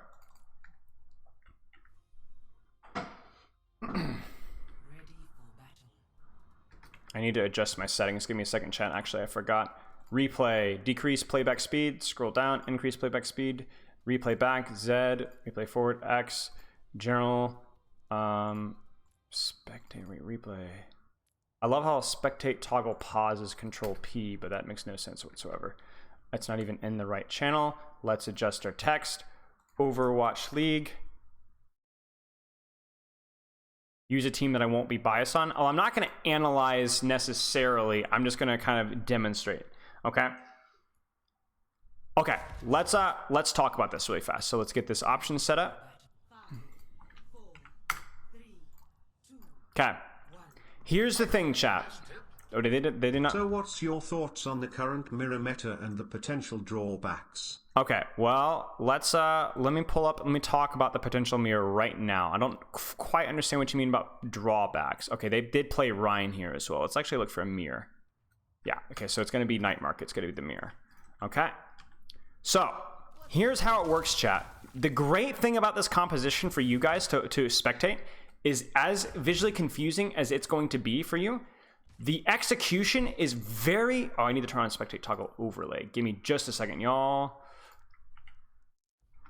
The very simple way of looking at it is very, very similar to two compositions that we have already seen.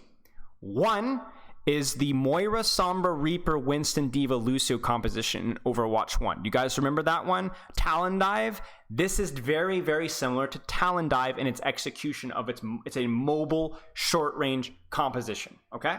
Very mobile, very short range. Big cooldown trades, going back and forth. Now that leads me to the second composition that it's very similar to.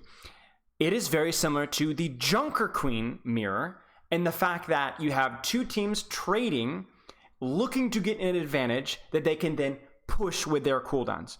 The most important cooldowns in the field are going to be Winston Bubble, Amp, Wraith, E, and Suzu.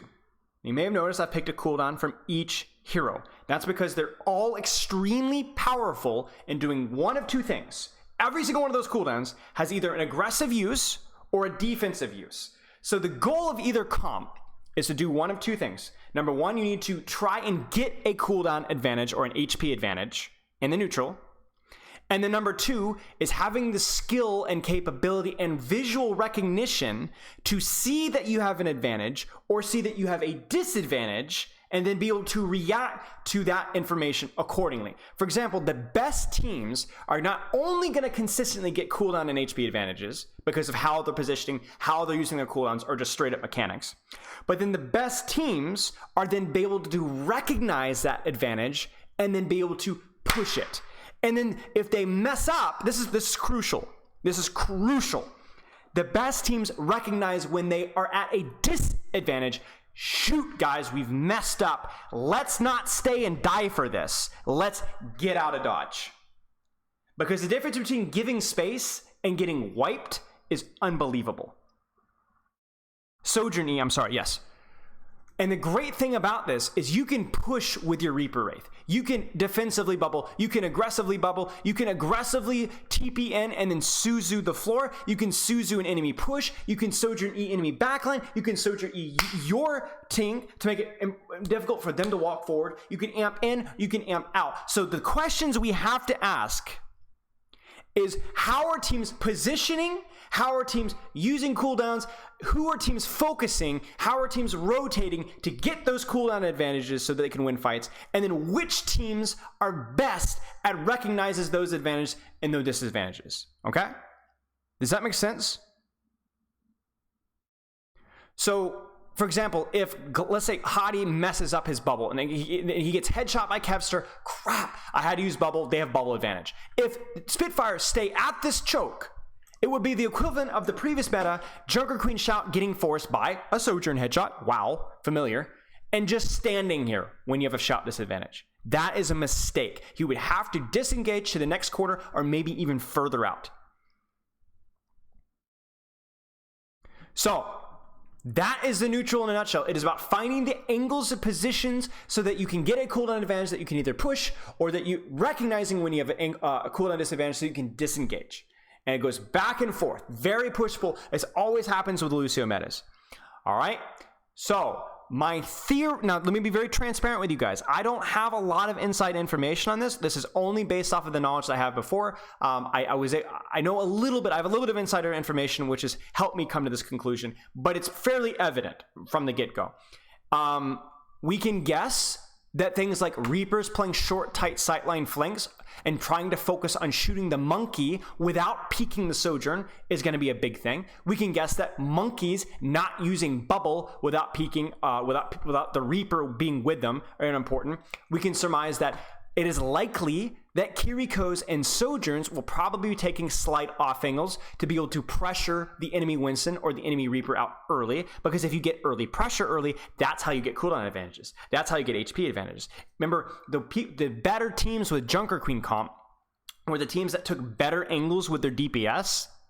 And better angles with DPS means that you do more damage. More damage means you force more cooldowns. You force more cooldowns, you can then push with your cooldowns after and win the fight.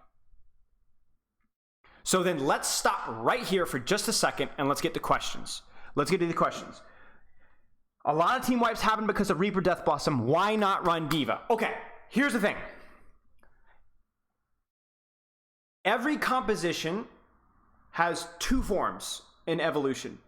There is the this is the best versus the counter comps composition, and this is the best comp in the mirror. You guys, the best example I can give you guys of this is Goats. Goats is the Reinhardt, D.Va, Zarya, Lucio, Brig, and Moira composition. Okay? The teams ran Moira because Zen wasn't very good versus DPS. Now, over time, teams got better at packing and peeling, but it was just better to just have a big, stupid, unkillable healer and run enemies down with Moira. She was the best versus spam and dive and things like that. But over time, once everyone gave up stopping trying to counter it and just ran Goats themselves, people realized that Moira really wasn't that good versus the other Brawl heroes. It was better to get away and try and get greedy with Zenyatta and Ana and so on, right? Now, this comp, if the Gladiators ran out on Pharmercy, Pharah, Tracer, Ball, whatever, Backbone would not be on Reaper. And there's also a pretty high chance that Hadi would not be on Winston.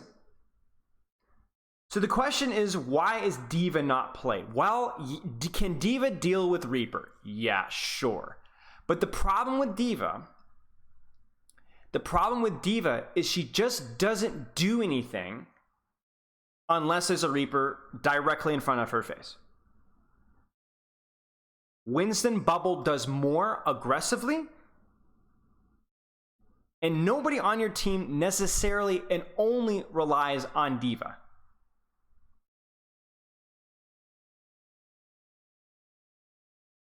What would happen if teams ran D.Va is these guys would go, oh my gosh, there's actually no dive threat from the enemy team at all, right? If you are playing Kiriko, Lucio, Sojourn, and the enemy team is on a D.Va, you're not scared of Jack. Nothing. D.Va dive isn't scary enough, is not as scary as a Winston with Bubble or Primal. So then you no longer need to run Reaper. You could run anything else. You could go to Tracer. You could go to another hit scan hero. You could go, I mean, Genji's not very good right now, but you theoretically could even run Genji. You would, by running D.Va, you would let Spitfire run greedier and greedier variations of the same comp. So D.Va does better versus Winston, yes, but it opens up the opportunity for you to play a lot more greedy heroes because the D.Va doesn't deal with them as well as the threat of a Winston dive. Now you're thinking, doesn't D.Va deal with hit scan? Yes, but a Winston dive does better. A Winston dive does better.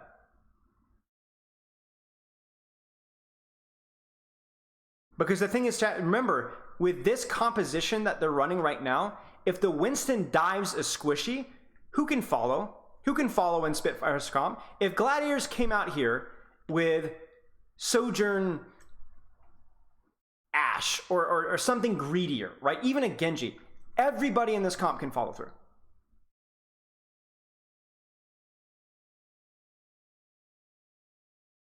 So the reason why teams are playing D.Va, and I promise you that teams have tried D.Va in scrims, I promise you. And so it was death by 1,000 paper cuts. It allowed the enemy team to play something other than Reaper that felt a little better, which the D.Va was worse at. It allowed the other teams to play more greedy with their Sojourn because she was under no threat of dive. The teams to play a little bit more greedy because when the ult economy came around, Primal was just not as good. Primal was significantly better than D.Va Bomb versus the dive. It allowed teams to play a little bit of greedy because when the brawls actually happen, a Winston bubble, the way the composition worked, Winston bubble synergized better with the goals of the composition. So Winston is what gatekeeps other teams from playing greedy stuff, and in the short range brawls, which often happen, a bubble is better than Matrix.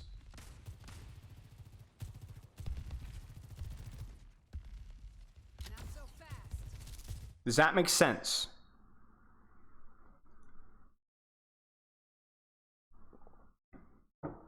Okay.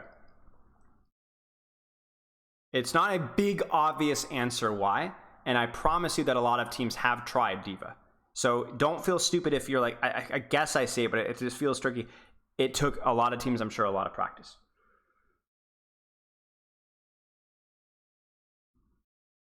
That's a great example, Firo. That's exactly the problem with playing D.Va. That's another problem, okay?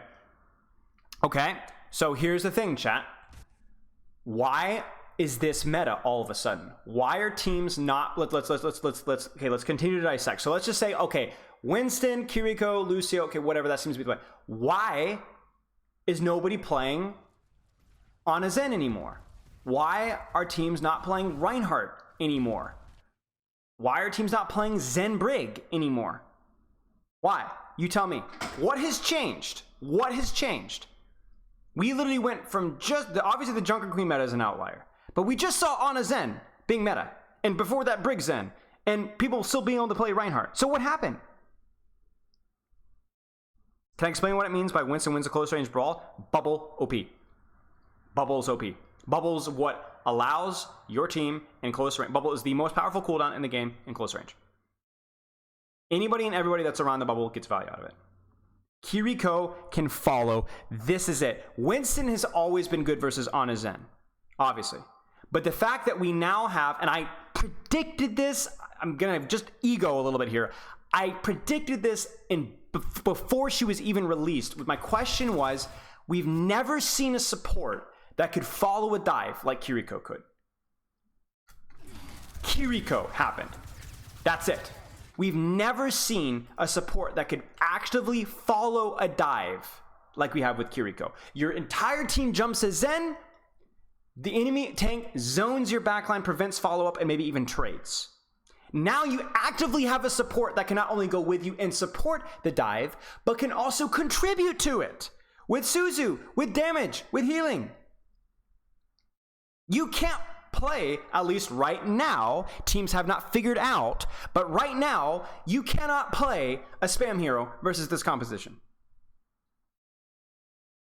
Now, I'm exaggerating a little bit. It's theoretically possible, and maybe as teams get better and better, things will slow down and we might start to see spam heroes. But as of right now, teams have not been able to play spam or slow heroes or ranged heroes or immobile heroes, using my proper terminology here, against a Kiriko Rush. Moira can, and guess what, chat? Guess what? Moira is the other support that used to play in these comps, but Moira provides significantly less utility than Kiriko, and she can't reach as far as she can either. She can't reach as far. Kiriko can go from here to Funny Astro's position, guys. It's crazy. It's crazy. And she does damage along the way, has a better ultimate, and more consistent healing.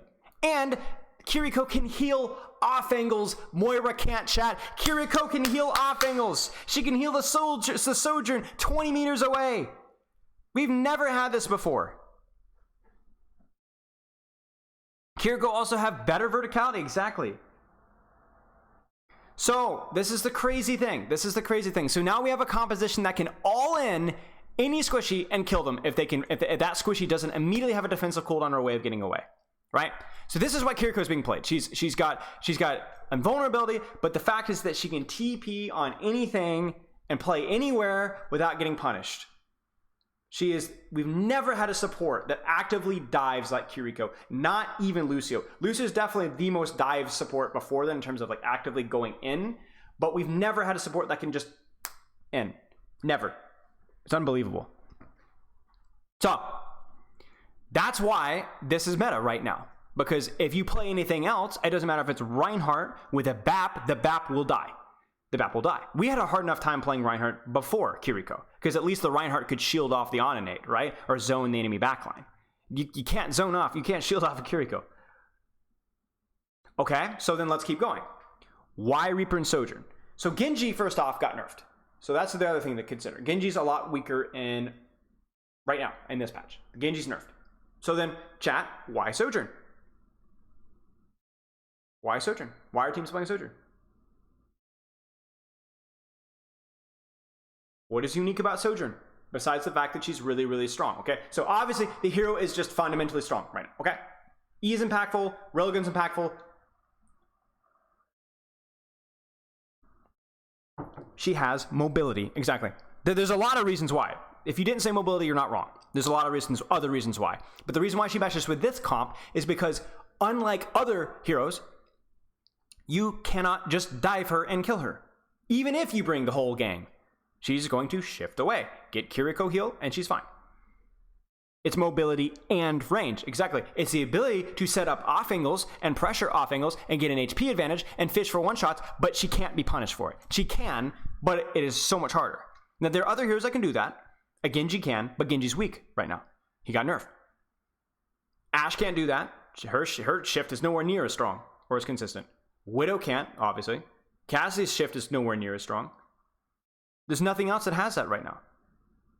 Soldier, well, Soldier's shift is significantly weaker than her shift, and his ultimate is also weaker, and his heal station wouldn't be valuable either. So Soldier is a significantly weaker Sojourn versus the dive, okay? Now Soldier has more solo flank potential, but again, do you really want to solo flank against a composition with 5 mobility options? No, it doesn't work very well. Okay, so now we know why the Sojourn, we know why the Monkey, we know why the Kiriko. Lucio allows the team to push and pull, in case you guys don't understand that. It allows you to, if you get a cooldown advantage, you can push it. If you get a cooldown disadvantage, you can disengage. And he's also the only other support that wouldn't just immediately die. So that's the other plus. Now, why the Reaper? Why the Reaper? So you're asking, why Tracer? Okay, let me tell you, Tracer was tested a lot. And you might even see some Tracer, but maybe not, but Tracer was played a lot. And she did, as far as I know, reasonably well.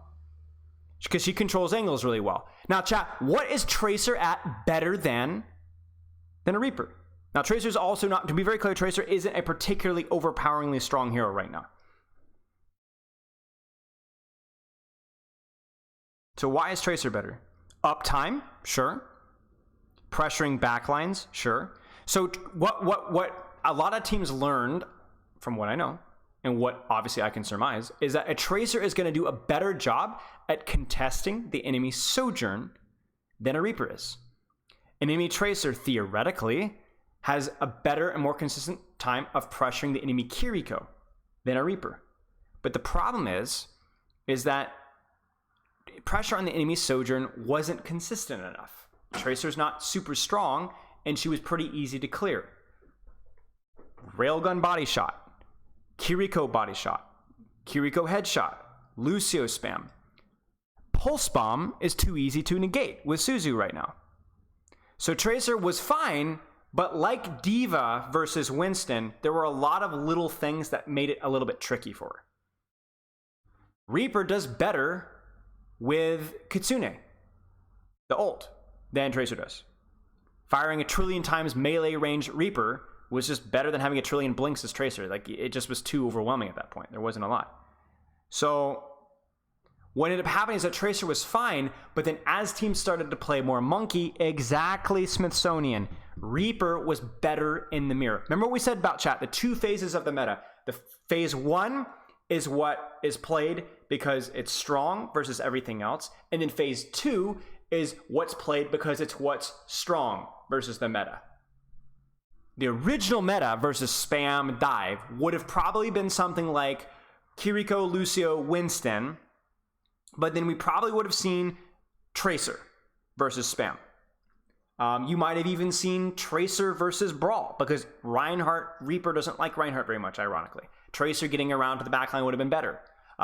You might have even seen occasional Sombra maps, even with her being nerfed. Sombra Tracer might have been better than Sojourn versus some sniper comps, and so on.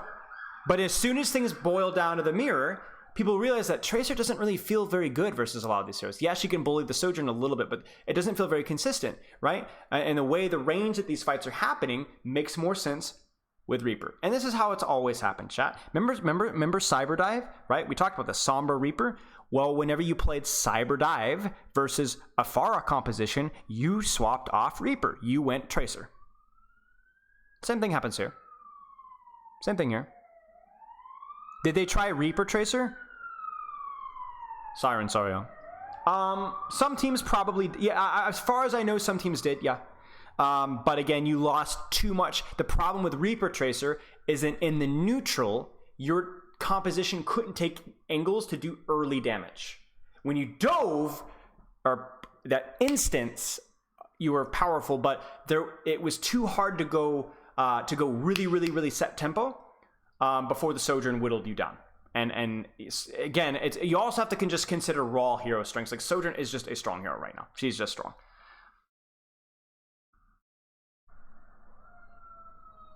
I hope all this is making sense.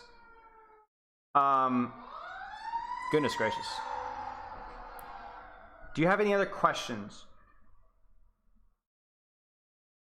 Try and go like big picture questions if you can. I'm actually gonna pull up Overwatch League right now to see where we're at, because I want to be aware of time. Oh, it's not even live. We got all the time in the world, y'all. We got all the time in the world. So when are swaps necessary? Whenever there's something that it will probably be the Reaper will be the first swap versus anything that the enemy team plays that's weird or different. Reaper is good versus Winston and short range comps. If they're not playing that, then it's not going to be as good. If a team went Moira and not Kiriko, I would see no reason to play Moira over Kiriko. Moira does not survive more than Kiriko. Kiriko's shift is just as good, if not better.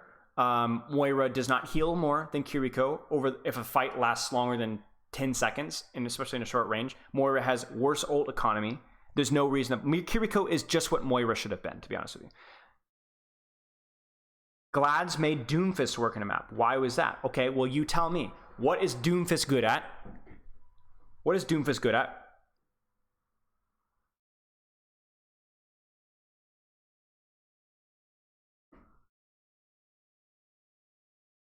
Don't. Right. I promise you, I wouldn't promise you. I would anticipate that they got value out. I did not watch the match. It was too late for me. I was in bed. I would anticipate that the Doomfist got value by displacing and possibly bullying Hottie. Because remember, he can exploit the downtime of Winston more and play to disrupt and ruin the value that they would try and get out of Bubble.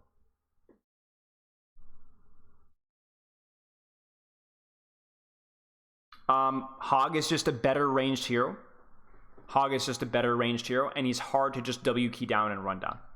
I don't know why teams would run Hog in terms of the details, but that would be my initial guess.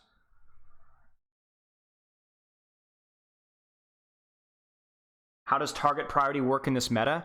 Whoever doesn't have cooldowns available and is punishable, usually mid-fight.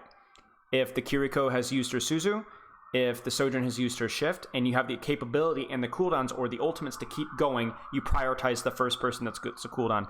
Now, what often happens is a lot of teams put emphasis on the Reaper, because Reaper, once he doesn't have Shift, that's it, right? He wants to play in close range, so he's often closer to you. And then once he doesn't have his shift, if he doesn't shift to a safe location, he's a very, very punishable hero.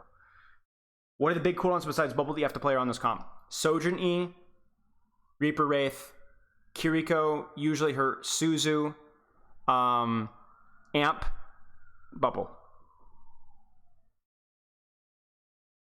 Usually not fiery. Usually you don't see teams building up support ult as much as they used to because it takes too long compared to Overwatch 1. She isn't more popular because the AoE isn't. Yes, Echo is harder because a lot of maps do not allow her to chat. What's the cooldown on Echo Shift as well? But yeah, Echo is not as popular because there's not as much consistent pressure versus a Sojourn that can potentially shoot you out of the sky. So it really depends on the map.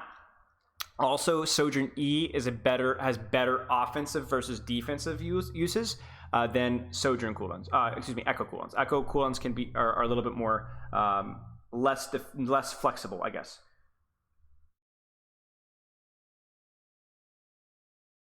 Yeah. I'm behind on Shag, y'all. Catching up. Why not play Tor, Brig, Bap, Orisa and just try to be as tanky as possible? The problem is that while it would be initially hard to dive a comp like that, eventually a Sojourn taking any off angle that she wants with a Lucio, a Kiriko taking any off angle that she wants and just holding mouse 1, because they would be able to take the entire map away from you because you're playing Tor, Brig, Bap, Orisa. You have no map control versus a dive comp at all. You'd have to clump up, Sojourn shooting on an angle, Kiriko shooting on an angle. Eventually, you're going to use a cooldown or two. You're going to have to because there's no cover. Meanwhile, the dive team can use all the cover they want. The second that you use cover or use a cooldown, use a Torbjorn E, your turret breaks, you force a Orisa fortify, you get isolated, you get dove on, you die. And the first ultimate that comes online is going to completely break that entirely. What does playing around Suzu look like? It just means that there's more of an opportunity for you to hard engage if they don't have Suzu, because the target that you're focusing, if they don't have a defensive cooldown, will die. A Suzu, a Sojourn that doesn't have shift, when the enemy team doesn't have Suzu, goodness gracious, usually can survive, usually won't be able to survive because she doesn't have a Suzu to fall back on. 6 seconds, right? Okay. Yeah, roll time. It's Sojourn E's are used to push, to kite, or in neutrals when you're going to get a lot of damage out of it, so that will give you an advantage to either push or kite afterwards. I do not think this comp is strong in solo competitive games. Yes, I think it has. It's tricky to execute, and the Reaper is the weak points because you're probably not going to be playing a mirror in ranked competitive games, but it has potential. Yes.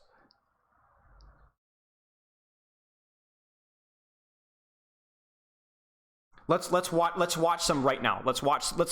So I hope I've answered enough questions now to at least kind of like get you guys. Alindial, the dance thing. Remind me when we're after stream or on a break or something like that. I just want to stay focused for right now, or even next stream. I will not forget. Or you remind me. Okay. Oh yeah, turn stream on, chats. Turn stream on. It's live. Okay, let's check this out. So right here, check it. Corner advantage, big stuff. So Glads roll out here. Spitfire goes straight to point. Now, chat, the advantages of going here is that when point unlocks, you're there first. You get cap first. The disadvantages of going here is which DPS, let's put it this way, which Sojourn is more free? Which Sojourn is more free? Chat, this is unbelievable. There are like 6 fire engines. This is unbelievable. Okay. Which Sojourn is more free? Chat, there's another one coming. Kevser, right, exactly. Because they're stuck inside here, Kevser can take a more aggressive position, which means Kevser can do more damage. I actually like Gladiator's advantage in this fight. I think Gladiators have a passive advantage in this fight, just based on the fact that Kevser can go wherever he wants. So I would like to see Kevser swing right and go from there. Now, here's the thing with E here. I'm actually not super thrilled with either of their E's here. I would have preferred if Kevster was able to take a more aggressive angle and then use his E from a better position, or just to get better spam on Honey. Like, both teams are trying desperately to get an angle on the enemy squishies or the enemy tank without peeking the Sojourn, without peeking any other form of damage. Like right now, I really think Gladiators, because like here's the thing, if Kevster is able to get a better angle here and get more pressure out of this M1, Hadi can't stay here. He has to disengage, and when he disengages, he's lost HP, he's lost space, and then you can push afterwards with an already charged railgun as well. Okay.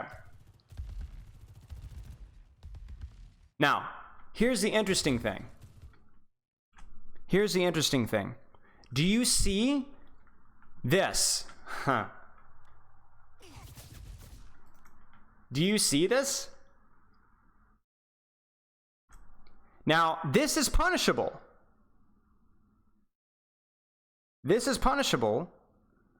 But what's the problem here? If Spitfire don't clear this guy fast and force his TP and then dive him afterwards, what's the problem? Look at what's already happened. Do you see this? He's hit the shots. So guess what? Who's doing no damage right now, chat? Who's doing no damage right now? Sparker! Sparker's doing no damage. He zones their backline, so then now everybody else can start shooting Hadi. Hadi is going to lose more HP, and so on. Now you're thinking, obviously, this guy's not healing his team either, so there is a risk-cost-benefit analysis. Cost-benefit analysis. But you guys see what I'm saying, right? This is interesting. And there's the hard engage. Now, theoretically here, I actually really do think that Gladiators were set up for this fight better. I really do think that. I think Reaper was isolatable. Backbone shift gets forced. I think Kevster had a good off angle. I think Reiner had a good engage. It literally is just this.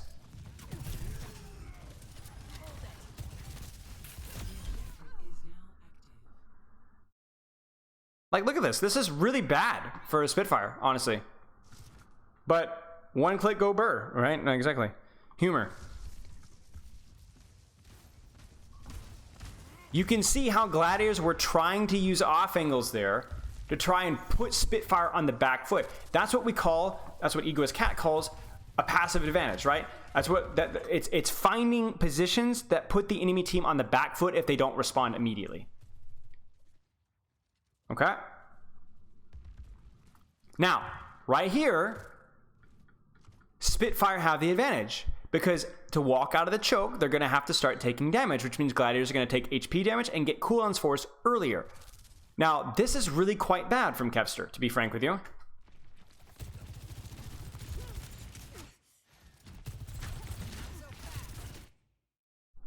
What's the problem here? What's the problem?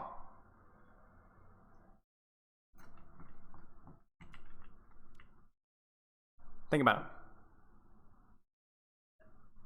Now, the shift, I feel like he was to save his life and to try and farm up a little bit of charge. The shift will come back soon enough. But I want you to look at his cooldowns. 15 seconds, chat. 15 seconds. And this is the most important cooldown a Sojourn really has. At least, I mean, obviously, right? Like, the other ones just come off so fast. So this one's crucial. So now, Spitfire could just chill. And Gladiators, if they want to push, do not have the E to zone backline. If they are going to be pushed, they do not have the E to peel. They have nothing. Do you see the positioning here, chat, from the Spitfire? Do you see how, again, turning this corner right now immediately means that Reiner gets chunked by Winston, gets chunked by Reaper. You see this? And they start taking damage from the Sojourn as soon as they turn the corner. There's the Winston jump. But guess what? Sparker doesn't even have to shift. Doesn't even have to shift. And what's the problem with the backline of the Gladiators right now?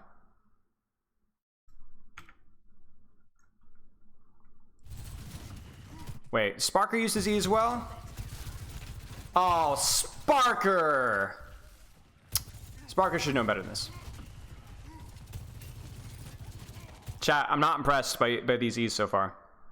Right now, this is where you need E. This is where we need E. You hit the E right in this corner, This has a much higher chance of forcing Reaper Wraith. It zones the Lucio back. It prevents the Kiriko, because you're thinking, oh, well, Kiriko doesn't care about because the E, because she's just going to TP. Kiriko doesn't want to use her TP. Kiriko wants to walk forward and shoot and heal without having to use her TP. Kiriko was going to heal, but she's not going to be able to do damage.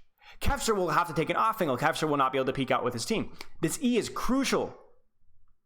This E is crucial on this choke because the team fight has started. We need our E to use to control space. It doesn't always have to be on the core, but this is the window right here. It's gone.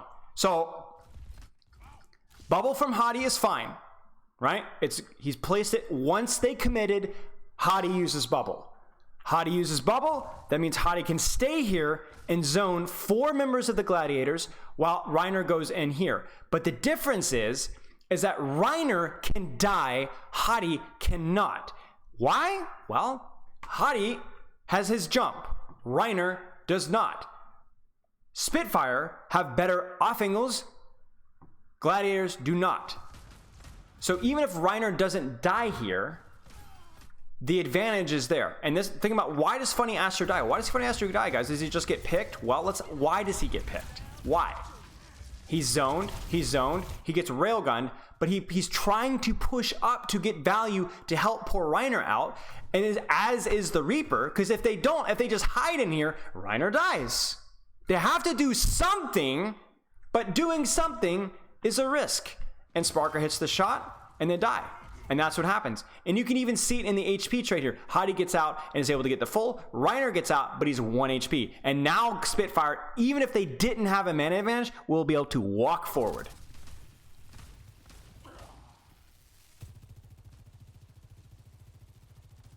Sojourn just ruins this comp, man. Drives me nuts. And there's always things like this. Mechanical plays, I'm being kind of facetious. Mechanical plays are a part of every composition here.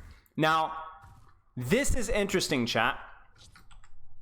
This is the flip side of the Sojourn E. I want you guys to tell me, is this a good or a bad Sojourn E? Think about it for a second. This is the tricky thing. This is where the nuance with Sojourn E comes from. Good, but they're using it before a push happened, right, chat? So it's bad, right?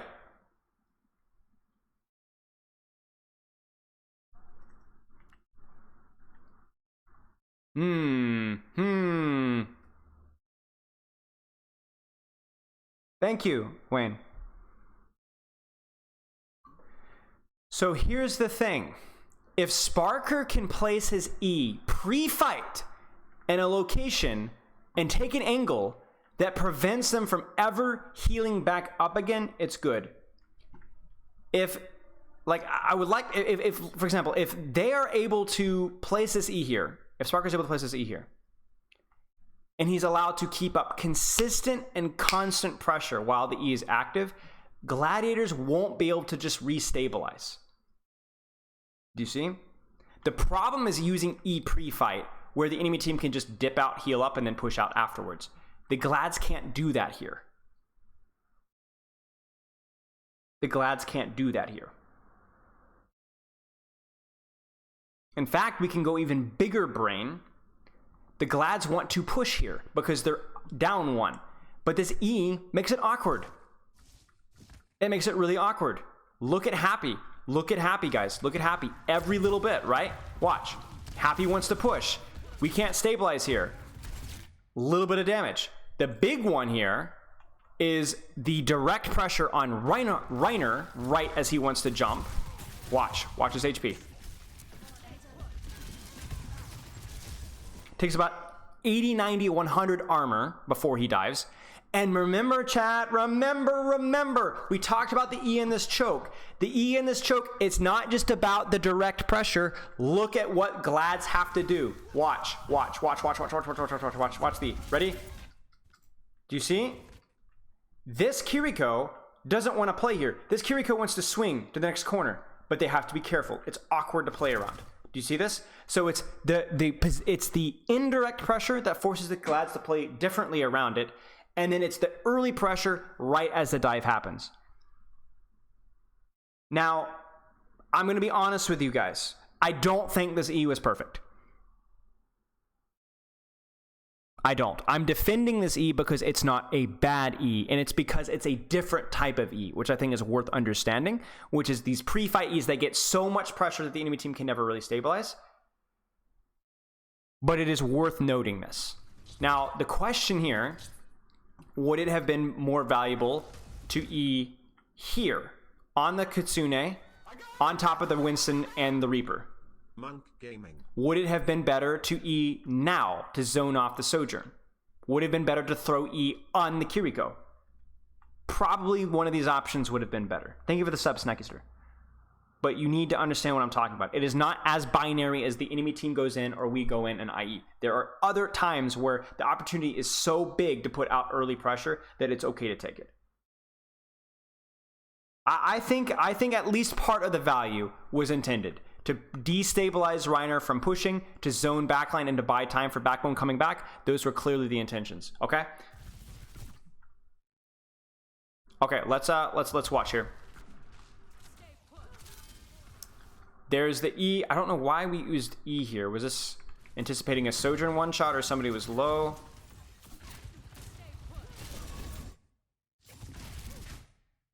I frankly don't know. I really frankly don't know. I think, well, I know he was planning to open with Kiriko Ultimate, which means you're going to see more teams utilize their Suzus, their E's, their bubbles before Kiriko Ultimate, because it puts the cooldown on cooldown and then you get it back sooner afterwards. So that's the only reason I can see why that's done that. The pre-Kitsune because he's about to ult. But still, because you're going to see he gets it back 3 times as fast. There it is, right? By the way, chat, I guess this is a replay bug. Do you see the Kitsune? Look, 11 seconds, 10 seconds, 9 seconds, 8 seconds, and then he has it. So the Kiriko Ultimate and the replay viewer is bugged. Good to know. Now, chat, it had 100% had to do with maybe he's anticipating a Sojourn shot. Maybe he's just... I know, chat. I know. I know why he did it. I know why he did it. I know why he did it. I know why he did it. I know why he did it. I know why he did it. I know why he did it. I know why he did it because I've seen teams do this with Monkey Bubble. I've seen teams do this with Monkey Bubble to bait the enemy team to engage so that then they can Death Blossom. He baited Gladiators. This was on purpose. I would bet 75-80% that this was on purpose. He wastes his Suzu and baits him into jumping. Watch Reiner. Watch Reiner. There, oh, there it is. Let's go. He doesn't have it. Then there's the Kitsune rush. I promise you that was on purpose.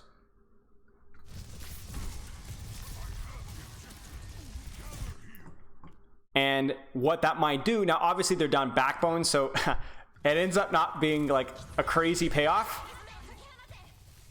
And also they match the Kitsune as well. But interesting. Okay. Let's check the timing here. Oh, Backbone's screwed. Backbone is screwed. Ah! Okay, so this is a really good point. What do you guys think of this beat?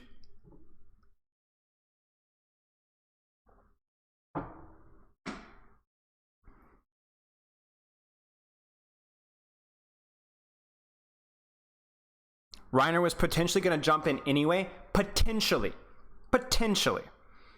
But what that does is that baits Reiner in to go probably more aggressively than he would otherwise, which allows London the better opportunity to punish and kill. Yes. Too early. Spitfire are not going to be able to push off of this. They're going to try to push, but Gladiators are going to be able to easily disengage. What I would like to see is walking forward, bubble cooldown trade, then beat.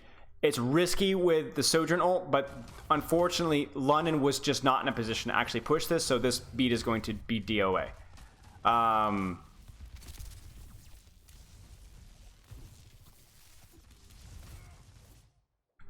Now, let's look at cooldowns again here.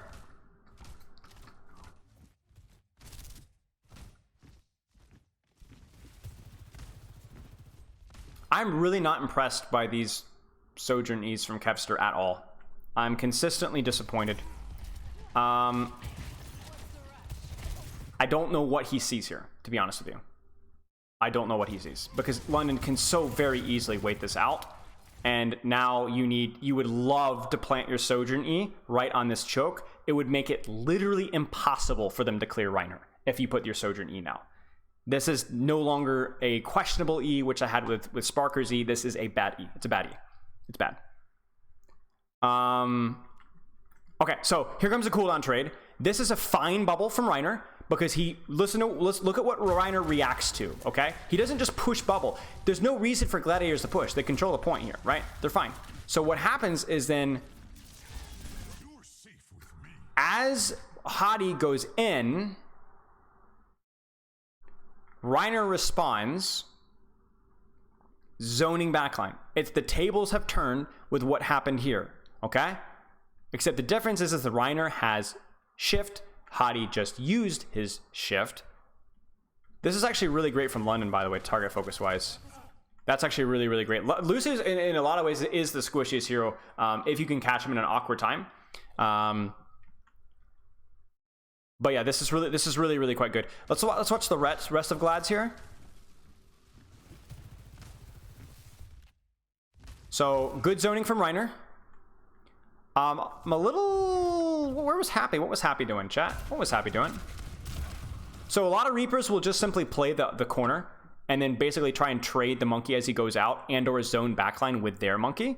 Happy might have been trying to pre-pressure out Hadi. Yeah, so Happy is getting pre-pressure on Hadi. And actually, Happy ends up doing a pretty darn good job of it too. Because this is why you play the Reaper, right? Because the monkeys wants to engage.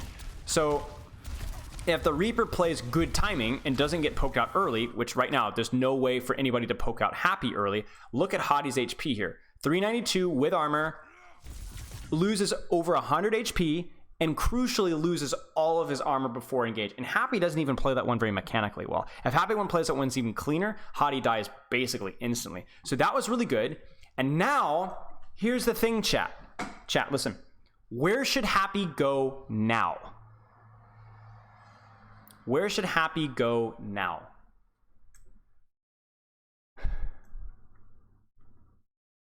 Ooh, it's tricky, isn't it? This is the answer, okay? This is a trick question. It depends. If he's close to his backline, peeling monkey is good value. But if he's got a really great corner here, I see no reason why he shouldn't just zone backline. I would agree. I think backline is probably the play here, given where he's positioned, and the fact that he also has Death Blossom as well. Now, here's the question, chat. Why does Funny Astro die? Let's actually figure out what he is. And this is a great play from Admiral here. Watch Admiral. He goes through the window and bumps. I think he boops Astro off the wall. I'm pretty sure. Let me watch this again. So Admiral beefs it with the B. Oh no, he doesn't even boop him. He just hits the shots. So yes, this is a misplay from Astro. Astro isolates himself off the wall. I'm also questioning the amp usage as well here. You can tell that this is relative. I think it's because he goes for the aggressive boop. So then he's like, oh, shoot. So then he doesn't have amp. I mean, maybe the boop wasn't worth it if it's going to cost your amp. And then also he gets caught in bubble. And that's it, right? We're not able to get there in time. Okay, so that's a mistake from Astro, 100%. Okay, but big shots from Happy. Big Death Blossom zones backline, which isolates, well, actually kills Landon, but it's going to isolate any of the backline. It's going to split. It's just over. Like, space is so hard to retake with these compositions. You see this with Junker Queen comp as well. Why does Reiner primal?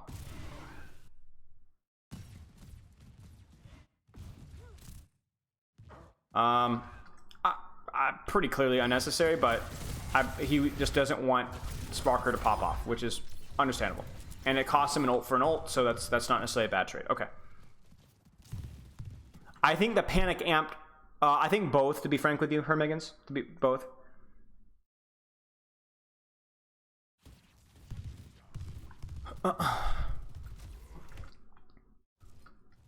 Now, this is what we talked about, right, chat?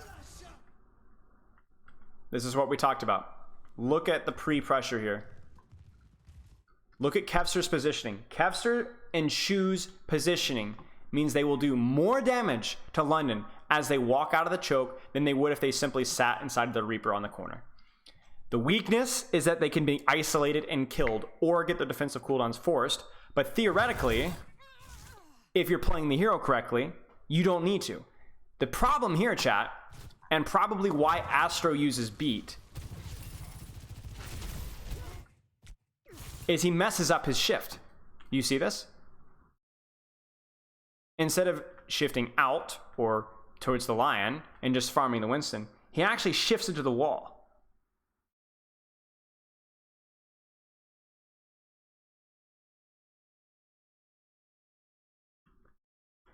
The other thing here, if we're being really nitpicky, obviously there wasn't a lot of opportunity to do this, but I actually think there's an opportunity here that this E, that a better Sojourn here throws E right on this choke. As soon as that Winston commits, the E needs to be planted right here and then land the shift. Kevster misses both. So he misses both the E and he misses the shift. That E is fine, but it's late and it doesn't even actually exactly hit where he wants to hit. And so what ends up happening is the beat is for nothing, the shift is for nothing, the E is for nothing. And Happy ends up turning on the monkey, even though he's in a good position to actually pressure backline. Like, look at Reiner right here. You see this?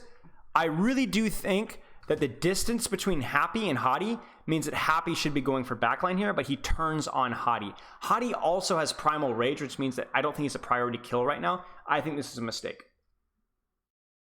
I think this is a mistake. Happy should be with Reiner. So Sojourn shouldn't need Beat to survive. Hadi creates so much space with this jump. It's actually absurd. Does Hadi even need to hold here? Nah, I really don't think he does, honestly. To be honest with you, I really don't think he does. I think he could have played Bubble and played Statue and lasted a good 2 or 3 seconds, probably 2 or 3 seconds longer, and then ulted the last second anyway. I see no opportunity to get kills out of this jump at all. So not a great play from Hadi here, but honestly, like, really, really big beef here. Is Suzu DMable? Yes, it is. So I think Reiner actually makes the right play here, but his zoning just doesn't do anything. Like, also, look what Reiner does. Reiner doesn't wait until he's 1 HP to jump out either. His bubble breaks, he jumps out immediately. Why? Because if he starts losing too much armor, it's going to take forever to heal back up again. So this is a disaster from Glad's perspective. Look at the space that Spitfire got out of a 1-for-1 ult trade. And what happens with Happy's shift, excuse me. What's the problem here, chat? This is why some teams are going to do well in this meta and some teams are not. What's the problem here? I'm coaching a Gold Reaper. 1v3. Where is Reiner? Here, Reiner's out. Now, before you guys get your opinion formed on Happy, and Happy's a bad Reaper, Happy's a stupid player. No. The reason these mistakes happen is because the in and out mentality, all in, all out, the timing is a crucial team skill to build, right? You have to understand these things, and you have to be able to communicate these things mid-fight. Why Dallas, I don't know how good Dallas is now, but why Dallas is always, initially at least, good at these comps immediately is because Dallas has always been one of the best teams in the world at staying on the same page, especially mid-fight. And right here, whether it's Kevster screaming, whether it's Reiner not calling well enough, or whether it's confusion, could be language barrier. I wouldn't even say language barrier because there's a lot of things happen, even like only English speaking teams or only Korean speaking teams. There's confusion. Happy doesn't get the memo. Reiner doesn't get the memo. People get on different pages. And what happens is, here's the thing with this comp.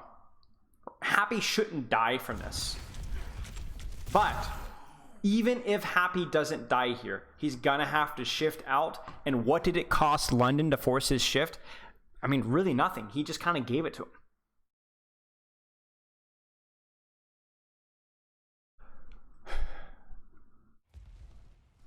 Way too easy of a kill for London. I mean, even again, the mistake there isn't even necessarily that Happy should have shifted earlier. He's dead. He's already dead at that point. But when you give away your shift that easily, either you're a complete non-factor the rest of the fight because you have to play like a scaredy cat, or you die immediately afterwards. Reiner is isolated. Reiner has to get out. Bubble advantage coming up soon. Now, I actually really do not like this from Hadi. I do not like this from Hadi. Hadi can do better than this. Bubble advantage. He's screaming, bubble diff, push, push, push, push, push, push, push, push, push. But there's no rush. There's no rush whatsoever. They're going to maintain a bubble advantage for the next 8 seconds. Not to mention a man advantage. There's really no reason for this. This is Hadi being greedy, to be honest with you guys. Hadi is better than this. Hadi should have walked forward, gotten healed to full, and waited literally 2 seconds, and then done an actual proper deep dive. He does not. I don't like this. That allows, the problem with this is it allows Gladiators to theoretically stabilize because the monkey is off of the timing of the rest of the team. See, Hadi is no longer a factor, and then now they want to keep pushing, but look at Backbone. Backbone's wraithing in without Hadi, right? That's a good Sojourn E with a good Reaper timing, but that's bad timing off of Hadi. You needed to be more patient. Yeah, you needed to be more patient. Okay, let's actually look at the Sojourn E here. Surely Kepster gives me a good E. Yeah, that E is fine. Okay, I mean, it didn't really matter, but yeah, okay. So we're talking a lot about the neutral. It's about setting up your Sojourn, your Kiriko, and so on to get as... Oh, wait.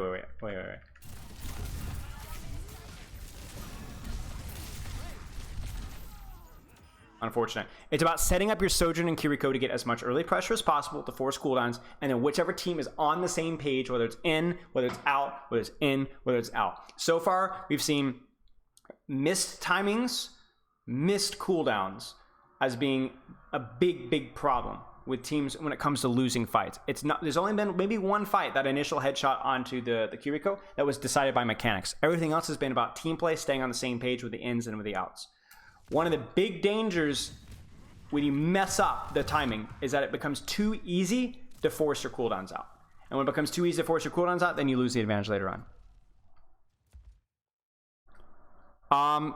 Yes, sort of team player. Sometimes teams will just hit flow state where their mental game is on point and their communication is on point. It's a simple enough fix to where it can be fixed mid-fight, but yes, kind of, sort of. And honestly, more time isn't always going to be a good... If you have a player that's just not listening well, playing more isn't necessarily going to fix it. Yeah. It's kind of a tricky question. Yes and no.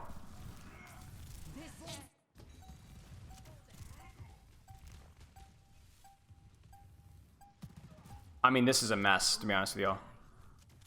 This is a really ugly fight from London. This is just greed, to be honest with you. So you guys tell me, what is the problem with this engage from London? Tell me.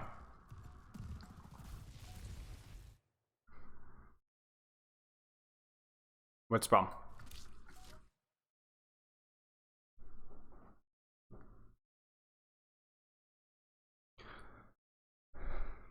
Wait, I mean, it's not just Hadi. Hadi is definitely off of his team's timing, right? So Hadi ends up not getting beat, doesn't get value of the Kiriko, and then now Hadi's off of timing. But yeah, it is mostly Hadi timing here, I would agree. But again, it's a mess. It's a mess. This is why the timing has to be tight. Hadi is out when he should be in, right? And let's look at the Sojourn E here from Kevster. Surely Kevster will have a good Sojourn E, right? Yes. Very impactful Sojourn E. London do not want to push through this. And if you look at Sparker's Sojourn E, he doesn't have it yet, first off. That Sojourn E is actually pretty reasonable, right? Zoning off backline. But yeah, that's actually really, really unfortunate. This is what happens when you have numerous heroes with defensive cooldowns. If you mess up your timing, they will be able to escape. Why was Hadi so far away in the first place? Good question. I'm actually not too sure. Oh, he's dead. He's coming back from spawn. He's like, let's go. Tempo. But his timing. Now, here's the question, chat. Whose fault is this? And this is why it's impossible. Well, actually, I'll tell you. Whose fault is this? Who should we blame? Who made the mistake?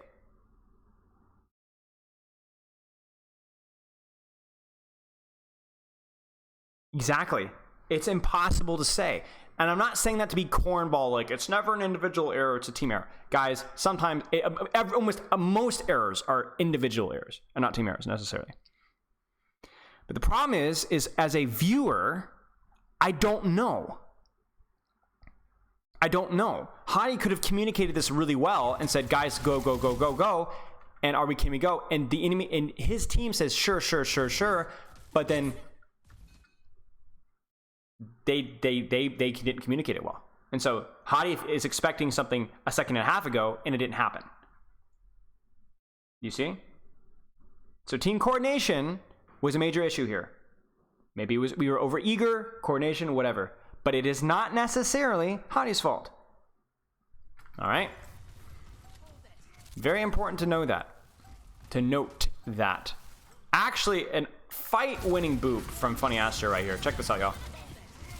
Not particularly hard, but that saves his life, and that's gonna win them the fight. He gets the kill, he gets the beat. All right, it's crazy. Okay. Disaster from London. 2 extremely powerful ultimates, and they lose the fight to basically just poor teamwork. Okay. Glads also make the same mistake here. Check this out from Reiner. Reiner's like, guys, go, go, go, go, go. We have an advantage. He pushes really aggressive. Glads are slow on the push. I'm not sure why they're so slow. Why are they so slow? Is it literally they just couldn't catch up?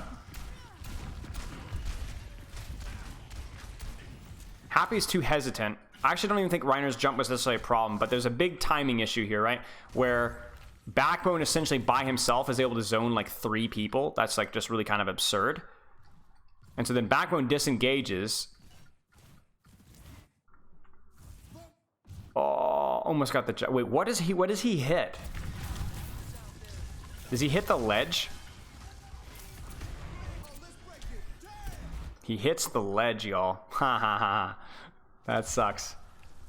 And it's just the Death Blossom. That's probably going to be it. Yeah, everyone's too low. Glad should win this one now. Even with the Sojourn ult, I think it's really rough. Uh-oh. Maybe I lied, chat. Oh, no. Too much of cooldown advantage, too much of an HP advantage, too much space. Again, London gets caught going to point, right? And like, this is just a death trap. Like, I honestly think that London really should not have gone to point here. Well, I mean, I don't know. It's hard for me to say. Where was the Kitsune ult? So they're trying to kite the Kitsune ult by going to point. That seems reasonable, but unfortunately, doesn't end up working out. Let's see. How does Sparker die? Isn't there in time. Let's look at the Suzu here. The Suzu, what? The Suzu doesn't land? That's actually super unfortunate. I could have sworn that was going to land. And then that's a disaster right there. Okay, so Glad's whip it out. How are we doing in Overwatch League? Coverage continues. Let's look at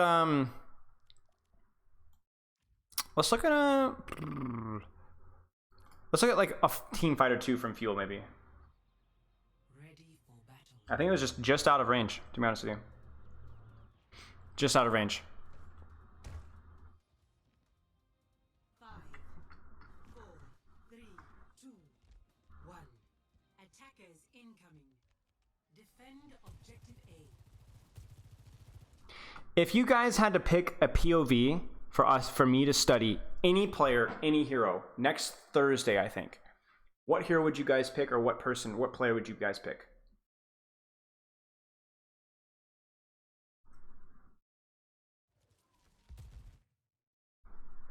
Kiriko? Which Kiriko?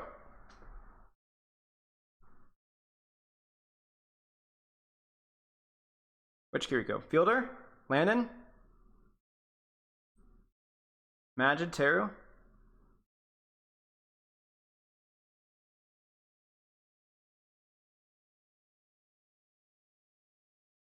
Is Teru playing today? Teru's playing later today. Maybe we do some Teru Kiriko. Maybe we do some Teru Kiriko. Let's start now. I'll tell you what, chat. Here's what we'll do. We'll companion stream for at least the first game. And in between dead time, we'll take a look at Teru Kiriko. All right? Let's actually go to the very first map here.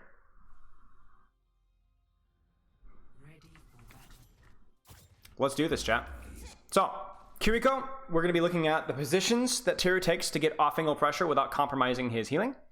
We're going to be looking at the Suzu usage, whether that's aggressively or defensively. We're going to be looking at how the teleport is used to enable aggressive positions and the placement of the ultimate itself. Okay, let's do it. Round 1. Capture the objective.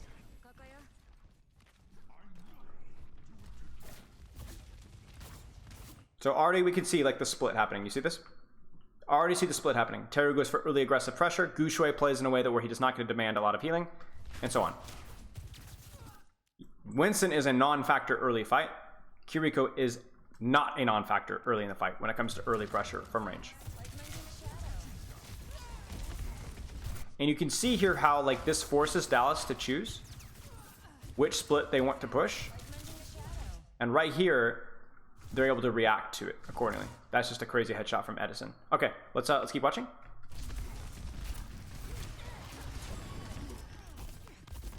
I mean, Edison just hits the shot, right? We've talked about this, right? I mean, in theory, if that's a good strategy from Spark, it doesn't work because one shot, right? So.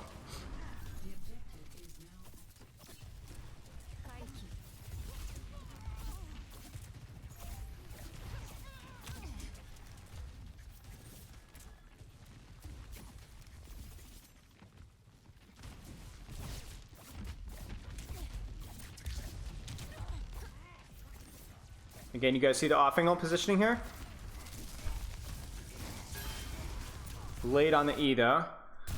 It can be difficult to predict, though, because sometimes it can be a waste, but you look at the composition, Sojourn one-shot, Reaper damage, and even Kiriko headshots are a big burst, so sometimes it's hard to predict the timing perfectly. It's like right here, why does Gushui get chunked? It has to be a Reaper, probably Sparkle. Or maybe Edison. Deep jump. And let's watch here. Yeah, right there. So big shot. Big shot, it looks like. He also isn't able to use a lot of his bubble for actually dancing, and he ends up face taking a lot of it. Okay, so Terra was a little late in the shift. I know we're going to be doing a little bit of macro stuff at the same time.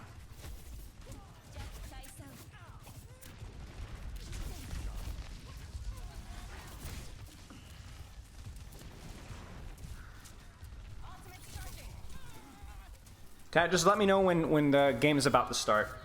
Like, literally about to start.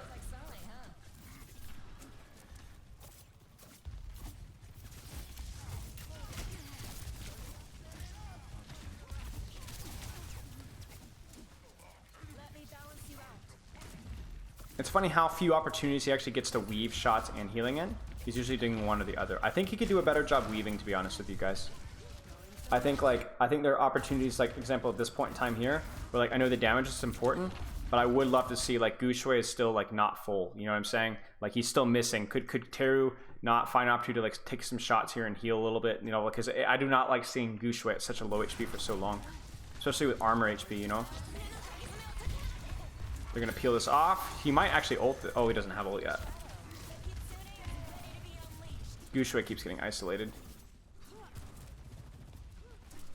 Very damage oriented, yeah. I want to stay on Teru, y'all. And then we can alternate if y'all want. There's the ult. Proximity is perfect. Suzu's there, but again, do you notice how the Winston bubble is used in fights where Fuel wants to go aggressively? So they're very comfortable to just immediately jump in, right, and cause this split. Obviously because he has primal, but this is really neat. The ult is in theory very good. That beat's gonna run over the Kiriko ultimate. That's the danger, right? There's the beat. He gets it.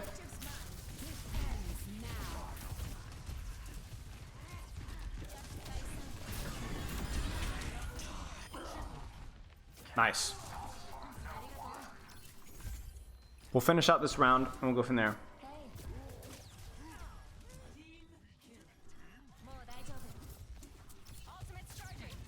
I mean, a lot of it will depend on playstyle, because the way Teru is playing, it's definitely compromising his ability to heal up his tank.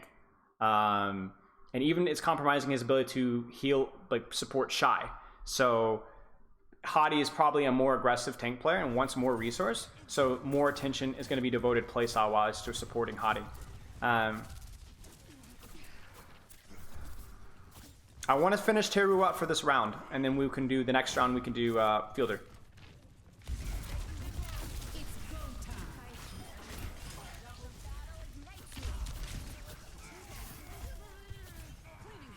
Okay, clean.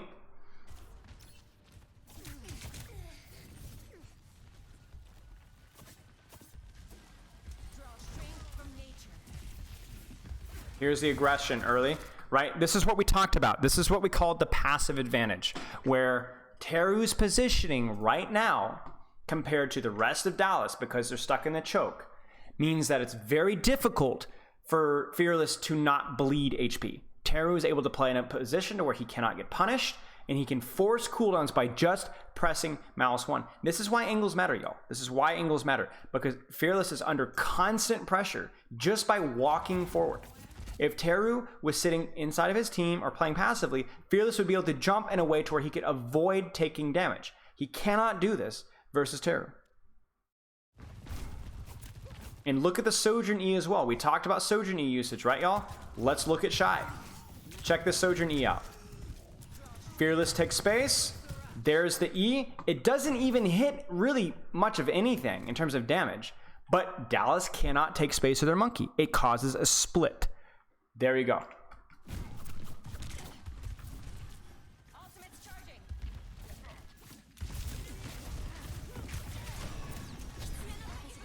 Do you see it? Look at how much it took for a drop of blood from Teru on the retake. All in, bubble, TP, and now, yes, Spark are about to get ulted on, but Gushui still has bubble. Gushui still has bubble. There's a defensive bubble. Easily kite out an entire ultimate.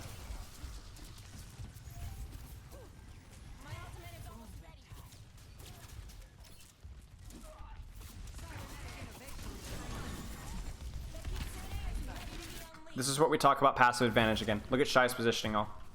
Look at Shy's positioning. Takes an aggressive position, takes an aggressive angle, and if they jump to punish, he shifts out. It's doing it because I can get away with this. Okay, it looked like he was hesitant to pop it because he was like, I think we should win without it, but then there was like, oh, maybe we don't win, so I'm gonna pop it. Seems reasonable.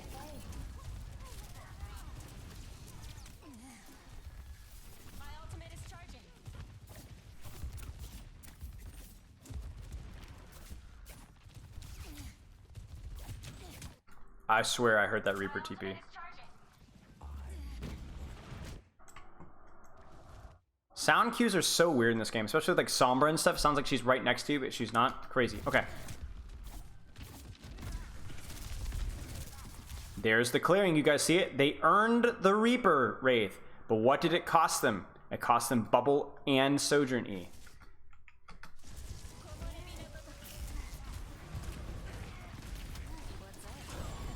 That's a huge misplay from Spark. No way they should just be able to walk down like that. Now, Gushui, I feel like, should be zoning backline here and not defensively jumping.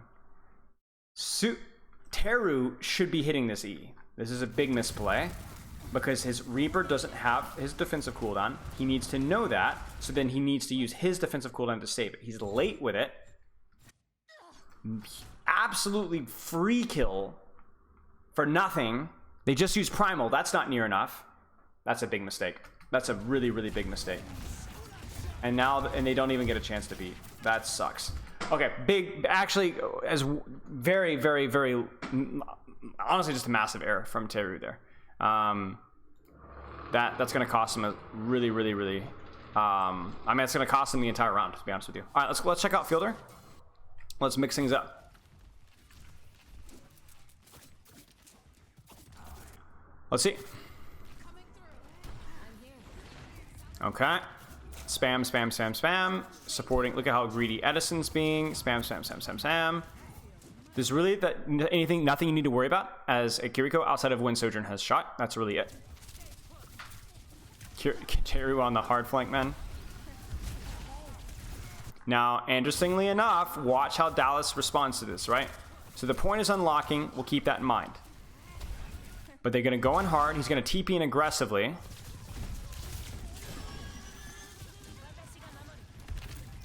That's where the angle support from Spark ends up working better. They try to hard punish because Teru's on an off angle, but it doesn't work. And then you got Teru who's on your back line. Teru's killing me, y'all. Guy's crazy.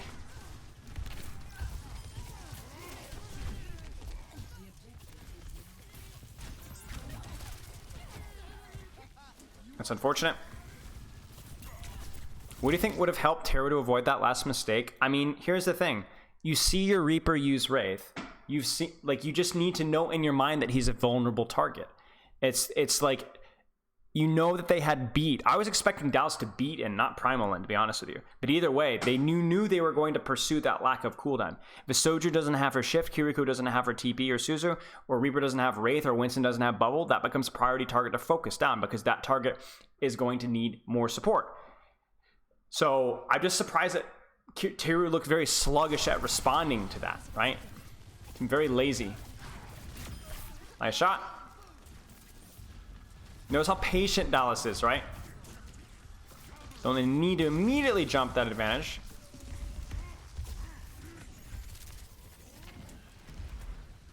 Definitely more passive than Teru, but Teru seems to be like the absolute opposite extreme, so I wouldn't even call Fielder's play passive necessarily.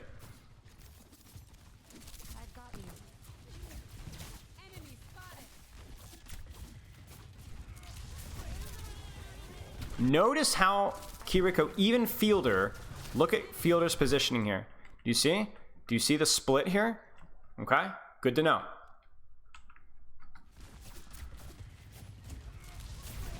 So then they zone off the Sojourn. The Sojourn just wraps around. TP's in to heal Fearless.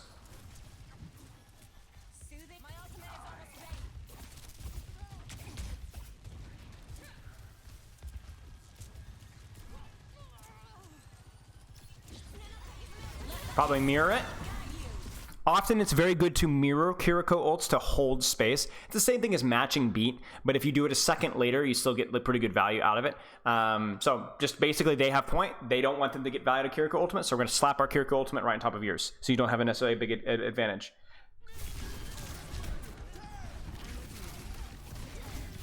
Then they're going to stack beat on top of it, so that's going to get them out of the choke.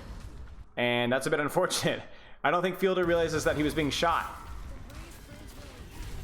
Yeah, he gets burst real fast, and he dies with Suzu up. That's actually huge, huge, huge, huge. Okay. Okay.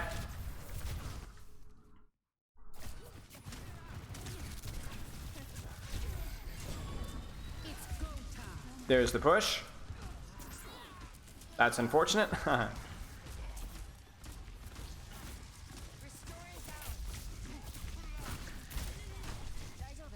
Not great from Fielder in terms of timing there. Would have liked to have seen him synchronize that peak with his Winston so that there would be a little bit of extra pressure on that core.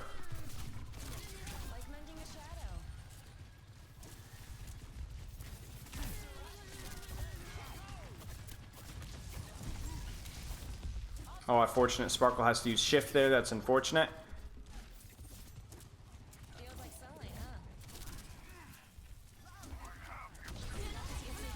They don't have to mirror, so they have to disengage. Yeah, it's too slow. How are we doing with the game here? We're about to get started, y'all. Players walking out? Okay.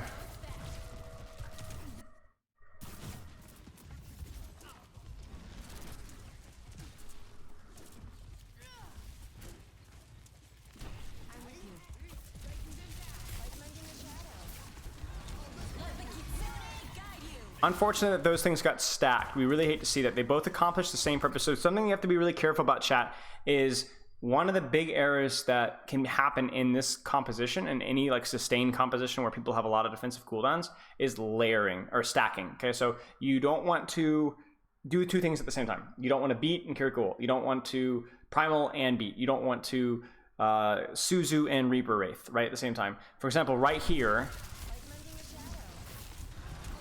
there's a primal rage. We don't need 2 ults to push out of the choke versus 1 ult. We could match the primal with 1 ult and probably be just fine.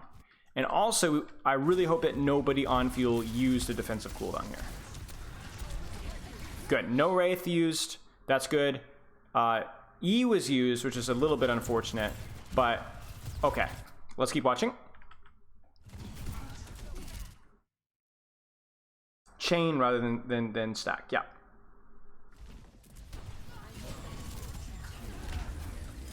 Dangerous TP, but the fight was already basically won at that point, given the space.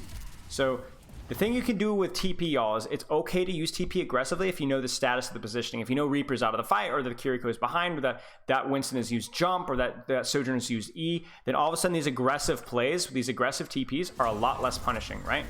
Even then, he still uses this E aggressively. But not the best fight, to be honest with you, from Fuel. 3 ults, when really I think 2 would have been okay.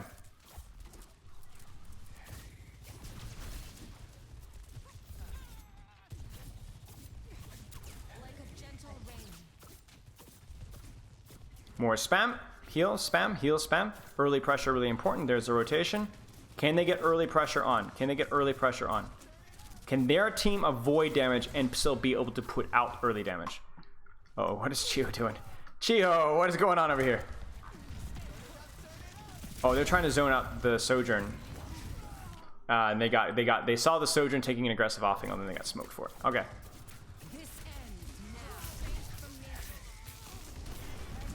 No E, okay. Trying to greet it. He's gonna TP to his Winston if he needs to. Doesn't need to, we're good. Uh-oh, they don't have Sojourn E yet. So for the most part, I think these seem to be pretty, like, I think Fielder's playing fairly well. I don't think there's a lot of, like, errors from what we understand about the hero. I think most of the errors with Dallas are more about like the way they're playing like as a team in terms of timing and some of the ults that they're using. Uh-oh. Oh gosh, he almost dies.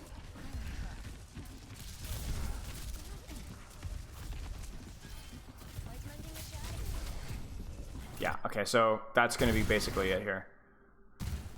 Even after the Kitsune rush. Okay, we are gonna go ahead and get co-stream started up. So let's actually pause this really fast. Let's get the Overwatch League. Huh.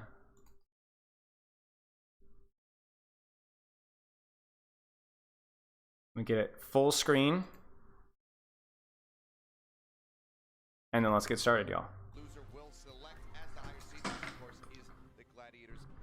Fusion Gladiators. Let's do this. With so many mobility escape cooldowns, is amp best used for heals, speeding in, or speeding out? It's usually best used whenever possible for speeding in or out, to push an advantage or to kite a disadvantage.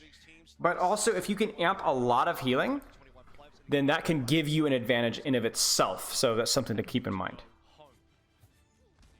Why am I being added? Can y'all see that? Yeah, I mean, so I can't stream the time just yet. I mean, yeah, I can. Wait. There it is. There it is, chat. We had issues with Kevster E. We had issues with happy timing. And look what happened with the Gladiators. Look at that. Somebody mentioned that in chat. And there it is.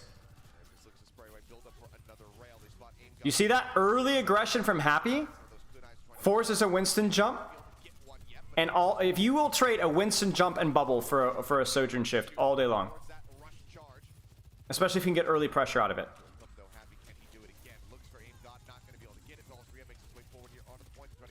And with Gladiators on the point, they have the much better angles. They have much better angles to like actually put pressure out from their from the Sojourn out early. Yeah, Happy goes too aggressively. Happy was able to Bella Saria. I don't know how to pronounce his name. I'm sorry, mates. Was able to force Sojourn shift without even having to use jump. Happy kind of trolled there.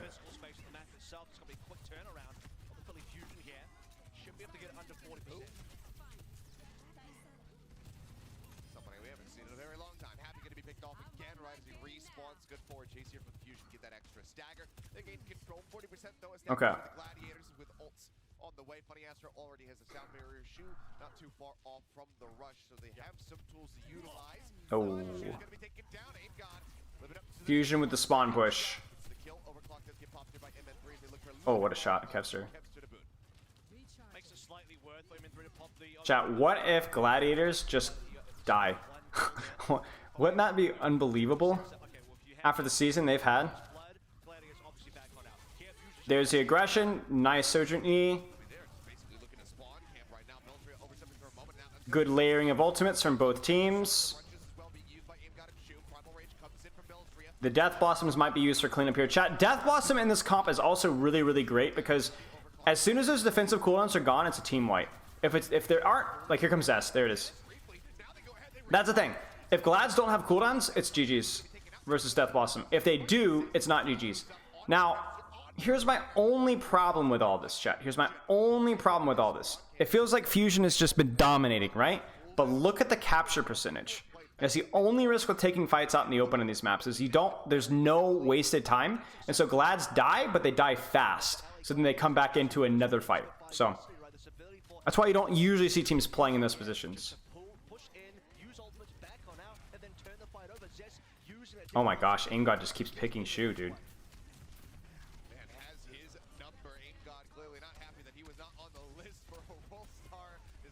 Oh, MN3.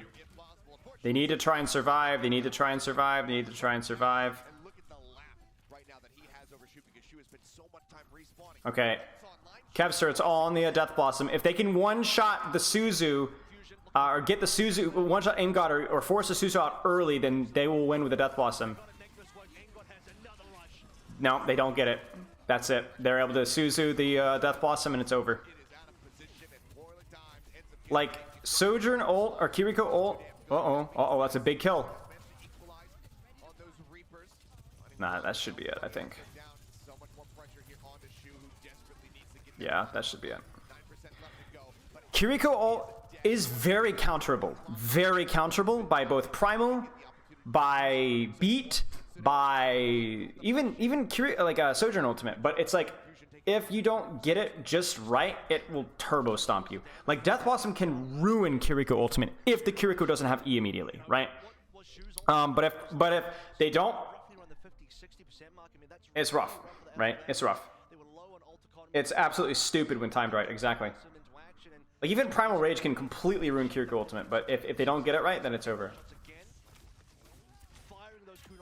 Yeah, that kill on Shu is just... That's just headshot. That's aiming at head range and spamming. That sucks for Glads.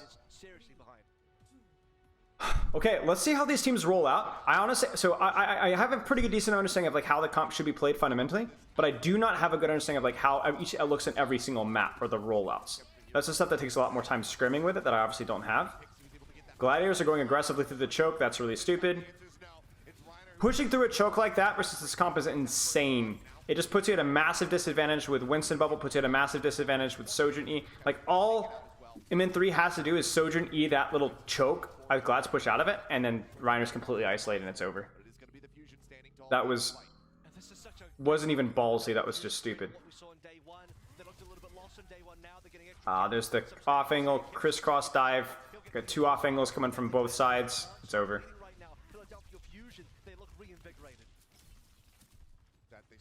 If Glads lose this, are they out? Are they out?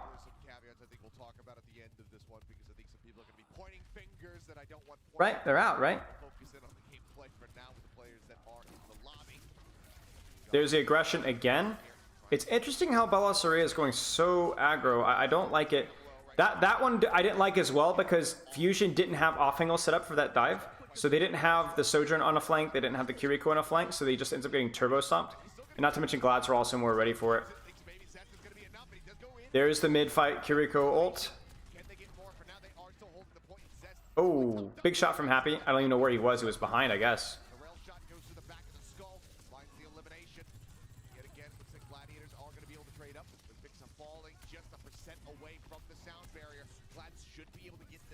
That's a huge troll from the Fusion there. Really, really goofy aggression there. I do not feel like this aggression from these teams is looked very intelligent, honestly. Like that jump from Belisario was as bad as Reiner's jump previously. There's no off angle setup, there's no flank, he's just walking through a choke. It wasn't as bad as Reiner's jump, I guess. But it's just, again, if a monkey jumps in by himself without a Reaper off angle, without a Sojourn off angle, without a Kiriko off angle, without an ultimate, it's just so easy to just Sojourn E off the back line and then that's it, right? It's just dead in the water. Alright, so how are Glad's gonna hold this choke? They're gonna try and hold this choke with Kiriko ult. This means Belisario is isolated and Belisario is dead. Yeah. That was really, really nice Kiriko ultimate.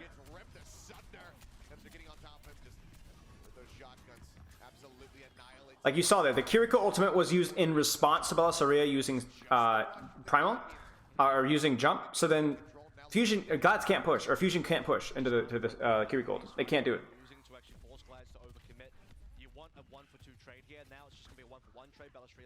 Glads should win this now. Perfect timing from Glads. They go aggressive through the choke, but they have a reason to do so. They use the Sojourn ultimate. Oh, that beat is horrible. That is a horrible beat. Notice how Glads played tempo and open space there, but they had the Sojourn ultimate to do so.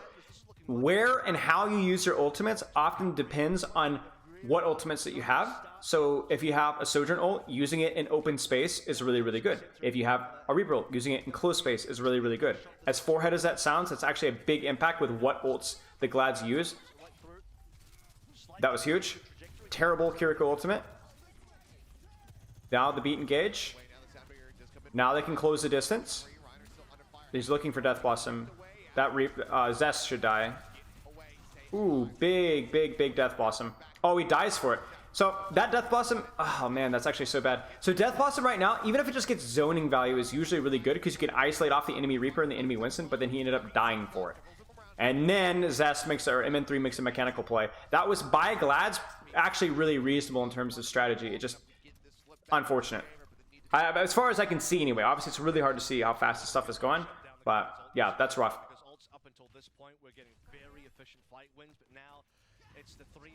The only thing I will say is that one of the things that makes Death Blossom easier to get off is your own Winston bubble, because it makes it harder to boop, or harder to one-shot. So I didn't get a chance to see if Reiner had bubble there, but obviously that's a, oh my gosh, what is MN3 doing? He was like by himself there. Like I don't think anybody from Fusion was pushing. Oh, Fixa, that's...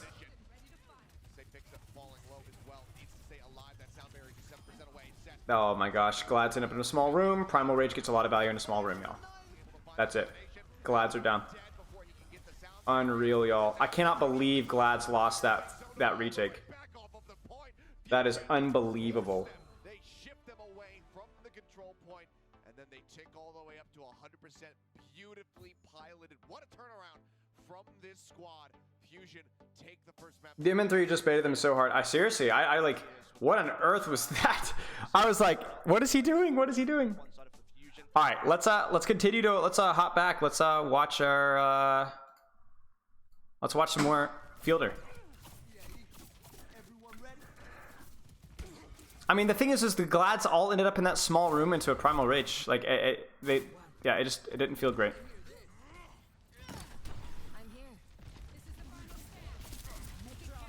If my feedback, by the way, on these like companion streams isn't like super big brain or in depth, it's just because it's impossible to really say always exactly what's happening. It's like watching a scrim at real speed, but significantly worse because you're on first person POV. So there's not going to be any super deep big brain stuff where I'm not going to be able to predict everything. I can give some insight into old economy and stuff, but is Fusion strong or Glad's weak? I don't know. I think Glads have made a lot of really unforced errors with how they're taking fights. I'll put it that way. Like, first fight was just embarrassing, to be honest with you. It's just a hard feed. Okay. So Fielder is always taking these like smaller off angles to shoot, but he's very rarely like, he's not taking aggressive off angles.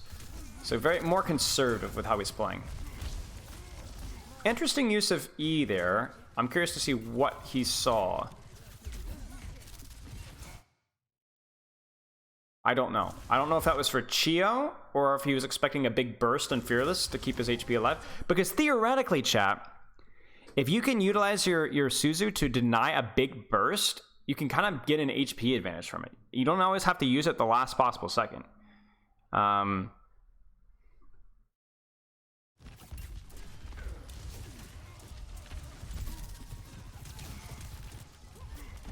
But you could see, even from a heal bot POV, he's still doing a great deal of damage. So, like, if we're not just looking at this from a strictly Overwatch League perspective and also thinking, like, what we can learn from it, there's a lot of damage when available. Damage when available. Damage when available. Weaving. Damage, damage, damage, damage, damage.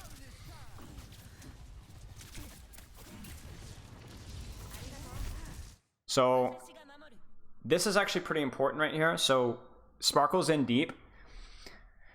Spark have to find Sparkle and clear him out, because otherwise this cooldown trade is going to be really, really bad because they're going to get a Winston bubble advantage. So they need to get they need to trade Wraith for this.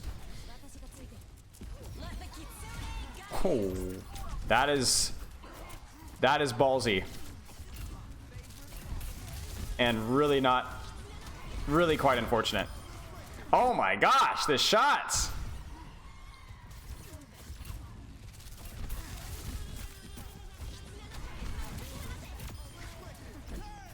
Such a bizarre fight, honestly.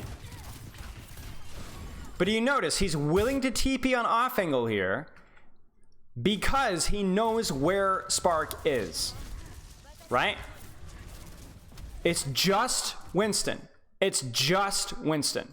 There is no other follow-up here, so he could be more willing to focus on this because he knows that it's just Winston. And the funny thing is like the Kitsune doesn't actually contribute to anything here. Look. You see that? Edison hits him with more shots. I'll guarantee that, or I'll point that out. But I actually don't think the Kitsune really did much here. He doesn't get another Suzu. And he doesn't actually, it doesn't look like he gets a ton of benefit from the increased heal rate either, unless I'm missing something here. Because that's clear as why he's doing it. So it's heal.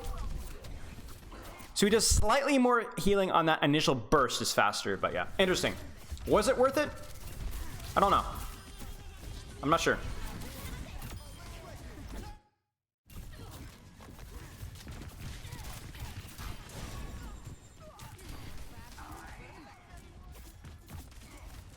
Because it was really quite a great primal rage from Gushui to be able to isolate Edison. So Edison should not have been able to get isolated like that, right? Like playing on that angle isn't necessarily bad, but not being able to get out from that angle is a problem. So I'm curious how that happened. And maybe y'all are right. I'm honestly not too sure. I think it was reasonable enough to try, I guess.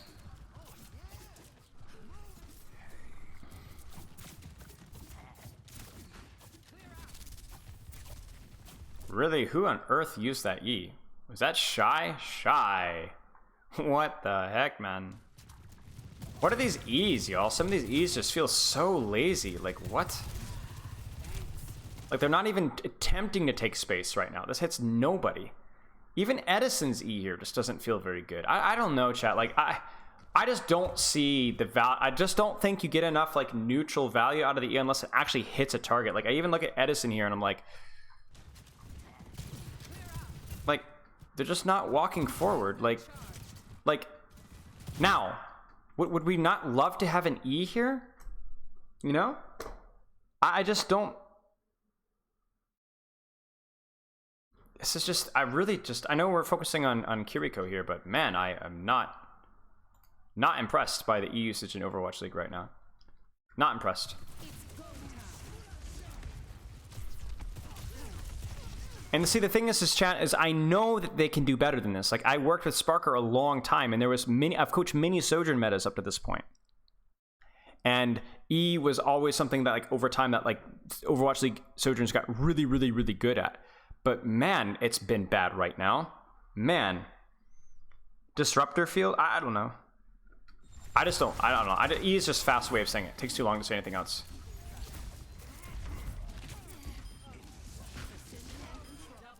Okay.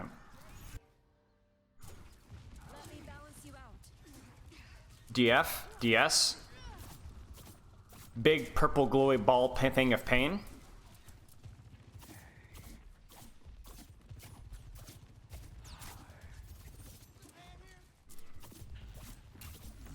Early pressure. Do not let them walk forward without taking damage. Every little bit of damage that you can get. Now you're gonna notice sometimes that Fielder ducks behind cover and doesn't peek for damage for a while, and those are times usually that's when Shy has shot, or he suspects that Shy has shot, or is going to be using shot soon. So it's like too risky for that extra poke. Very important that Kiriko is able to put out pressure, but you guys can use this if you're playing into a Widowmaker, a Sojourn with a shot, a Hanzo spamming down an angle. You have to be careful.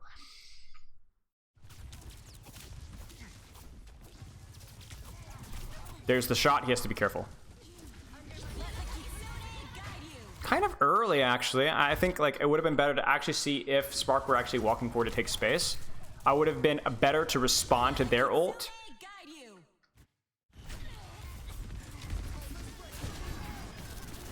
Why does he use either? Was it? Let's guess. I guess he's low. Could also be to make sure that his Lucio doesn't Ajax, but probably just because he's low. Because again, at that point, with that ultimate, there's no reason to sit on E for too long if there's immediate available value, because you're going to get it back very quickly.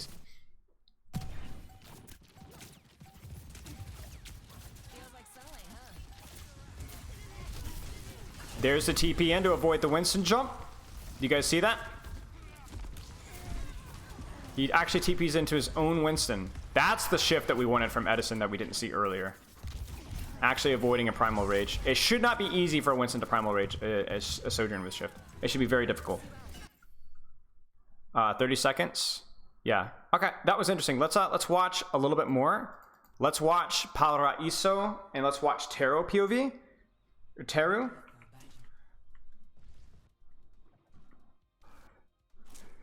On the attack, and maybe we'll watch Fielder POV on the defense, or maybe we'll just watch all of Teru and then we'll go to Fielder POV for the next map. Game starting.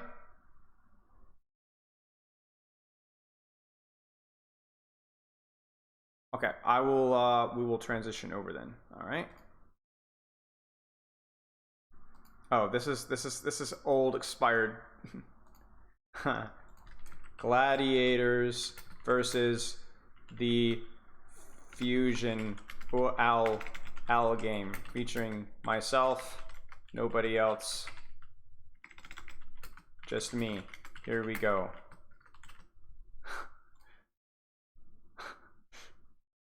Okay. Widowmaker. Wait, chat? Wait, hang on. What do you mean mentioning chat? Oh, just myself. Oh, not just myself. Also chat.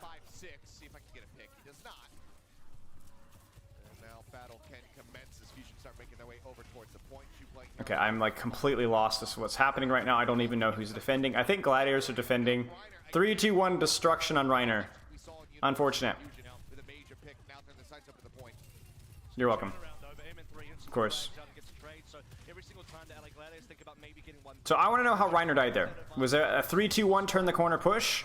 Because that is one way you can break a joke pretty fast, is if your timing is really, really tight and you can like one-shot their Winston. That's a really nice position from Zest there. He's going to be able to do so much from that position. He does. Completely zones backline. Reiner's isolated again, and that's it. That's what we talked about, right? Winston Reaper / whatever is able to isolate backline with E and so on. And then because of that, Reiner has to use his jump to go in, gets isolated, and dies. That is a little bit ambitious from Zest. Okay, we're good. Yeah, exactly. This is why I'm so mad about Disruptor shot, y'all, or E. Like, you could use it to completely zone a backline, almost single-handedly. if you use it at the right time. It doesn't even need to hit a single tick to be valuable. Somebody's got to touch it. It's got to be your tank player. Fusion cut him off. They have a 4-1 split where the rest of the gladiators are still stuck in the archway. Is that a bubble advantage for Fusion? No. Yes, it is. Yes, it is. Glads have to respond with their own, but then they use an ult. Glads might win this one, actually. Great kite from Fusion. Holy crap. Bubble advantage from Belisariya is pushed, forces a Gladiator's ult. Fusion completely disengages it, and now they're able to push with their Kiriko ultimate. Gladiators also disengage as well. That was well done, but the railgun. This is what we talked about with in-out, guys. In-out, in-out, in-out, in-out. If teams can in-out cleanly, man, it just wins you team fights. It just straight up hands you on a silver, like a silver little ribbon. Ooh, questionable from Fusion. Really quite questionable from Fusion, y'all. Not gonna lie. Way too far. That's exactly the same kind of crap where we talked about a nice little image of the cart where it's like, it's just too far. It's just too far. You got an advantage, push cart. Which is good to see. They still have those defensive tools, so not going to be forced to use anything here, but you need to pull open the Overwatch League stream. I cannot stream the full Overwatch League stream because otherwise people will watch my stream and not the Overwatch League stream, and Overwatch League does not like that for good reason. So you can sync your stream with mine so you can hear what I'm talking about, but you should be watching Overwatch League and listening to my handsome, calming, quiet voice. And as I'm being an idiot, I completely missed what actually happened that fight. We could probably guess that MN3 not having his E or Q probably sucked. You're welcome.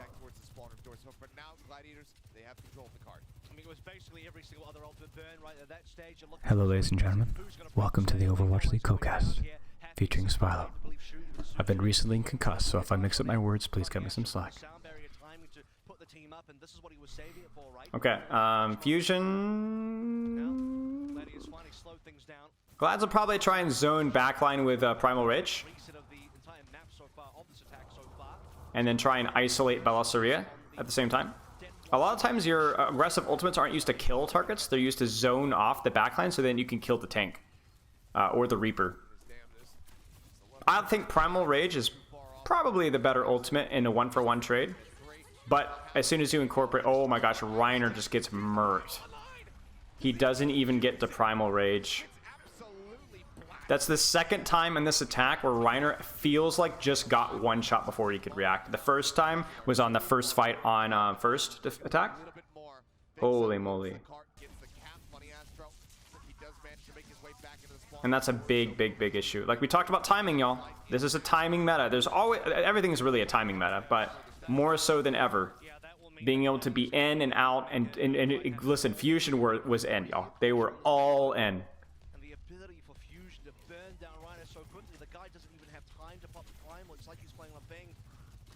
Really important that MN3 is able to get that early pressure out. Okay, there's the Sojourn ult. There's a lot of really early Sojourn ults from MN3. I don't like the way they're timed. They often feel like afterthoughts, right? And that's... Reiner cannot overextend here. Reiner is really just playing his own game, y'all. He's really desynced with his team. They have to... They honestly just had to primal there just to be there just to survive. I feel like MN3 and Reiner are struggling with the timing for their respective teams a little bit. Oh, nice. Happy gets... I would say diff, but I'm so freaking tired of that word, so I'm not going to say diff because it's so stupid. It's the most zoomer phrase ever. A little bit of nausea every time I hear it. What was a weird shot from Happy there? I guess aim god was low. Okay. Fusion's in a good spot here. Double support ult. They're just gonna mash. They're just gonna mash. Oh my gosh! I told you, chat. Okay, listen. So Death Blossom is... Oh, Kevster, disgusting. It's the clean. It's the cleanup. When the ultimates are used and the cooldowns are used, you press Q as Reaper and the fight's over. Everything from Fusion was used.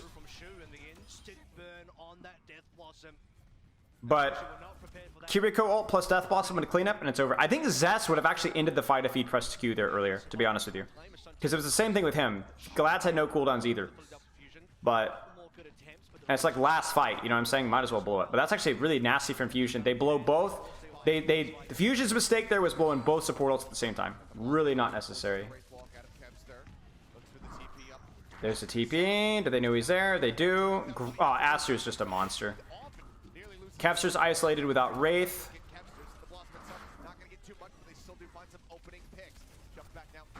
I just don't know if Glad's beat.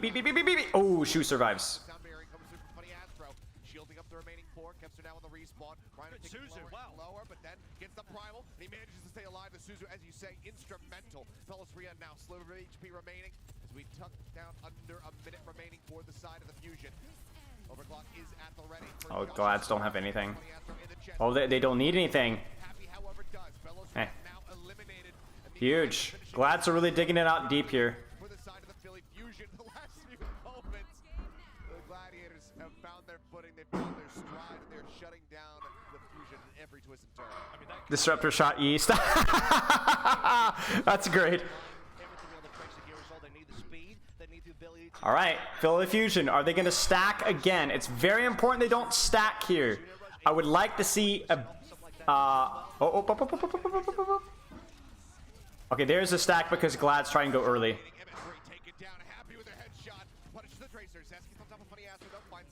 So Glads actually go early there because they know Fusion had both. They try to out-tempo Fusion and catch them off guard because Sojourn ult alone is not going to be able to win you the fight against the ult bank that Glads had. So I actually think what the Glads did there was really very smart. They got a free kill out of it. That was the play. That was where the brain-dead Glad's aggression was definitely the play given the circumstance. It ends up working out, right? They lose 2 for it, but they get 1 trade with essentially 2 CP respawns, so you're all right. So clutch at the end there from the LA Gladiators. Multiple fights in a row. They look like they could have been down. Very clutch from the Glads there. Very clutch. 1 kill there basically carries that defense. And you see again, Fusion ends up panicking and having to blow both support ults. Now I'm not saying that they didn't need to, but if they had been able to anticipate the Glad's aggression a little better, I think they would have been able to space them out better. I think the Fusion support ult usage has not been good. We've been stacking support ults. We've been mashing. We've missed opportunities for Reaper ult. We've wasted at least 2 Sojourn ults. Primal, I haven't honestly been able to scout as much. There's just so much to keep track of right now. Whereas Gladiators promise seem to be more in the neutral, where somebody is getting isolated and killed unnecessarily. Like Reiner has gotten isolated and killed unnecessarily at least twice. Kevster lost his life by getting isolated and killed, and I'm not sure what the status of his cooldowns were at the time. I appreciate it, Sun Jester.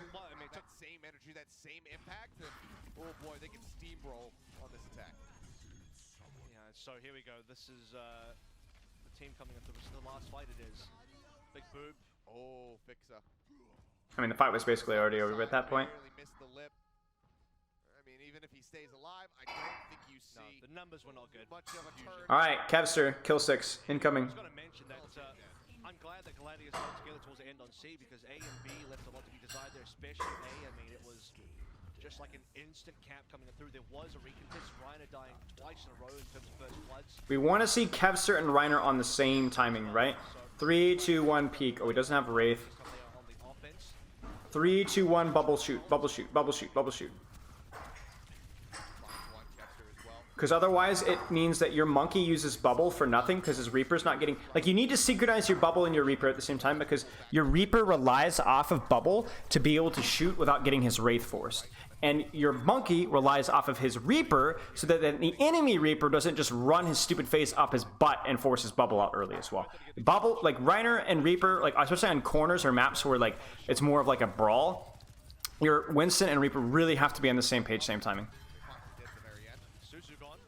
Nice use of offing ults here from FMN3. He's causing a lot of backline pressure right now. Like you see this right now, it's like it's just completely free firing. There's a nice E. Just completely free firing, having a really hard time. And again, that's defender's advantage, right? Like defender's advantage, your Sojourn can play an off angle. The attacking Sojourn doesn't often have the space to do so. Really, really big.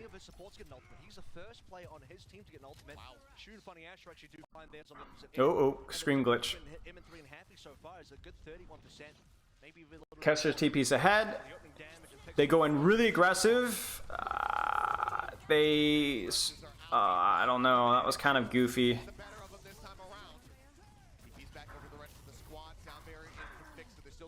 Oh, Shu gets isolated again. What? This guy has gotten ugly really fast.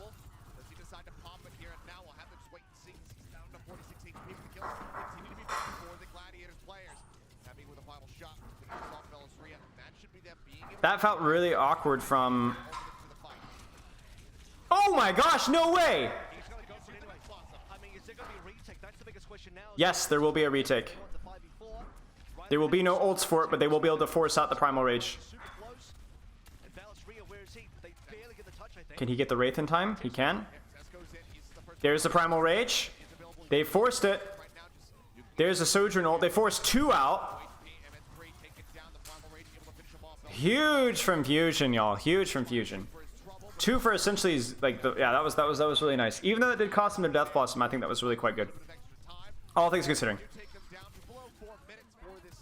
Really goofy timing from the Fusion on their Kiriko ultimate. They were definitely on different pages. You could see Aim God pressing forward because he was mirroring Kiriko ultimate, but Fusion didn't know that they wanted to mirror, so they were backing off as Aim God was walking forward. Again, that attention timing desync. I think Fusion is what mostly, if not all, Korean, right? I don't think there's any Chinese players, so there's obviously no communication gap to blame. So again, we talked about this. It's like being on the same page, ins and outs, so important. So important. Okay. Belisariya doesn't have bubble. He can't do anything just yet. He really needs to be careful here. I'm not sure what's going on here. Really weird fight from Fusion. I'm not sure if they were confused with scouting, but Fusion looked completely lost that fight. I'm not sure, honestly, Ice Cat. Potentially, we'll see. Most likely, yes. Most likely, because it's only this week. You know what I'm saying? So... probably gonna give it my all with Al, or give it extra effort this week with Al. I just have so much video editing and stuff that I have to do as well, because I do a lot of my own editing and all the private coaching and all the on-stream coaching, so I will do my best. Okay. Fusion has to explode out here with Kiriko ultimate. Here it comes. There it is. They mirror it, Glads, and then they can also beat in later if they want to, which they might do. Or Happy maybe just uses his Q. Massive Sojourn. And here it is. They mirror, but they still have the positioning advantage, and there's the Sojourn ult. Glad to just win this one now.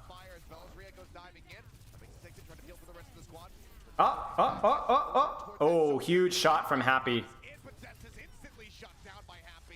So there we saw the ult. Oh gosh, chat, this is crazy. It's just like Sojourn. Oh my gosh, Amen 3! No way they lose this! No way! Oh, there's the carry's dead, y'all. Surely Glads win this.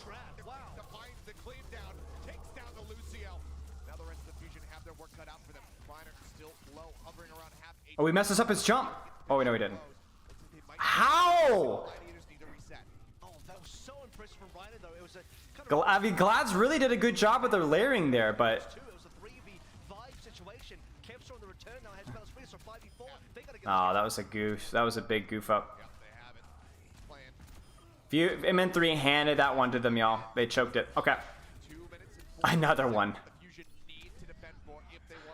Okay, well, Gladiators are in a good spot to win this one out. They're going to hit their ult spike a little bit sooner here, and this is essentially one fight territory with the status of the cart. So, if Glads are able to chain this Kiriko ultimate into a bead or into a Death Blossom before we get an ult from Fusion, they might be able to win this one out. Or if we just get another free kill. One fight territory here. There's the mirror Kiriko ultimate. Oh, Belisariya just dies. One shot. One shot. Like, that seems to be the common theme, y'all, is how fast these Winstons are dying to the Kiriko Reaper.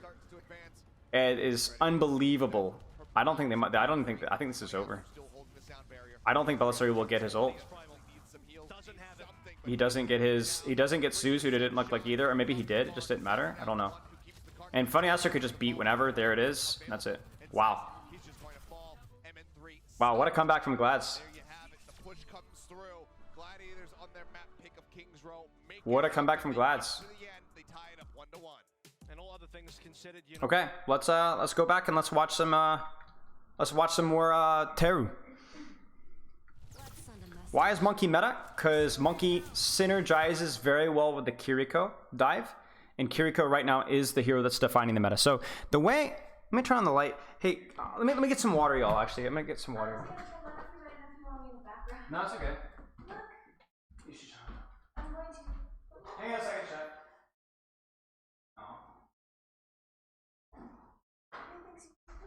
Okay.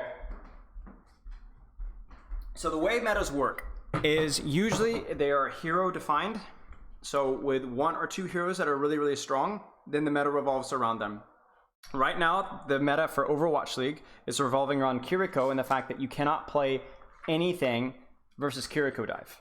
Kiriko dive, just right now anyway, our understanding of it trumps everything. So then you find the heroes that best synergize with Kiriko dive, and you like Lucio, and you like obviously Sojourn strong. She has a defensive cooldown, so she can survive versus Kiriko dive. And then you have your best dive tank, and people were toying with D.Va, people were toying with Winston. It turns out Winston Bubble is just better, as well as Winston is a better, more lethal threat, and Bubble's better in the neutral, right? So then we go into why is Reaper being played? Well, Reaper's just being played because he's good versus the Winston. That's pretty much it. If they were playing non-mirror, you would almost never see Reaper. Reaper itself is not meta. Reaper just so happens to synergize well with the composition.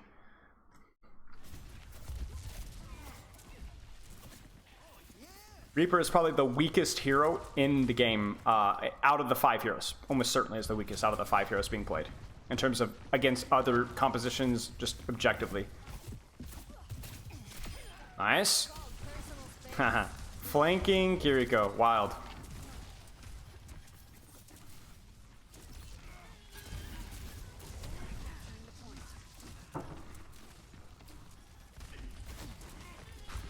If Sojourn got nerfed, probably Genji. Oh boy. But honestly, if Sojourn got nerfed, no, actually, it might be Tracer. It might be Tracer. Honestly, Genji got nerfed as well. I keep forgetting. Here's the thing, though, chat. If you were to like nerf Sojourn, and there is a real chance that Kiriko dive might actually not function, because what you've done is you've nerfed all the heroes around the dive as well. So, like, for example, Orisa was a really strong hero for a long time, and even during GOATs. But she just wasn't played because she didn't synergize with the composition well at all. And the heroes that made Orisa good were all weak, which were like range, DPS, things like that. But what happened as soon as they nerfed the heroes that made GOATs strong, then Orisa just dominated. So like what you could have is if you were to like nerf Sojourn, if you were to like, I don't know, maybe nerf Monkey a little bit or something like that, then you would actually probably wouldn't see a lot of Kiriko dive, even though Kiriko herself would still be really, really strong. It's just because the heroes that they need she needs to make work for her style of composition would be very weak. Because like right now, Tracer's not super strong. Genji got nerfed. Sombra got nerfed. If they nerf Sojourn as well, same kind of thing. But yeah, okay. All right, let's check this out.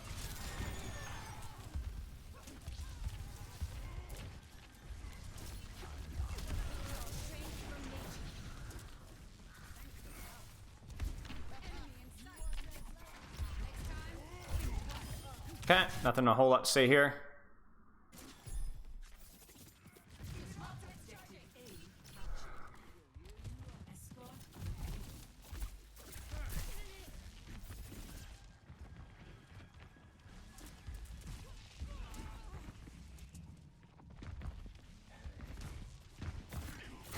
This is crazy, y'all. Crazy. But guess what? Both of these heroes have escape cooldowns, right? So did they get a lot out of that? I mean, they basically just traded cooldown for cooldown. Not a lot happened. But the reason what made it potentially worth it is because there was always a chance there that Alfie just startles Sparkle and just gets the one shot, right? That Teru just hits the headshot and they get a kill out of it. So cooldown for cooldown is, you know, whatever. But there's always a chance there that it's a cooldown for a kill, you know? How do we get the Overwatch League replay system? So I'm assisting a contenders team on the side, and they have access to the replay viewer within the OPR accounts. which are like the previous versions of Overwatch accounts. There is no way to access it for the average viewer, which sucks. Like, majorly sucks, and I honestly don't understand the reasoning behind it. There's something that I don't understand, so I'm not necessarily flaming Blizzard, but it is very upsetting.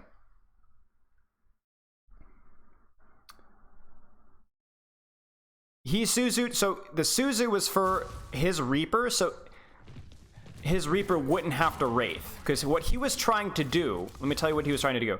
He was trying to think, okay, I'm going to Suzu my Reaper so that he can kill Sparkle and then shift out later, and then we can TP out. I think this was just a little bit of like slow reaction speed, because you're right. It was like he Suzu'd while he was already Wraithing, so technically there was no real reason for it, but I think that was the general idea.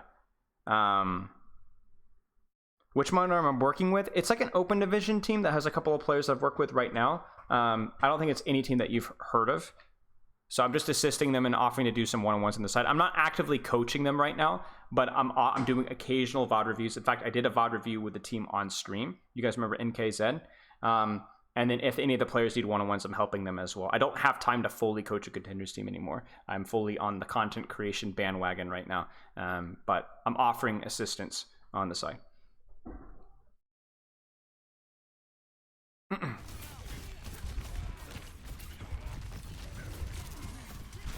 So let's see here. Was there anything that we could have done better here from Terry's point of view?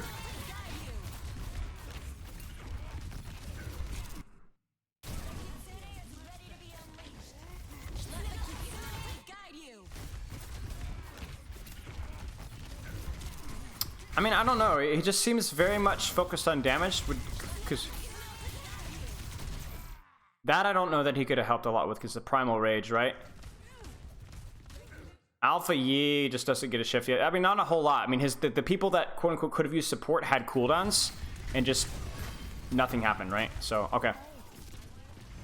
If I got offered to coach Overwatch League again, would I do it? That's a really great question. I don't know the answer to that. There are times where I think the answer is yes, but I think most of the time the answer is no. I really enjoyed my time in Overwatch League, and I really hated it too, to be honest with you. It was a very stressful job. Does not pay anywhere near competitive rates for the amount of time and effort that it takes to put into it. And I think there's too many teams that don't have an that are not good with their time. So it takes too much time.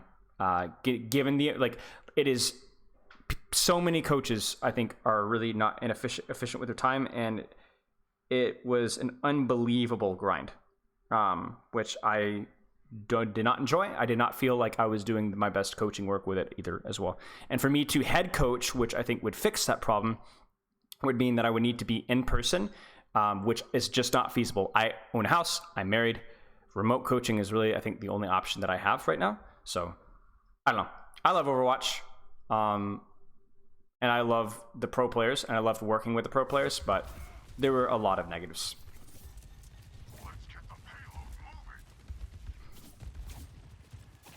He's DPS over healing a lot.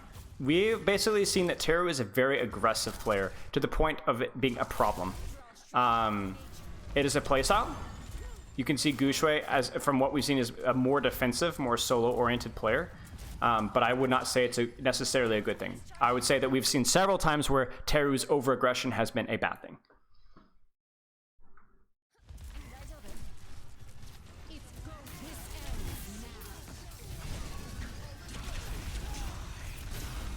Massive beat. What was Teru's HP at when the beat hit? 4, guys! 4! 4 HP!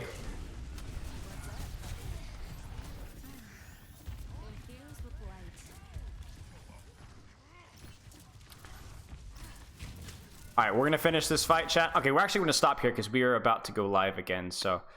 Nah, that's not what I want! That's the wrong thing, dang it. Sorry, chat. Bot tier streamer. Oh my gosh, okay. Is coaching like giving class? Honestly, not really. Like, coaching is way, way more in depth. It's not just like teaching and moving on. There's like a lot of like interaction and research, and I mean, it's a little bit like it's a lot like teaching, but there's a lot of differences as well.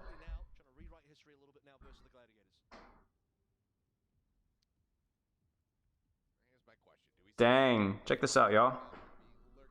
Premium Overwatch 2 coaching / boosting. Fast delivery, low prices, and packages for all. Come check at your deals. Want a smurf and an unsmurfable game? I don't know, chat. That sounds pretty appealing to me. What do you guys think? Hog.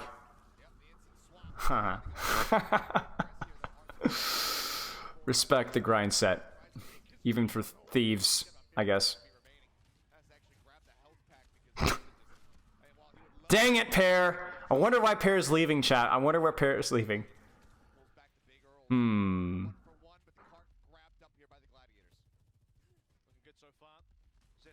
Yeah. Other opportunities, Oh, that's a really stupid bubble from Bellasaria, no offense. That was not a very high pressure bubble. That gave us way too much space. I think he could have been more patient on that if they turned around the corner. Let me turn this up a little bit so I can hear a little better. MN3's going fishing. Looking for some charge. That's a big juicer of an E. You see that there was no engage there from MN3? Right there, he was not responding to his team or the enemy team engaging, but because the E was so fat that it got pressure just in of itself. You know what I'm saying? That's what we talked about, like the neutral E. Doesn't always have to be in response to something, but if you hit a big bunch of juicers, it's totally worth. I can't even say juice anymore, guys. I've been saying that thing for years. Not stupid. Every time I think of like, I'll do it. It sounds like XQC in my brain. Completely ruined. Bronze 5 the GM in 1 hour? It took you an hour to do that? Yikes, dude. Certainly not breaking any speed records. Now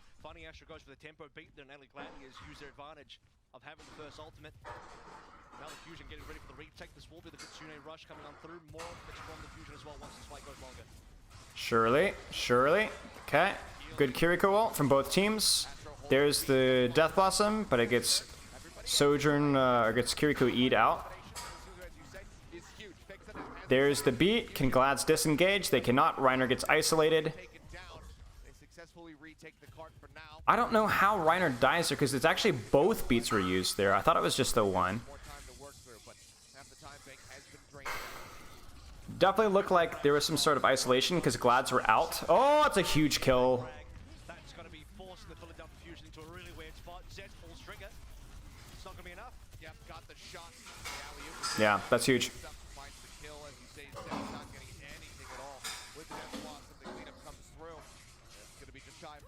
Yeah, the Fiverr payment was slow. Yeah, I'm legitimately so stupid. I thought for certain that was just a really complimentary joke, but no, you were never mind. No comment. It's been 6.5 hours, guys. You gotta cut me some slack. Yes, I wouldn't mind hot cocoa, honestly. I wouldn't even mind lukewarm cocoa or even cool cocoa. Cold cocoa, that's where I draw the line. Oh. I just don't understand, like, Bellasaria engages at all. Like, look at that. Bellasaria is so far ahead of his team's tempo. There's Bubble, there's Primal, and what has his team done with it? It's not even like he's attacking, pushing out of a choke, and trying to create space for his team. His team has all the space that they really need, but they're just so far ahead of his team's timing. Really not impressed by the monkey play from either side right now. It just seems like these engages are just so flippant early. It's just giving Glads these massive windows to push for free afterwards. Should Kiriko's nade get nerfed? I don't like how it invalidates CC. I'll agree with you there. I don't mind it being a purge or an invulnerability, but I don't know. Yeah. Too much Adderall, yeah. Pressure on towards Engard, and Shuru is there to receive the communication there. Like, yeah, we're going to force a swift step. He knows he's not getting the kill, but he knows one of his teammates will. That's a massive E from Happy. It was pretty much just a primal from Bellasaria, and then everybody else was getting taken off one after the other. He got taken down to such low HP, they force, and then you look at the Gladiators, they don't do anything. Kind of a questionable primal for Reiner, but yeah, not great. Mostly Happy's E really did the deadlifting there, I think. There it is. That E forces Wraith.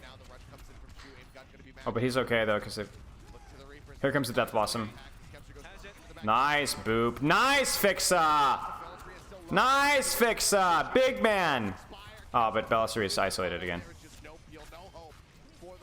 That was actually a really big play from Fixa there.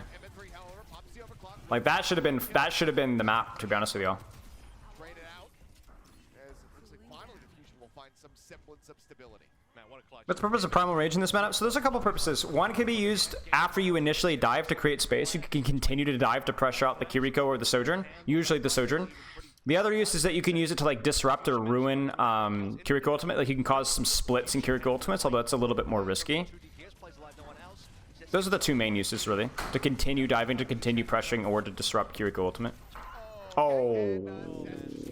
Happy instantly trying to get into position to use that Death Blossom, and now they're being rerouted. The card getting closer and closer, but now Inside pushing. Still so damn close to the completion. Happy, however. Oh, happy trolls. Happy trolls! Surely Glad's win. No, surely. Making a return, and he'll make his exit. Stays alive, keeps the rest of the squad topped up as well. Nice little boom to force Funny Astro into the ceiling to get the kill.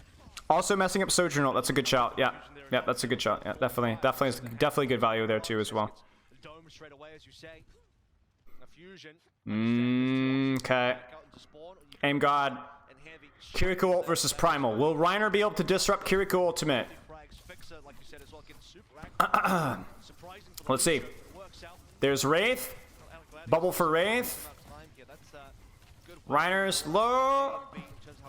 Probably see Kiriko Ultimate soon. There it is. There's the Primal Rage. Primal Rage is peeled off, and they're able to push it out, and he's able to survive. So that's actually not a bad trade from Glads. Like, you will take Primal for Kiriko Ultimate pretty much every time. So Reiner doesn't disrupt the Kiriko Ultimate so much as he baits the Kiriko Ultimate and then survives the Kiriko Ultimate by using his Primal.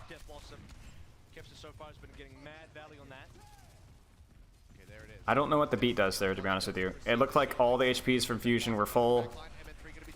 I've just not been impressed out by the support ult usage from either team, I say, from Fusion, really. Like that Kiriko Ultimate was really not good. That beat was really not good. Just not great. Not great, y'all. Just 59 seconds remaining, so we do have to give some credit over to Fusion with their defense in the final stretch, because the defense was widely absent on the first 2 points. Going down there, not quite a lot. So really not great ult usage from Fusion, to be honest with you. A lot of times where it feels like these primals are getting forced for nothing off of bad timing. A lot of support ults that are just accomplishing really nothing whatsoever. Like, again, Kiriko for Primal Rage, especially, and the thing is, if you go back and you look at the Kiriko ult on the Primal Rage from Reiner, there was nobody there. There was nobody, it was just Reiner. There was really no actual threat from the rest of Gladiators. So you're using these ults to clear off a Winston, or maybe to get the kill on the Winston, and that's really it. Like, I just don't love it. I just don't like it. So this is just a complete guess, super low. But we were seeing Kevster was having some issues with, like, there was some issues with Happy's timing on Reaper. And to be honest with you, Kevster's Sojourn wasn't really blowing me away. There was a lot of really bad use of Disruptor Shot. So it could just be that they wanted to mix something up. It could be that they were just feeling like Happy... Honestly, I don't know. Like, I feel like Happy's got to be the better Sojourn, no? And Kevster's probably the better communicator and better Reaper, no? I don't know.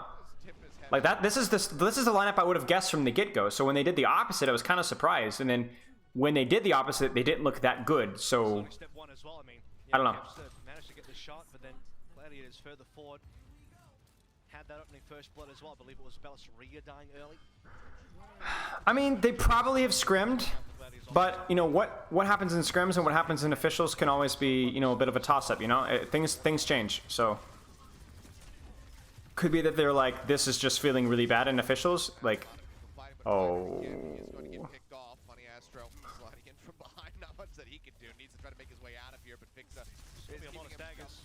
Yeah, here's the problem with spawn camping. It's a lot like holding aggressive chokes. Is if you make a mistake, I don't know what Glads did there in terms of cooldowns, but if they must have bubble, they must have Suzu, there is no real clear disengage like there are other places.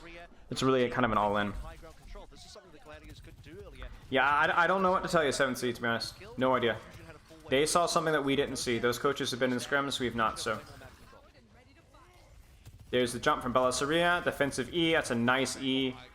From really both teams, the one E does kind of zone Happy a little bit. Maybe not the best from Happy, or from MN3. They're able to take space. This is huge for Fusion. Being able to take the space is really, really nice.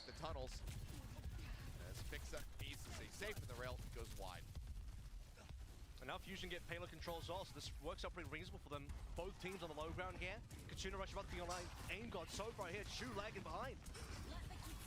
Beat. There it is. That's it. Now on the side of the Fusion, happy, able to find one. Astro had the beat, dropped it in. Helps keep them alive for now. Reiner still falls. Bellasaria swiping away like a madman. Huge kill. Because in theory, it's really difficult to survive on Kitsune Rush if the enemy team has beat, but they were able to survive just long enough, right, to where they were able to get the actual value out of the cooldown and fire rate. That was crazy. I don't know what wins, beat or Kitsune, on point blank. I think it's like beat can theoretically give you that initial advantage, but then if you don't get enough of an initial advantage, then you're pretty much behind. That's it for the Glads. They're screwed. It's going to be Death Blossom, if anything. Big Death Blossom, maybe. No. Fat E from Mim in 3. That's it. Wow. That's actually a pretty nice fight there from Fusion. And they have an ult in the bag, too. He snipes down arguably the most important member. If Reinhardt gets Primal there, I think that's a maybe successful defense. You start banning people towards Kevster's Death Blossom as well. And Gladius have a much more successful fight. At minimum, they delay the cap for a much longer time. At least the Gladius will get this respawn. I really hate how Bellasaria gets his bubble force right there for absolutely nothing. But Gladiator's turning the corner. That really frustrates me. I don't know if like there's just... I understand that attackers, technically, they're like the Gladiators, I guess, have the advantage of knowing the timing of when they're going to turn the corner. But it seems like Bellasaria just gets his bubble force so quickly. And I don't know if that's just a Zest not synchronizing his timing with him, or Gladiators are just killing it, or what? Oh. That's a massive kill on Shu here. This means that Fusion should win this one. There's the beat, though. I mean, either way, that's a massive kill. Glad should have just kind of handily walked away with this one. And Reiner's dead.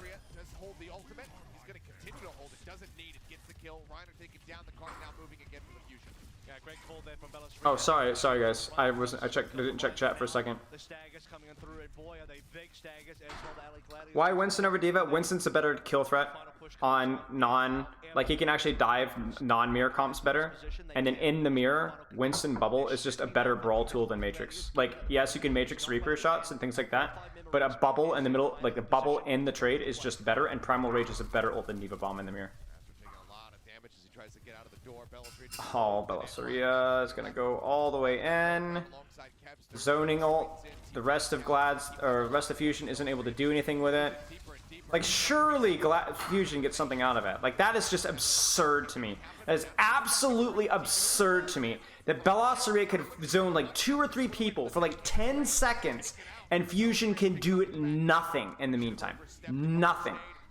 Give me a break. That actually tilts me. That is unacceptable for an Overwatch League team to do something like that. Like, even in just a small point, that's just ridiculous, man. Like, that is just, there's no other ult pop from Gladiators there until the Kiriko ultimate. Like, Fusion has to find that window to do something. Like, there's just no way that they can. I don't know if it's a communicational diff or like, that's just really frustrating to me. Time whittled down. How are Fusion supposed to finish the map with this little time remaining? Might still be able to make it happen, but with time remaining, certainly not. I don't know, chat. That was tilting me. Alright, Fusion double support ult plus Reaper ult. Very winnable for Fusion here. Very winnable. Again, really stupid jump from Bellasaria. I have no idea what that does. I know he's probably thinking I'm going to get it back in time. Maybe that's the solution, y'all. Massive kill in Kevster. And they're going to win it out. And that's a crucial fight for Fusion because it costs them a lot of ults, but it also costs the Glads a lot of ults as well. So you're not in a situation where, okay, you got lucky, you managed to get a pick, you actually did the dirty work, and you won the fight. I will take my comment on Bellasaria's bubbles back because I assume that was just because he knew he was going to get it back faster with Kiriko ultimate. Fix there for the well-timed sound barrier. It just barely, I think, blocks up Kevster's Fast primal, here we go. I mean, Reiner's gonna have to primal here. Oh, maybe not. Trade backline, here it comes. Exactly what you want to do, because even if you lose here, you have plenty of time to recontest. You just buy time off the time bank. They've already guaranteed that they're going to have the superior one. If not, fully denied the Fusion from having a time bank at all. Happy gets huge kill on Happy, huge kill. There's no way that Gladiator should lose this, but now it's actually super losable. right in this place of his best spots for the rush. Committed to the fight by Shield. Here, takes a little bit of a zapping, but overall, it's still going to be all right. Rhea jumps back in with the rest of the team, trying to displace Reiner at all costs. And he saves, healthy for a little bit longer, but they've got to minimize that elimination. But I think both teams can be reasonably happy with that. Glads are going to be unhappy the fact that they lost a Primal Rage versus Kitsune. That's not a good ult trade at all, but they did burn a lot of time off of that clock. Way more time than it felt like they had, they deserved to. So, not the end of the world. That being said, Fusion are really, really in a good spot to cap now. Ah, no, the mechanical death, mechanical death. The unearned headshot. Can they get out in time? Okay, now you watch Glad spawn camp, Glad spawn camp, Glad spawn camp, Glad spawn camp. They can just chill. They can sort of just chill this choke game, wait for the spawns to come through. Fusion. You're probably gonna see a really aggressive engage from Gladiators. They might try and Ajax somebody as well. This is gonna be the fight. Maybe in this lane here, aim God's positioning for this Kitsune rush. It's gonna be everything. Oh, maybe. Yep, there it is. There's the B. Okay, primal for B. MN3 probably gonna die to. Oh no, he's fine. There's a Kiriko ultimate, but not in time for MN3. MN3 dies with ult.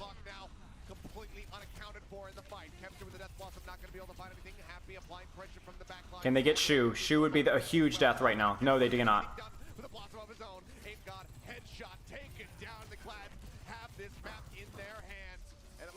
Wow, crazy, crazy. I don't know what happened with the Fusion setup for that fight, but that should have been a Fusion win there on that particular fight. Okay. GG's, not quite. More Teru.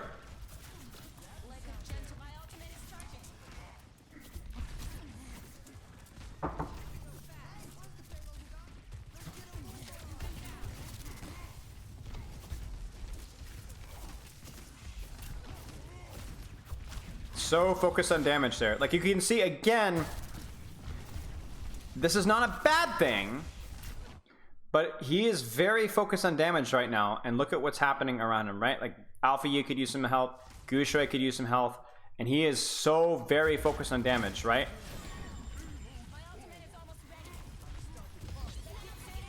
Mirror, mirror, mirror, mirror, mirror. Nope, they're just gonna fully kite. That seems reasonable. If you can kite it, it's always better to kite than mirror. Who would I consider the best Kiriko? I haven't seen enough to know, to be honest with you. Have not seen enough to honestly, I haven't seen enough to even have a guess. And I really do not like giving like gut opinions at all. I have enough of a platform now to where I should be somewhat careful about what I say, because I don't want to form narratives without like actually earning them. You know what I'm saying? Too kiteable. Not a good ult. Not a good ult at all. Very, very, very kiteable. No solo kill. Way too easy for Fuel to disengage that one. Off angle again. Using it to TP out if necessary. Again, so damage focused. You notice that Suzu's there early, even though the target wasn't critical, because he knows that Fearless getting that initial juggle burst is where the majority of the damage is going to come from. So he's going to initially Suzu that juggle burst off of the melee and landing damage. And so then there's more of an opportunity there where the target's going to be okay anyway.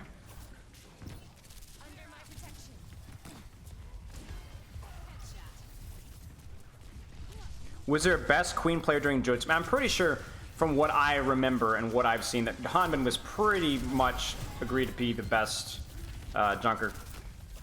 Both in terms of how he played mechanically, but also how he played in terms of team timing as a team player as well.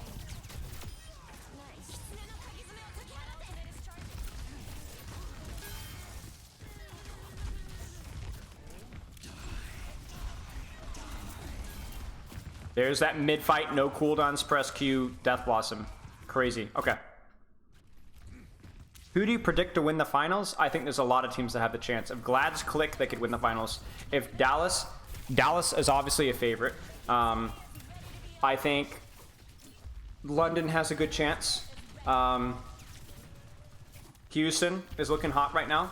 Houston was also relatively good at the end of the Junker Queen meta, which was also a Lucio speed comp dealing with resources. So there's a lot of teams that could win it. And the thing that you guys have to understand is, as frustrating as it may seem like this, a lot of it is mental diff as well. If one team wakes up that day and just feels it, then they could just win the finals. And I'm not joking. As depressing as that is, that's why when you look at like things to mimic, I don't know how European teams do with like things like football, but like the World Series for baseball, American baseball and basketball, those are that really was the best team, because they have to play it's the best of 7, right? When we're playing really one game on one day, even if it's the first to win 4 maps, doesn't always tell the full story all the time. But London could absolutely win. If they feel hot, I don't think they have the best mechanical players in this meta. I think they are closer to the top than they are with other metas. I think Sparker's a good Sojourn. I think Landon's, from what I'm hearing, is doing well in Kiriko. Obviously, Admiral's a great Lucio. I think Hottie is not a great Winston, but I think he is a good Winston for sure. Especially with a lot of these teams that don't have Winston players, you know what I'm saying? Like Kaluj, Dante, like he comparatively, he's going to be fine with, like Reiner, like I think he's got a better Winston than all these guys mechanically for certain. And then even things like Backbone Reaper, I think Backbone Reaper is probably better than a good chunk of the Reapers in League. He might be one of the best Reapers in League. I'm just saying, I know that he's going to be better than a lot of them. And even in terms of mechanics, I think London can go toe to toe, which is, I think, a good thing. I kind of like that Kitsune Rush. It causes a major split that theoretically Spark should be able to follow up off of. But unbelievable job from Dallas to be able to kite that out. That just feels like that should not have happened at all, but it did, so. Yeah. Like, this is what happens, again, when everybody has a trillion defensive cooldowns. If you can play it perfectly like Dallas did there, it actually becomes really, really hard. Like, they end up losing that one, but that should have felt a lot harder. I mean, of course, Hottie is a good Winston. I'm just saying, compared to his like a Reinhardt, I don't think Winston is as strong. I think his Junker Queen is quite good. I think mechanically, if he was given time, if we were like in a full Wrecking Ball meta or like in an Orisa meta, I think Hottie would probably also be top 3 with those heroes as well. I think his mechanics in Wrecking Ball even last year were phenomenal. It just team diff, you know, team diff, and also a lot of other issues that were causing issues with even Wrecking Ball. But so you'll notice something with Teru, and I'm not sure if you guys have picked up on this. His aggression costs him his Suzu on himself sometimes, so that's obvious. But the other thing that's costing him is sometimes he just panics when his entire team is low and ends up just kind of throwing Suzu to heal, or just to buy him time to be able to heal up again. So it's costing him his Suzu, and a lot of times just because he's not in a position to really heal his team. Like, look at the Suzu right here. Is this Suzu really for himself? Not really. It honestly feels like just kind of like a panic. Like, I just in the middle of it. So I'm not saying it's even necessarily a bad thing. It's just, it's the cost benefit, right? We're not sure. I would say I don't think his playstyle, at least to the extent that he's doing it, is optimal. But there are drawbacks and advantages. Molfig Ball, everybody talks about Molfig Ball because he played Ball versus Chalk, and I think it was Route 66. We were playing, like, what were we playing? Orisa Ball or something goofy like that. We did something sort of like weird off-meta foolishness to try, and we beat Chalk on it. And everybody always remembers Molfig Ball. Molfig Ball was not anywhere near as good as Hottie Ball. But because we had better success with it in that particular map, people think that Molfig Ball was better. That being said, Molf was Morphig was like a ridiculously good ball for an off-tank player. I mean, he was probably better at ball than a few of the tanks mechanically in Overwatch League at the time. Main tanks. Who's my new favorite new hero in Overwatch 2? I don't know, probably Sojourn. Compared to like Kiriko or the other reworks, I guess, if we included reworks. Doomfist, Bastion. I think Sojourn just feels fun, you know? Dang, look at those. Poppity poppity. I just think, in just terms of mechanics, I would probably put Hotties Winston over Reiners. Nothing outside of that.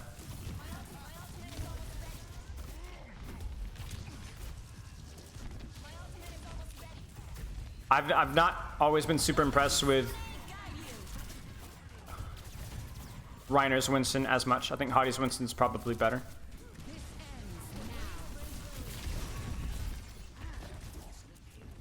But I'm also biased here, so you know, take that with a grain of salt. Let's check the okay, we're about to get into the next thing. Better ball because of aiming. Yeah, you're not wrong. That's not a bad guess. Yeah. Maybe we have time to watch one more team fight. Do we have time, chat? Do we have time? Wait. We do not have time. All right, chat. We are in it to win it. Overwatch League. Let's go. Can the Fusion get their crap in order? Will the Gladiators break the spirit? What do you think of Someone's Winston? I think Someone's Winston was fine. I'm not always super studying people's Winstons, people's individual mechanics in different heroes, outside of some outliers. Especially tank players, it's hard to like get a read of their mechanical capability without studying their POVs a lot. So, and a lot of people watched Hottie's play last year and thought that he was a bad tank. So you can never get a full read off of somebody's skill all the time. Why do so many Winstons primal with hundreds of HP left? Usually because burst damage makes it hard to predict how much longer you'd survive.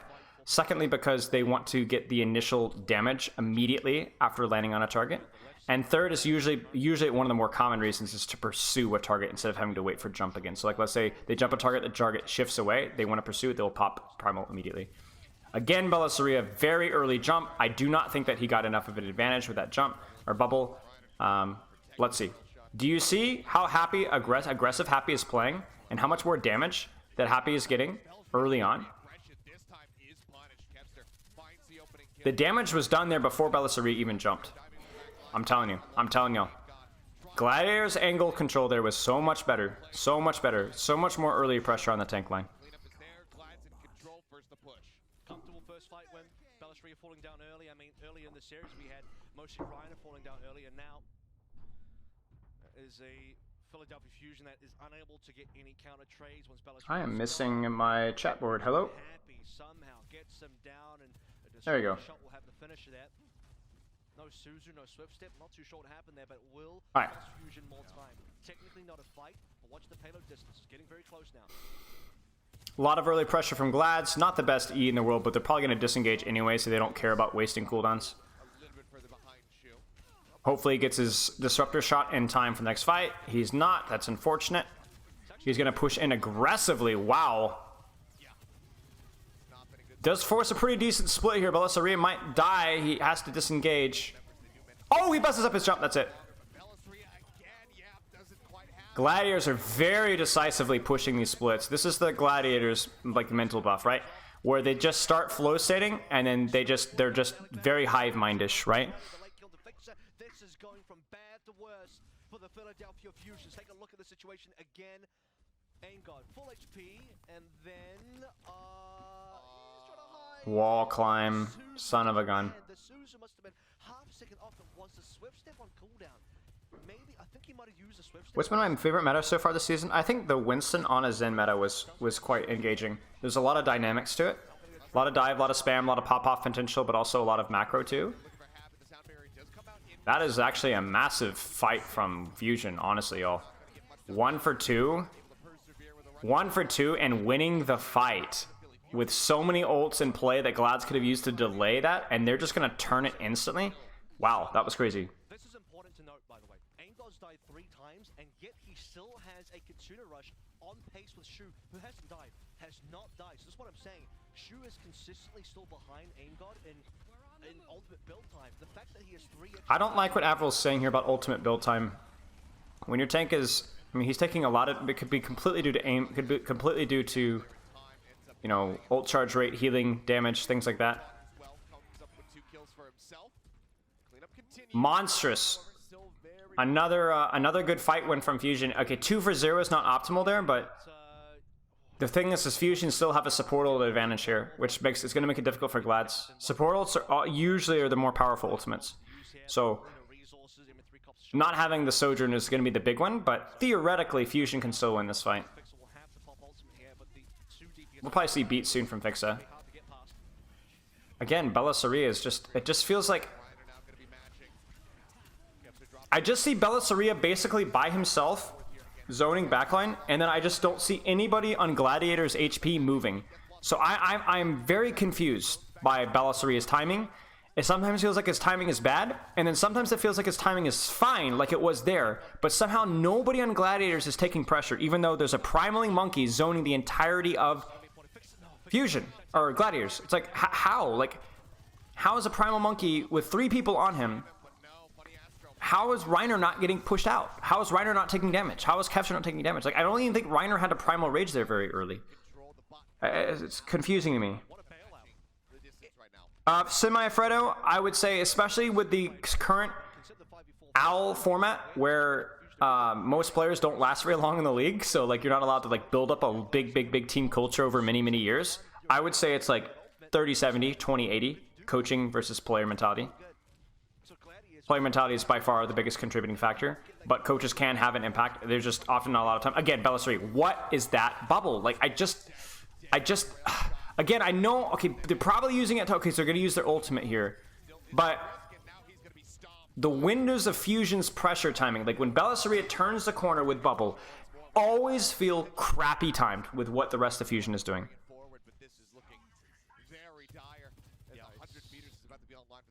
This should be a full clap for Glads. Full clap. With how Fusion is playing right now, it should be a full clap.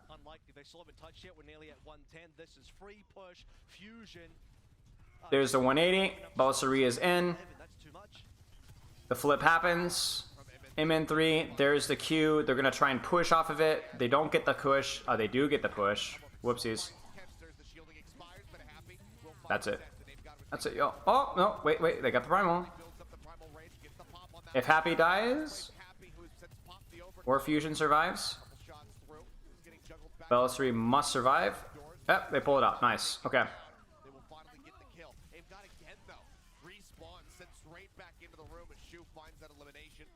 AimGod Kiriko is looking a little sus. I mean, I don't know. If you're talking about that one time he died because wall climb just didn't work, I mean, you can't really make a judgment off of one goofy error like that.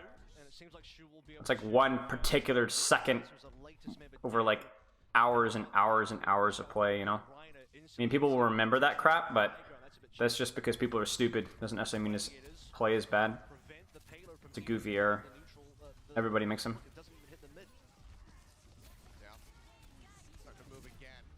Beat for Kiriko ultimate. That's not... Nothing happens with it. There's Primal... Belisariya zoning backline. Can Belisariya get out? He does. There's the kill on Reiner. Ooh, that was stressful. That could have been really bad for Fusion. They are going to make it work. This was a really important fight for Fusion to win. Nice. That's a really important fight for Fusion to win. A lot of ultimates. 1, 2, 3 ultimates for 1. Good ult combo. I don't know what happened to Reiner there. I do not think Reiner should have died. Reiner should not have died there. So wherever Reiner was, again, a lot of these monkeys are dying because they're off of team timing or not respecting the punish and getting isolated. Probably, see, I would actually prefer a Sojourn ultimate here. Yeah, there it is. I was going to say I would prefer Sojourn ultimate over Kiriko ultimate given the state of the fight. It's the range with like the point of this map is very wide open, right? So I would prefer that over a Kiriko ultimate, which might be trickier There's a Kiriko ultimate that countered the beat, and Fusion should be okay. Theoretically, Reiner's killable. I don't know how he doesn't get healed there. That's ridiculous. MN3 should not have died there. Reiner should die for this. Just dude, Fusion, how are they losing this?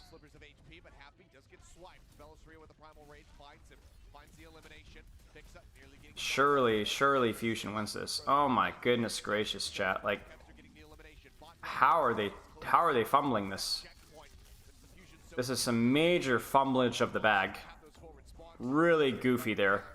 Massive mana advantage. Nothing happens after the initial pick with Sojourn ultimate. Fusion stands around, loses space, sits on the cart. Ha, Reiner.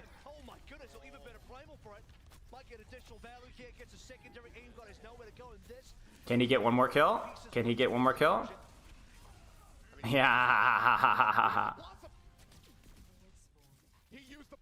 That is tragic, chat. That is beyond tragic. No, you're not supposed to be seeing the gameplay. You have to turn on the Overwatch League stream, sadly. I'm not allowed to stream that, otherwise I'll have Overwatch League representatives banging on my door. Bing. It's a good beat, but I don't... Reiner has to die here, I think. I think Reiner probably has to be the guy that dies. Yeah, that's it. There's just too many ults here. Fusion really fumbled the bag, y'all. That's it.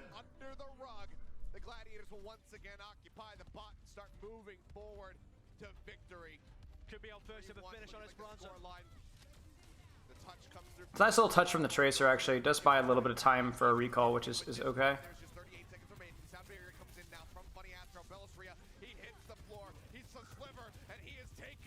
But MN3 has to hit a shot. MN3 is going home. Fusion, first team to go out. Who could have thought? Goodbye, Philadelphia Fusion. Your season is over. Rip Bozo, indeed. Gladiators, shaky it many times, but showed up when it counted.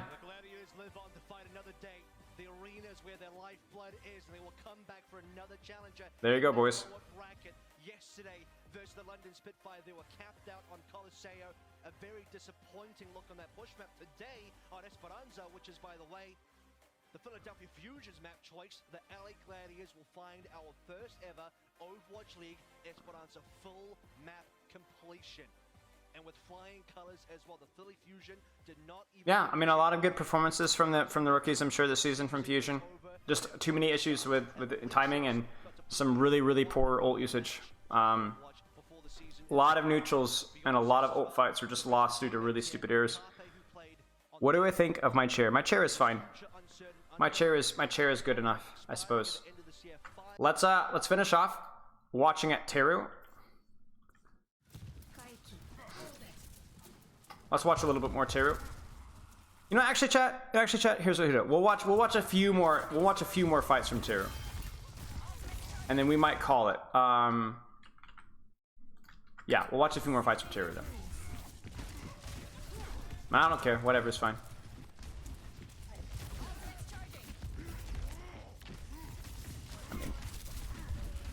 All right. Again, you notice the aggressive angle being held here. As long as he can heal his team, it doesn't really matter whether he's on top of them or not. Again, I think a lot of people not misunderstand, but underestimate the range that Kiriko can heal at. Like, you really can really play quite far. It is not out. I am working with a team that has Overwatch League Replay Viewer, a Contenders team. Overwatch League Replay Viewer would be way too normal and exciting, so of course it's not true. Ah! That's why you gotta be careful about your aggressive TPs. You gotta know the status I say, the status of where everybody is. Wow. Let's watch POV from a good team. Listen, y'all, I got asked to watch Taro POV. That's what we're doing. You asked for vegetables, you're getting vegetables. You could have had sweet dinner, treats, snacks, ice cream, but no, you asked for Taro, you get Taro. You made your bed, you gotta lie in it. Here comes the mirror ult. Boing.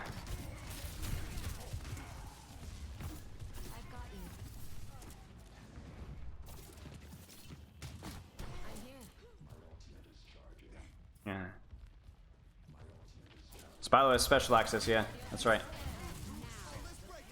The Overwatch League commissioner called me and was like, hey, we're gonna give you the replay viewer and $10,000 cash! And I was like, that's it? But, you know, I don't want to be ungrateful. Alrighty, aggressive angles, spamity spam, spamity spam, spamity spam, spam, spam, spam, spam, spam, spamity spam, spam, spam, spam, spam, spam, spam, spamity spam, spam, spam.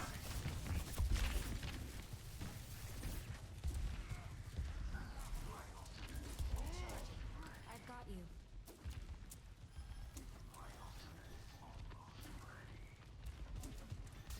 That feels much better. My ultimate is charging. Ultimate's charging. Again, you see off angle? Why is he here and not here? Well, because look at how many people he could shoot from here. Whereas how many people he can shoot from here, right? He's making it hard for them to hide from multiple people at once and getting a little bit of extra pressure himself. It does not compromise his healing. Oh dear, that person had shot. Nice. That Reaper might get chased, actually. Yeah, he gets chased.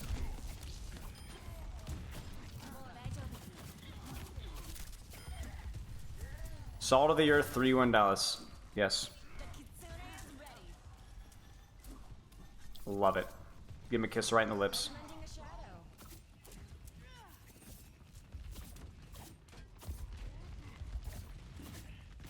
Shoot, shoot, shoot, shoot, shoot. Careful, careful, careful. They're pushing him out, pushing him out, pushing him out. Look at this guy. Look at this guy. He's gonna ult. Oh, maybe he's not. Now he's gonna ult, surely. Now he's gonna TP out. Okay. Ah! Unfortunate. Didn't think he had to Suzu. He ended up needing it. Unfortunate. You can see like how aggressive he plays. It's almost like he's zoning the backline himself and then creating space so that he can dive out afterwards. So it's like, oh, they're pushing. I'm gonna try and like juke, juke, juke, hide, hide, hide, buy time, and then TP out the last possible second to create as much possible distance between himself and the enemy team. It's such a weird, it's like such a weird playstyle for a support, but it's not new. Like, it's like a Sombra kind of a playstyle, like a dive kind of a playstyle where you're like trying to pressure, pressure, pressure, and then use your mobility cooldown. Mirror. There's the E, using it early to try, like you use the E early and ult because you're gonna get it back sooner. And if you can use it, remember, it's not just about purging, it's about preventing. So like, let's look at the Suzu again, because I think this is really important to understand. This is something you can like, actually apply in your ranked games right here. So like right here, if he's able to land this Suzu right here, Gu Shui's HP, he becomes Wraith form, and he doesn't take that initial 150 or whatever damage he took there from the Reaper Winston. So it's like you could use that Suzu to block the burst damage before the target even needs the heal. You know what I'm saying? It's like proactively using it. You know what I'm saying? And then you get it again and so on, right?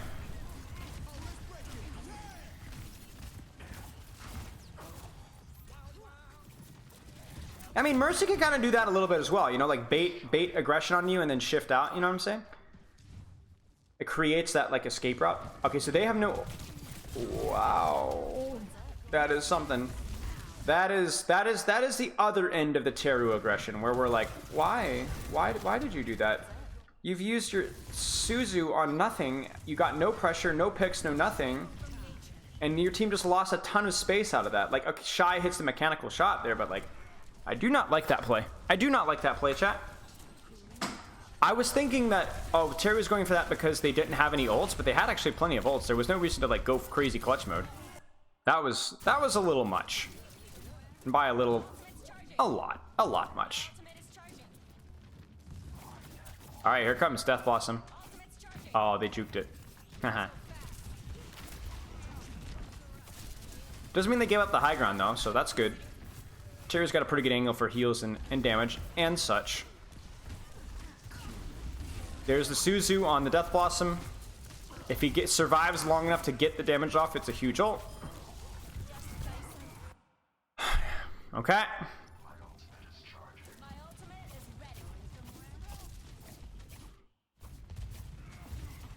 Yeah, I always say Kiriko is like less about the damage and more about the relevant damage, right? Zen does a lot more spam damage, but Kiriko still has a pretty good opportunity to like do kill-worthy damage. That's unfortunate. He uses the E to block, but then we talked about the Peel Death Blossom. There it is right there. No Suzu because it was used previously. That's the problem with min-maxing your cooldowns for getting them as fast as you possibly can, using them off of cooldown, is that there will be brief windows when you will not have it and the enemy team can exploit it, right? And that lack of Suzu might actually just end up costing them the map. Even though technically that min-maxes Suzu regen, it was less about the uptime of the Suzu and more about the impact of the Suzu. And the initial Suzu there wasn't impactful enough, and they're actually going to lose because of it. That's crazy. Yeah, it looked like a TP to Reaper. That was interesting, and by interesting, not good. So there's been a lot of good things about Tiro. I think he fully exploits the thing. Like if you've seen my basic Kiriko guide on YouTube, this is what I talked about: taking aggressive off angles, abusing the fact that you have a defensive cooldown. But he definitely pushes it to the extreme, at the expense of his healing, at the expense of his cooldown, so it's costing his Suzu a lot, and so on. So I think that Teru has good and bad things. Mostly good.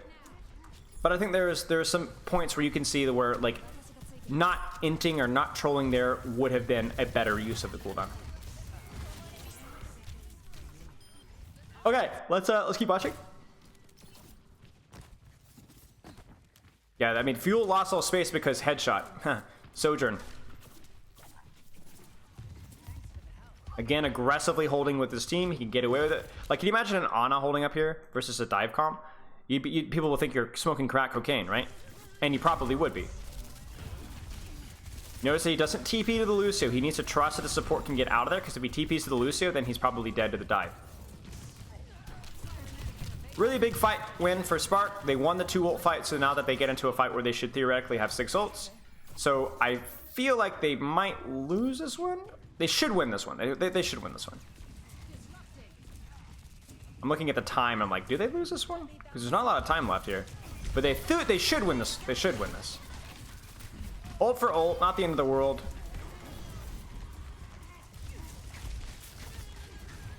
I would have preferred a little bit more patience from the Kiriko ultimate there.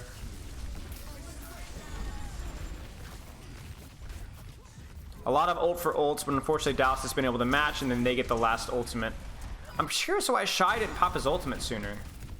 Oh, he's getting juggled. Yeah, he ends up not getting to a good position for it until late.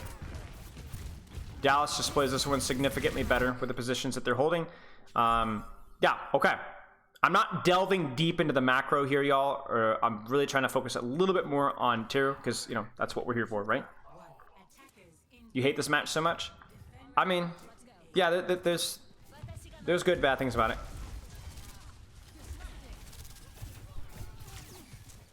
Woo! Huge boop. Again, we see the solo off angle from Teru.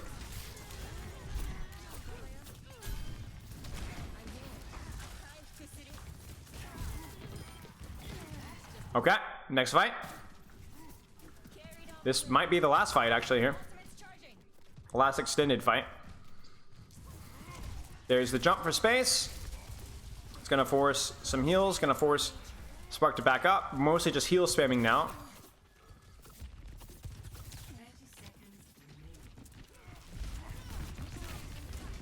Ooh, that was a lot of damage on Nagushui. See, this is like the kind of stuff that you hate to see. This is just like bad timing, unlucky timing. Because he lands, he doesn't see the Reaper, and bang! Like, look at that. That is a massive HP trade. So even though both teams used Bubble there, Spark took a major, major L when it came to the HP trade there.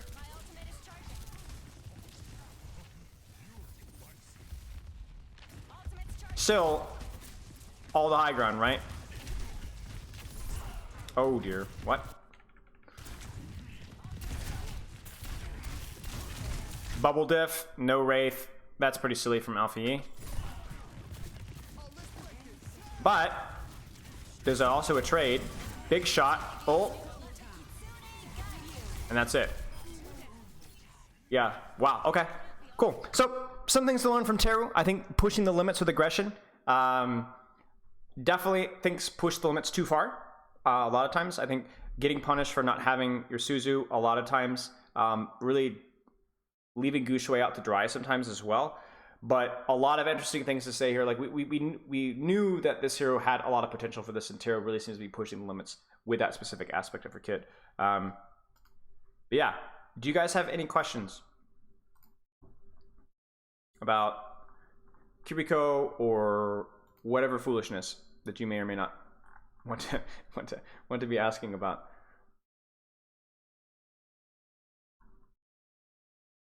Scrolling through here. It looks like the next map is going to start soon, so that's nice. Or the next match.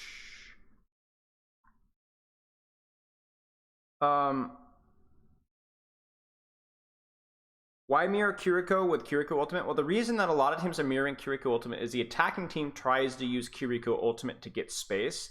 The defensive Kiriko then utilizes Kiriko to stop the enemy team from taking a space. So it's a stalemate basically. And that's ultimately the goal why you see these Kiriko for Kiriko Ultimates. It's the defending Kiriko team pressing Q to make sure that the attacking Kiriko doesn't get too much space out of it, because if they wait too long to respond, then they get pushed out into really bad chokes and nasty crap like that. So they have to like respond pretty quickly.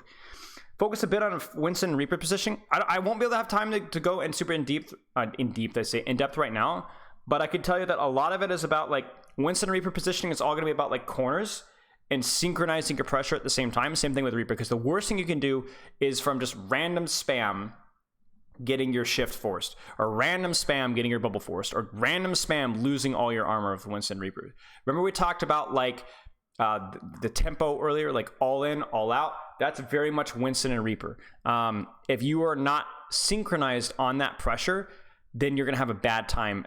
Winston and Reaper do a really great job enabling each other, even if they're not stacked on top of each other, because Reaper benefits from the attention that Winston takes, and Winston benefits from the attention that Reaper gets. And if there's times where those guys are stacked, that's even better, because there's an opportunity for those heroes to be able to, Reaper can use Winston Bubble. Winston can deal with the enemy Reaper better if he has his own Reaper shooting the enemy Reaper. So they're the space creators, and they have to be synchronized with their pressure, whether it's on a flank or straight forward. Cover is a big thing. Big thing. And if you get your Reaper cooldown forced, if you get your bubble forced, it really limits your ability to actually hold space, because it becomes too easy for them to push you out and kill you. Like a Winston without bubble is very killable. He can't do anything. He has to back off. Reaper without bubble, Reaper without Wraith, very killable. Big liability, right? There's a big gap, even more so than other heroes, because you have to think about like a Sojourn or a Kiriko without cooldowns is very fragile, but there is a lot more of an accessibility to a hero like a Reaper if there's maintaining frontline position.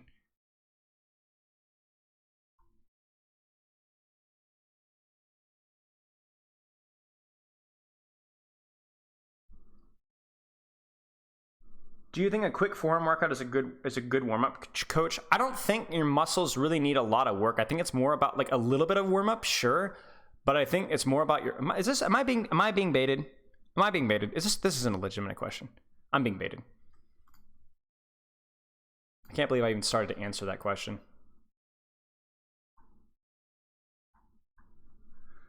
What about using beat on overclock? That's fine if you can close the distance, sure.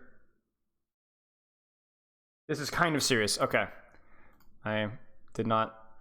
Okay. Yeah. I mean, a little bit. Yeah. I think just a general warm up of like getting a little bit of cardio in, like 2 minutes of cardio, taking a walk. Nothing that's going to leave you out of breath, but just like getting moving can help. But yeah, I think a lot of it needs to be done more in game. Like physical, I think the demands for being warmed up for ranked is significantly lower than mental.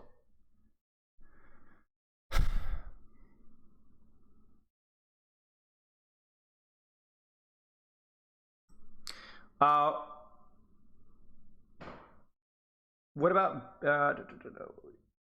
Lucio? He boops Monkey and Reaper. If you could boop a Monkey and Reaper and then shoot them, you will more often than not force their shifts. It's easier to force their shifts because you push them outside of their effective range. For example, if they turn the corner and start shooting you, but you boop them away, and then your Sojourn and then your Kiriko shoot them, that becomes a big problem. It pushes them outside of their effective range once they've actually committed, and that's extremely uncomfortable for them. They do not like that whatsoever.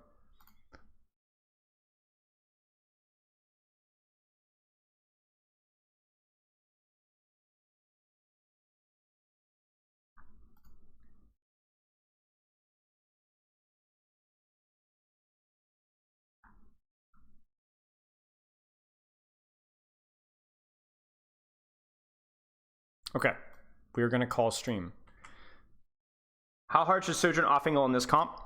Far enough to get early pressure, close enough to where she can shift to support as necessary. Do you think Triss will be more viable after the Genji summer nerfs? Yes. Does he stand next to Sojourn, next to his own Monkey Reaper? It depends. He can do both. That's a big question though, but both are viable. Chat, I'm going to raid Swissa. She looks like she's having a good time. Was playing some Lucio as I was checking. Have a wonderful rest of your day. I will be back on Thursday with more coaching and probably more Overwatch League content as well, more macro breakdown. So if you have any questions or anything that you want to get broken down on Thursday, or any POVs you'd love to see studied, join ! Discord, ask about ! Coaching, and stay tuned for Thursday. Love you guys. Big kisses, big smooches. Let's jump in the raid. We're going to start raiding. And for those of you who don't know, whenever we raid, we always finish it with a big old scream. Raiding in 6, 5, 4, 3, 2, 1.